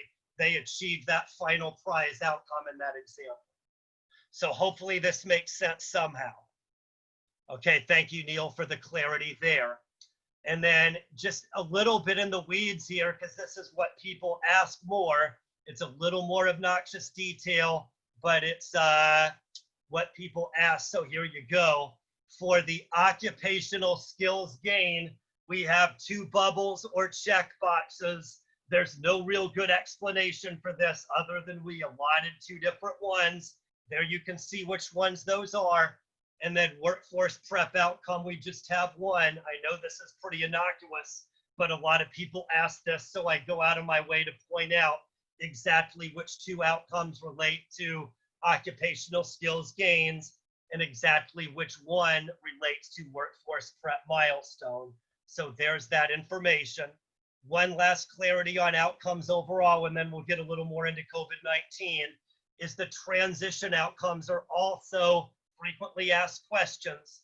So for the sake of argument, there are 3 transition outcomes for CAEP reporting. There's transition to ASE, CTE, and college. ASE is all under the hood. There's no bubble for that one, but technically if somebody starts the year in either ABE or ESL and finishes in either high school equivalency or high school diploma, that's a transition to ASE. We also have transition to CTE in college. Those you do mark.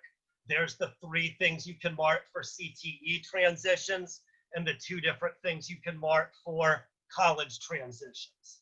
And here's again the same diagram we've talked about for a long time. The starting points are those 2 blue boxes to the left.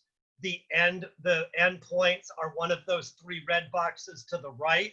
So the student starts in either K-12, adult ed, ABE, ASE, or ESL, or starts in non-credit community college, ABE, ASE, or ESL, finishes to get the CTE transition, finishes in community college CTE or K-12 adult ed CTE.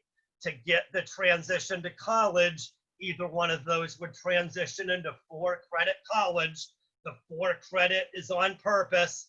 If they move from K-12 adult ed to non-credit, that would be considered more of a quote unquote lateral transition. So just FYI, this is how we track those transition outcomes. So a little bit just updating for COVID-19. So we are addressing the agenda is we've had a few workshops here the last couple months looking at different ways to try to update for COVID-19, try to measure outcomes and distance learning. So what we've looked at is aligning some of this to the passage of an exam process. So I'll just say this is a little bit why I was a little obnoxious in my level of detail and talking about that change that was largely a WIOA 1 change a year ago with passage of an exam. That is, you know, what the feds are saying on the Title I side in those workforce training programs. They want a little more documentation for those skills checks, for those advancements and so on. So we're using that general framework for how you might use this in distance learning. So an example might be some of those virtual class assignments. You know, maybe it's referring them to a website where they have activities. Maybe it's going to be some of the educational software. We've also talked about skills checks and workforce preparation activities. When we first talked about this in May and June, we were mostly talking about EL Civics. EL Civics is technically now its own outcome, so you may not need to mark literacy gains for this, but nonetheless, you know, doing those skills demonstrations, you know, online would be another way in which you could record, you know, some of these literacy gains outcomes in some, you know, maybe occupational skills gain or workforce prep milestone. Okay, so here's one side of it. Again, you know, looking at some of the virtual instruction, you know, the way that we've moved into distance learning. So learner mastery, I bring up related to one of those 3 ways in which you can record hours. So it may be the way you really like doing it. It may not be the way you like doing it, but I'll just point out that's been the statewide recommendation for about 12 years. Our CDE statewide assessment policy has referenced learner mastery for about that long. What learner mastery does is it basically, you know, identifies the software, the videos, the, you know, online, you know, applications, whatever it is that you're using for distance learning instruction. And then you're defining how long it would take a typical student to complete that module or watch that video, get through the web application or whatever it is you're offering. And then you would credit the student with that amount of instruction. You know, you saw some alternatives that are no better, no worse than what we do in California. So I'm not trying to say we're better, but just so you know what the emphasis has been in California, that is, it's defining that ahead of time, putting it in your local policy with the idea that you're recording the same amount of hours across all students equally. So it was developed, you know, earlier when it was online or video checkout or whatever, where you might have students that get an hour's worth of instruction and they take exactly an hour, whereas other students might take 4 or 5 hours because they're constantly interrupted. So we had emphasized the learner mastery for those sort of reasons 10 or 11 years ago with the idea that we wanted to be sure that everybody got the same amount of hours, whether they dutifully did it, or whether the student dutifully completed the instruction right away, or whether it maybe took a while based on those obvious issues. So that's learner mastery. A part of learner mastery that is optional, but we talked a lot more about in the good old days, is you might have some sort of exam that you have the student pass before they get the hours. That would be an obvious opportunity for recording COVID-19 literacy gains, where if they pass that test, that would be a great passage of an exam, quote unquote, sort of situation. Another would be with educational software. Most of you are doing the second bullet a lot more than the first, but that is within all of those software products that I'm sure all of you are using. Some of the higher end software products have built-in quizzes where the student has to pass a quiz that covers the material covered by the software before allowing the student to proceed. So for the last 6 months or so, we've definitely been saying, let that software and let your software publisher work for you. And that's another really good opportunity to show that the student has done some sort of passage of an exam because they had to get through that content that directly related to the software that's the backbone of what you're doing in distance learning in this example. And then some of you have local milestones where if you're doing things like EL co-enrollment, maybe working with your Title I, you know, that would be enough, and they're making those kind of transitions. That would be another way to record, you know, outcomes in a COVID-19 environment. That just scared me. Okay, sorry, was there a question? Okay, All right, and then here's just, again, more ideas. You know, in May, June, we were talking a lot about EL civics. So you don't really need to record it as a literacy gains outcome anymore because it's now an I3 outcome. More on that here in a minute. You know, that would be something you could certainly emphasize more in COVID-19. If you're I know IET is a little far-fetched, but if you are doing things with your Title I or with your CTE, you know, sometimes those prerequisites are another way to show that they did something and record it as some sort of literacy gain. If they transition to a higher level placement, you know, in IET, ILCE, you're hearing a lot about that, where the student may not necessarily qualify for IET or qualify for the higher level ILCE class, but now they've made enough gains in their ESL class to get there. That would be another way you could record, you know, something tangibly for literacy gains. And then in EL co-enrollment, again, they move on and get into that Title I program, or if you're one of those pilots that's doing EL co-enrollment, my understanding is those students are completing some of those shorter term workforce training classes with Title I. That would be another way to say, yes, here's some students that are making those kind of gains. So again, you're not required to do any of this, but over the last few months and in the spirit of Renee's outline, I think the call is to look for maybe alternatives where we can still do something instead of nothing, knowing we're in COVID-19, knowing that everything is changing here for the long term, not the short term. So none of these are perfect, but this is just giving a bunch of suggestions for how you can still record outcomes and still show that your students are making these gains and doing a great job in a distance learning / COVID-19 environment. Related to this, here's some troubleshooting examples. Thanks again. I'll just say Neil's giving me a huge boost here, giving some other suggestions here. I mean that sincerely because I'm not sure I'm on the right track, so thank you. I feel a little better seeing some of these suggestions here. So troubleshooting, this is what we got into a little bit in the training we did a couple weeks ago. I think it was September 22, but don't quote me. But there was some interest in looking at areas, and I see a lot of people were chatting, so thanks for your input. I'm going to speed through this and look at it afterwards and get back to you. I don't think we have time to dig in right now. But anyway, a lot of you had brought forward suggestions of scenarios at your agency or in your consortium where you know students are doing wonderful things and you know you should be dutifully recording them, but you're a little unsure exactly what category or which specific outcome it is.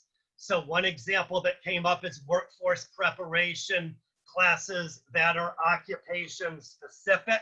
So to that answer, you know, again, it's not that important that you do it the way I say, but just so I give some answer instead of none, I would say that would depend on your CTE program.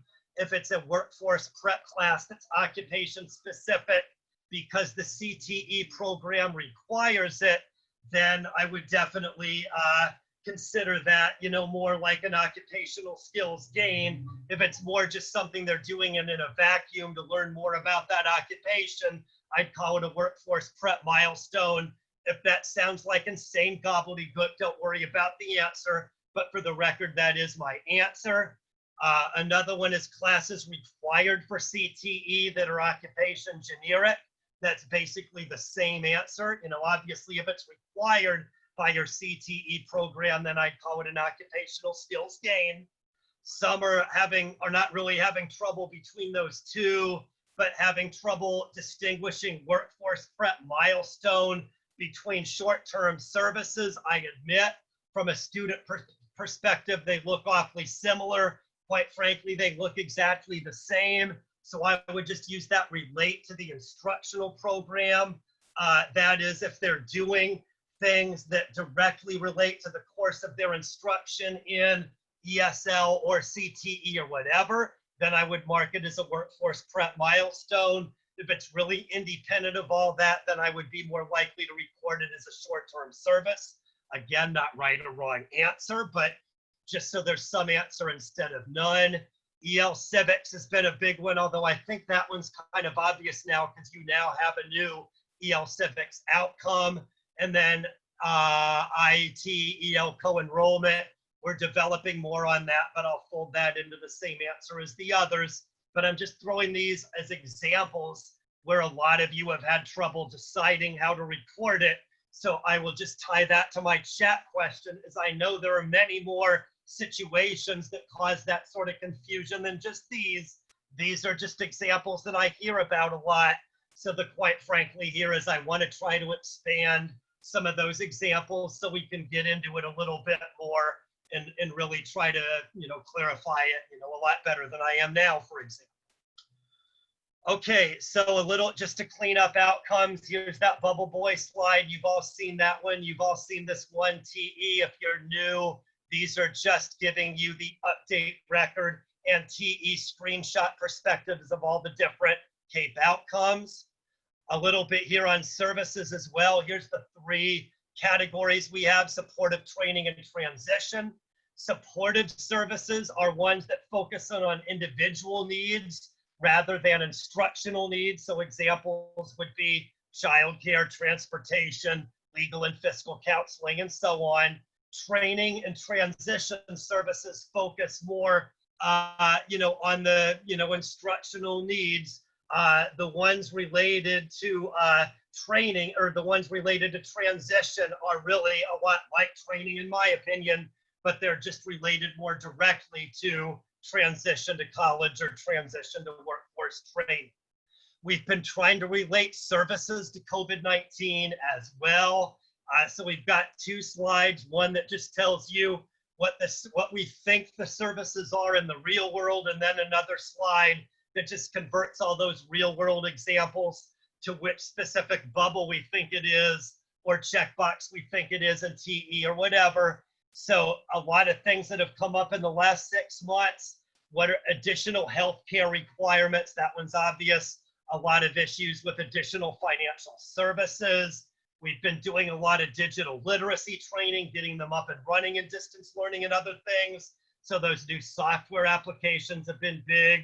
Skill upgrades so individuals can work remotely and do other things in response to COVID. Obviously, a lot of students have lost jobs, so job seeking skills has been another really popular activity.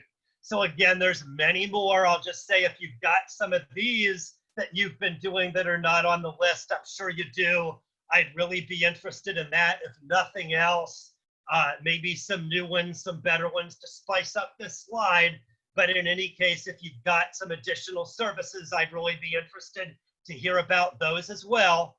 Here's the other services slide, those same information, but the laundry list is just giving you suggestions for what bubbles to bubble or what check boxes to check, rather than emphasizing the real world application. So there's one called prerequisite training that you could do for things like digital literacy upgrades, assessment and testing to get new skills. Job readiness would be another good digital literacy one. Emergency financial services and healthcare services to get at more of the, personal side, you might say. So many, many more of these too.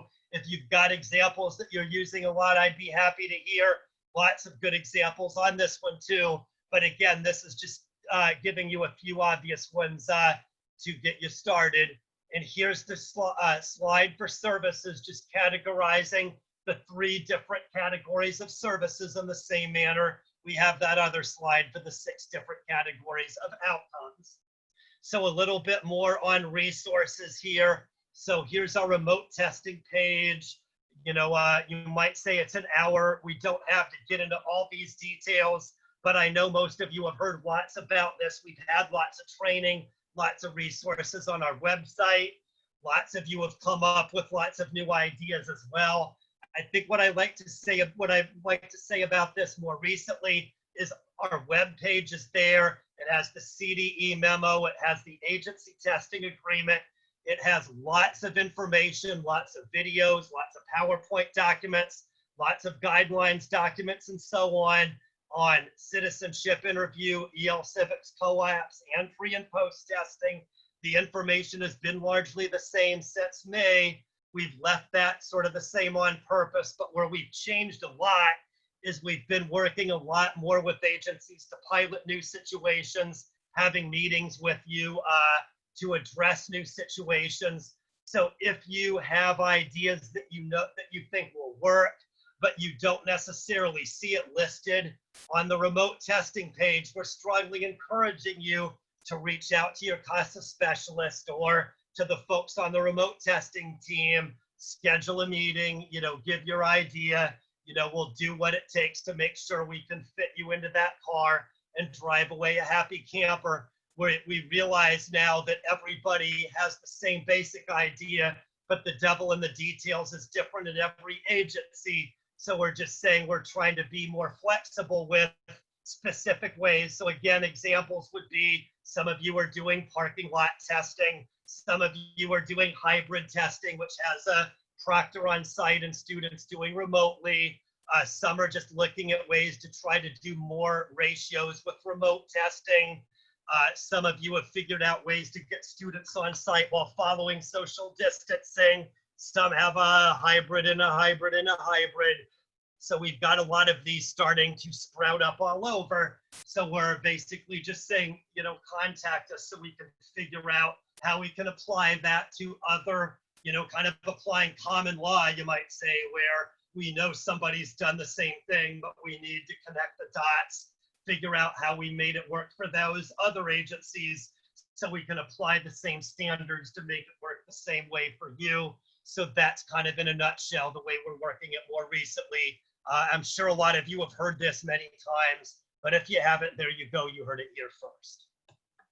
Okay, another thing, and again, I'm sure a lot of you have heard this one as well, the reading level indicator. This was a large extent in response to that federal memo that came out at the end of May, where again, it's still requiring pre-post for measurable skill gain, but it's going out of its way to say you can self-report placement.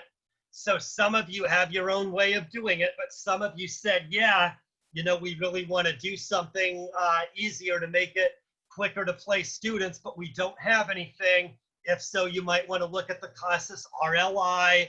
It's no cost if you're using eTest or TE. There's the good news. It can be done on a cell phone. That's the other good news. No proctor is required. That's the other good news.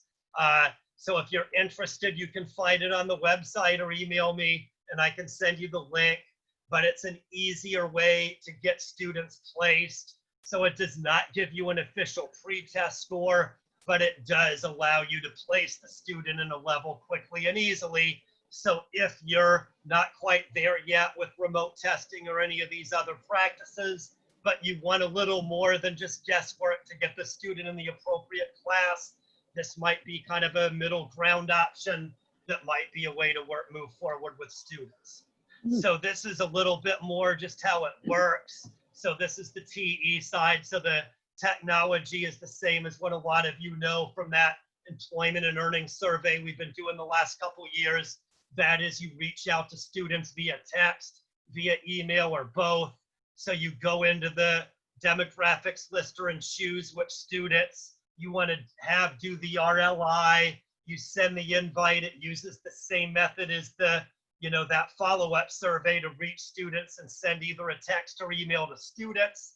The student receives the email or text, clicks the link on their cell phone, completes the RLI, clicks the final click, and it gets sent directly back into TE. No muss, no fuss.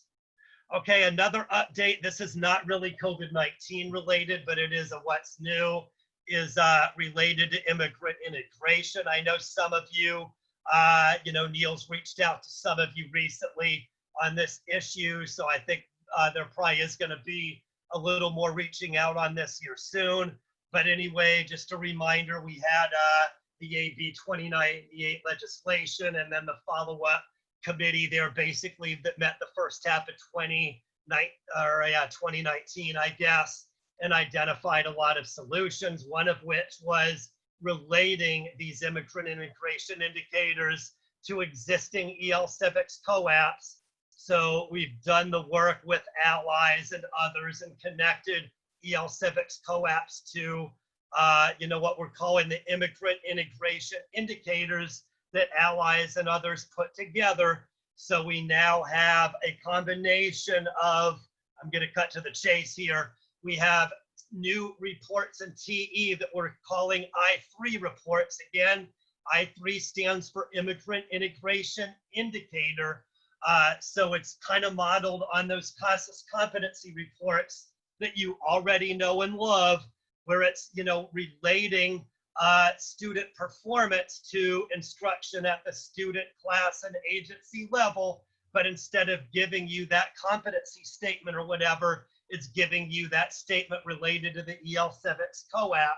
So based on your student performance, you can glean information on strengths and weaknesses at either, again, student, class, or agency level. So again, these are the I3 reports, and they've been in TE now for about a month and a half, 2 months or so. Okay, the other update is in the CAEP summary. There's the column. It's a new column in the CAEP summary called Past I3. It's an outcome. It kind of relates to literacy gain, but not exactly. It doesn't really fit under literacy gain. It doesn't really fit under pre-post either. So we just put it in this new column where, again, when students pass EL Civics COAPs, that now can be a new I3 outcome on the CAEP summary. And I did verify, you know, earlier today that we have it set, you know, I guess if you can try, but I did verify to say if you're a CAEP funded agency, but you're not WIOA 2, or maybe you're WIOA 2, but you're not doing EL Civics or whatever, nonetheless, you have the ability to select those EL Civics COAPs on the website and move forward. For WIOA 2, it continues to be ESL only. For WIOA 2, there's those focus area issues that I'm sure a lot of you already know and love. Those rules for WIOA 2 are 100% the same, but for CAEP, again, we're not worried about payment points, so we're not focused on ESL only. We're not worried about ILCE or SIT Prep or Civ Part. Anybody that wants to engage in those EL Civics COAPs in the effort to pass an I3 outcome is welcome to do so. It does require that you at least have that basic username and password on the CASAS website, but that's really about it. Okay, moving along here. So just so I don't let it go, we've got a new CAEP data dictionary. I think everybody's heard this, but lots of updates to that CAEP specific dictionary. The other update to make sure everybody here, you probably heard this, but just to be sure, we have a new quarterly data submission wizard. I believe it was just activated last Thursday. That is after we got September 30th in the rearview mirror. But starting with this first quarter data submission of the 2021 year, we'll be using the data submission wizard to submit our data and the data integrity report. So the wizard will include CAEP data, CAEP DIR, WIOA 2 data, and WIOA 2 DIR all in one fell swoop. If you're funded for one but not the other, it'll just take care of the area in which you're funded. So the bottom line is you no longer need to do WIOA and CAEP submissions separately, and you no longer need to send that separate PDF to CASAS when completing your quarterly data submission requirement. Here's the data submission calendar just because it's there, and then here's the same CAEP summary, the same 3 sections. I think this is kind of repeat information, but what I did want to bring up here with the CAEP summary is we will be updating, we will be updating this to separate it out between 0 hours, meaning absolute 0, versus those that have 1 to 11. So that's the update we're going to do, and also the I3 outcomes. But again, I'll just say this still relates to pre and post to the left, outcomes in the middle, services only on the right. Here's that CAEP DIR. Again, that's largely the same issues, the same information at the top, basically filtering with that wide net weeding it out to where we have just those that have enrollment in one of those 5 CAEP programs. So we have that one number at the end that serves as the uniform denominator for all 27 items on the DIR. Okay, this is just a long-winded way of saying what I said kind of long-windedly already. Okay, this is, again, nothing really, you know, all that, but just some things that might change. We know hours of instruction might change. I think especially here for the first, when you combine first quarter reporting with everybody being virtual, you're probably going to have a higher than usual total for less than 12 hours. So at this point, I'd say very small problem. Obviously, lots of issues for testing in the long run. That might be an issue, but for first quarter, no. We know that there might be some issues with HSE and diploma, and then some of those outcome-related issues. You know, the number of outcomes that people might get depending on the outcome potentially might be a lower number than usual. On the other hand, things that really shouldn't change any, that is all the demographics. You can still collect those just the same. So gender, date of birth, you know, labor force status, education level. There might be more unemployed or, you know, more issues with education level, etc. But the idea of whether it's included or not obviously shouldn't be affected. Things like barriers and goals obviously shouldn't be affected. And then on those outcomes issues, the number of outcomes will go down, but the ability to qualify for CAEP in terms of having that initial information should basically be the same. Okay, and then consortium reports. I think most of you have done this, at least those who really want to. But for those of you who are new, or maybe you're not new, but you just never really had a chance to hear about this. But either way, we've got consortium manager reports. That is, you can do the CAEP summary, CAEP tables, demographic summary, and CAEP barriers to employment are the ones you can access at the consortium level. Again, it just lists by agency, gives you item count and percentage. There's a way where you can get the one aggregate view where it just summarizes the totals for all the agencies in your consortium. You can uncheck that box and then you get a separate page for each agency within your consortium. Okay, and I think I'll just summarize here is I don't really want to get deep in the data diving weeds here, but these are just showing some examples of ways in which you might want a data dive. But what this is relating a basic pretext we've talked about a lot, where you can use these item 23 to 27 to basically look and figure out, you know, if you've got a low number, if your outcomes seem low to you, you could use the 23 to 27 to kind of get a general idea as to whether you just aren't marking that many outcomes or achieving that many outcomes, or whether you've marked a lot and achieved a lot, but you've got drop reasons that are preventing them from being earned. So I'll just say, if you look at this, what we're saying, if you know the issue is drop reasons, well, then you should still really follow up, because a lot of those drop reasons you can probably fix if you know the drop reasons aren't an issue, and it's just, hey, there's a lot of outcomes they're not able to achieve right now. Well, then you've probably done all you can do. But again, the point is, sometimes you've done all you can do. Sometimes there might be room for improving them based on which specific issue that shows up here. So I'll give that a mercy killing. Here's that same different ways of measuring persistence and performance that we talked a lot about in the 18-19 year and early in 1920. So again, if you're having issues with testing, these are still really good areas to show, just based on, you know, getting 12 or more hours of instruction.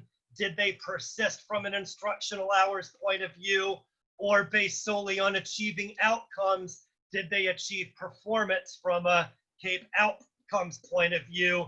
These are alternative ways of measuring that we've talked about way before COVID. So again, if you're having issues with what is performance and persistence in the era of COVID, these same metrics might be good ways to do it, you know, that don't rely on your pre and post testing so much. So with that, that's it. I'll turn it over to Veronica.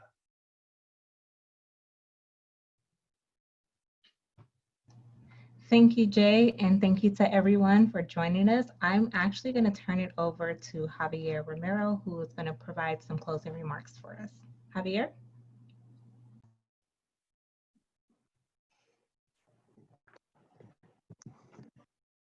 Good afternoon. I know it was a lot of information. It was a lot of information for me. There's one thing I want to comment on is Neil and Carolyn and I both mentioned the 3-year planning process. And the thought was, hey, we just did that. We're actually going to the first year, you know, but I encourage us all to start thinking about now. You know, the way I view each of these 3-year cycles are like chapters. What's the next chapter going to look like? And we've been impacted, all of us, in many ways over the past year or two. So what is the next chapter going to look like? And I already see emergent themes. There are themes in which things that speak well to the competencies we've always had traditionally, such as digital literacy, but there's an urgency to it. I started off talking about, I sat in an early childhood education meeting. Forgive me, I forget the name. Paige had a case on point in which she's partnering with her and her school district to help the parents. So I only point these out as to emergent themes. Let's start thinking about what the next chapter is going to look at, and let it be that say that, you know, we continue the strand though, that we're outcome oriented, we're need oriented, and we're strategic. I guess within that strategy is responsiveness. And those are my observations for the day. I thank you for allowing me to participate and listen to you all. And I look forward to the next year and thereafter. That's all for me, Veronica. All right, thank you, Javier. Neil, I saw you come on camera. Would you like to say anything? Just that, excuse my glibness, I'm getting zoomy. It's a good time to wrap it up. So wish you all the best this afternoon with the extra, I don't know, 45 minutes, an hour we're gonna give you. Do something special, treat yourself. I don't know, get a double latte or, I don't know, an early cocktail. But see you soon. All right, thank you for that, Jay, and Neil and Javier. Carolyn, I don't know if you're still there, but do you want to say anything in closing? Just want to make sure I cover everyone. I just wanted to say, sorry, my background's not working at the moment. I just wanted to say thank you. I typed it in the chat to everyone who presented today, and for all of you for hanging in there on this long day. Enjoy your extra hour. Thank you, Carolyn. All right, well, thank you everyone very much for participating in today's session. We hope that it provided a lot of great content and resources for you. Our aim as a TAP team is to always provide relevant information, and so we thought that it was important to really spend a day. I know we've continued to delve into COVID-19 and its impacts, but this is going to support us for the future. So we want to make sure that we address all that is relevant. Our summit is coming up. We have a full schedule of great presentations, very innovative presentations. We have a full schedule of about 66 presentations. So we definitely invite you, if you have not registered for the summit, please be sure to do so.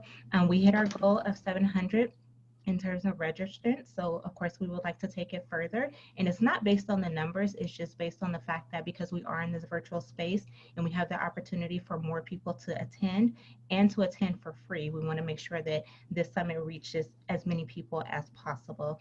We are going to be announcing our plenary speaker this Wednesday, so we're very excited about that. So we hope that everyone can definitely tap into the summit. It's 4 days, and the summit will be 4 days, and it'll be shorter 4 days, but a great opportunity to really see some dynamic presentations. So I'm going to type in the chat the URL to register. So if you yourself have not registered, or you have other members within your consortium or at your school site who have not registered, please be sure to let them know about it. We have something for everyone, whether you are a site administrator, a consortium leader, director, a teacher, counselor, transition specialist. We have a lot of great presentations for everyone. Thank you to all of the presenters today, from CASAS to OTAN to the IDEAL Consortium.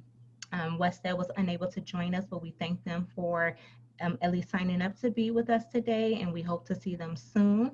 I hope I'm not forgetting anyone. Thank you to the TAP team, Holly, Renee, as well as our newest team member, Mandalee, and thank you to our CAP leaders, Carolyn, Javier, and Neil, for supporting us in this endeavor. And again, we hope to see everyone soon. You will, in your email box, be receiving an evaluation, so definitely feel free to fill out that evaluation. We take the feedback we receive wholeheartedly. We've already received some feedback, so we'll definitely take it under advisement for the feedback we have received thus far. You'll also receive a link to all of the resources, and we'll also pull some of the links that have been shared in this chat and add them to the resources folder so that everyone will have access to it. If you want to download the chat, you can do so by pressing the 3 communication buttons in the chat, and that will give you the entire chat for this afternoon or today's meeting. The email you will receive will also include a link to the video for today. So if for any reason you want to come back and view this information, or you'd like to share with others who are unable to attend today, everyone will have access to it. So again, we thank you all very much, and we hope that everyone has a great rest of the afternoon, and we look forward to seeing you in just under 3 weeks at the summit. Take care, everyone.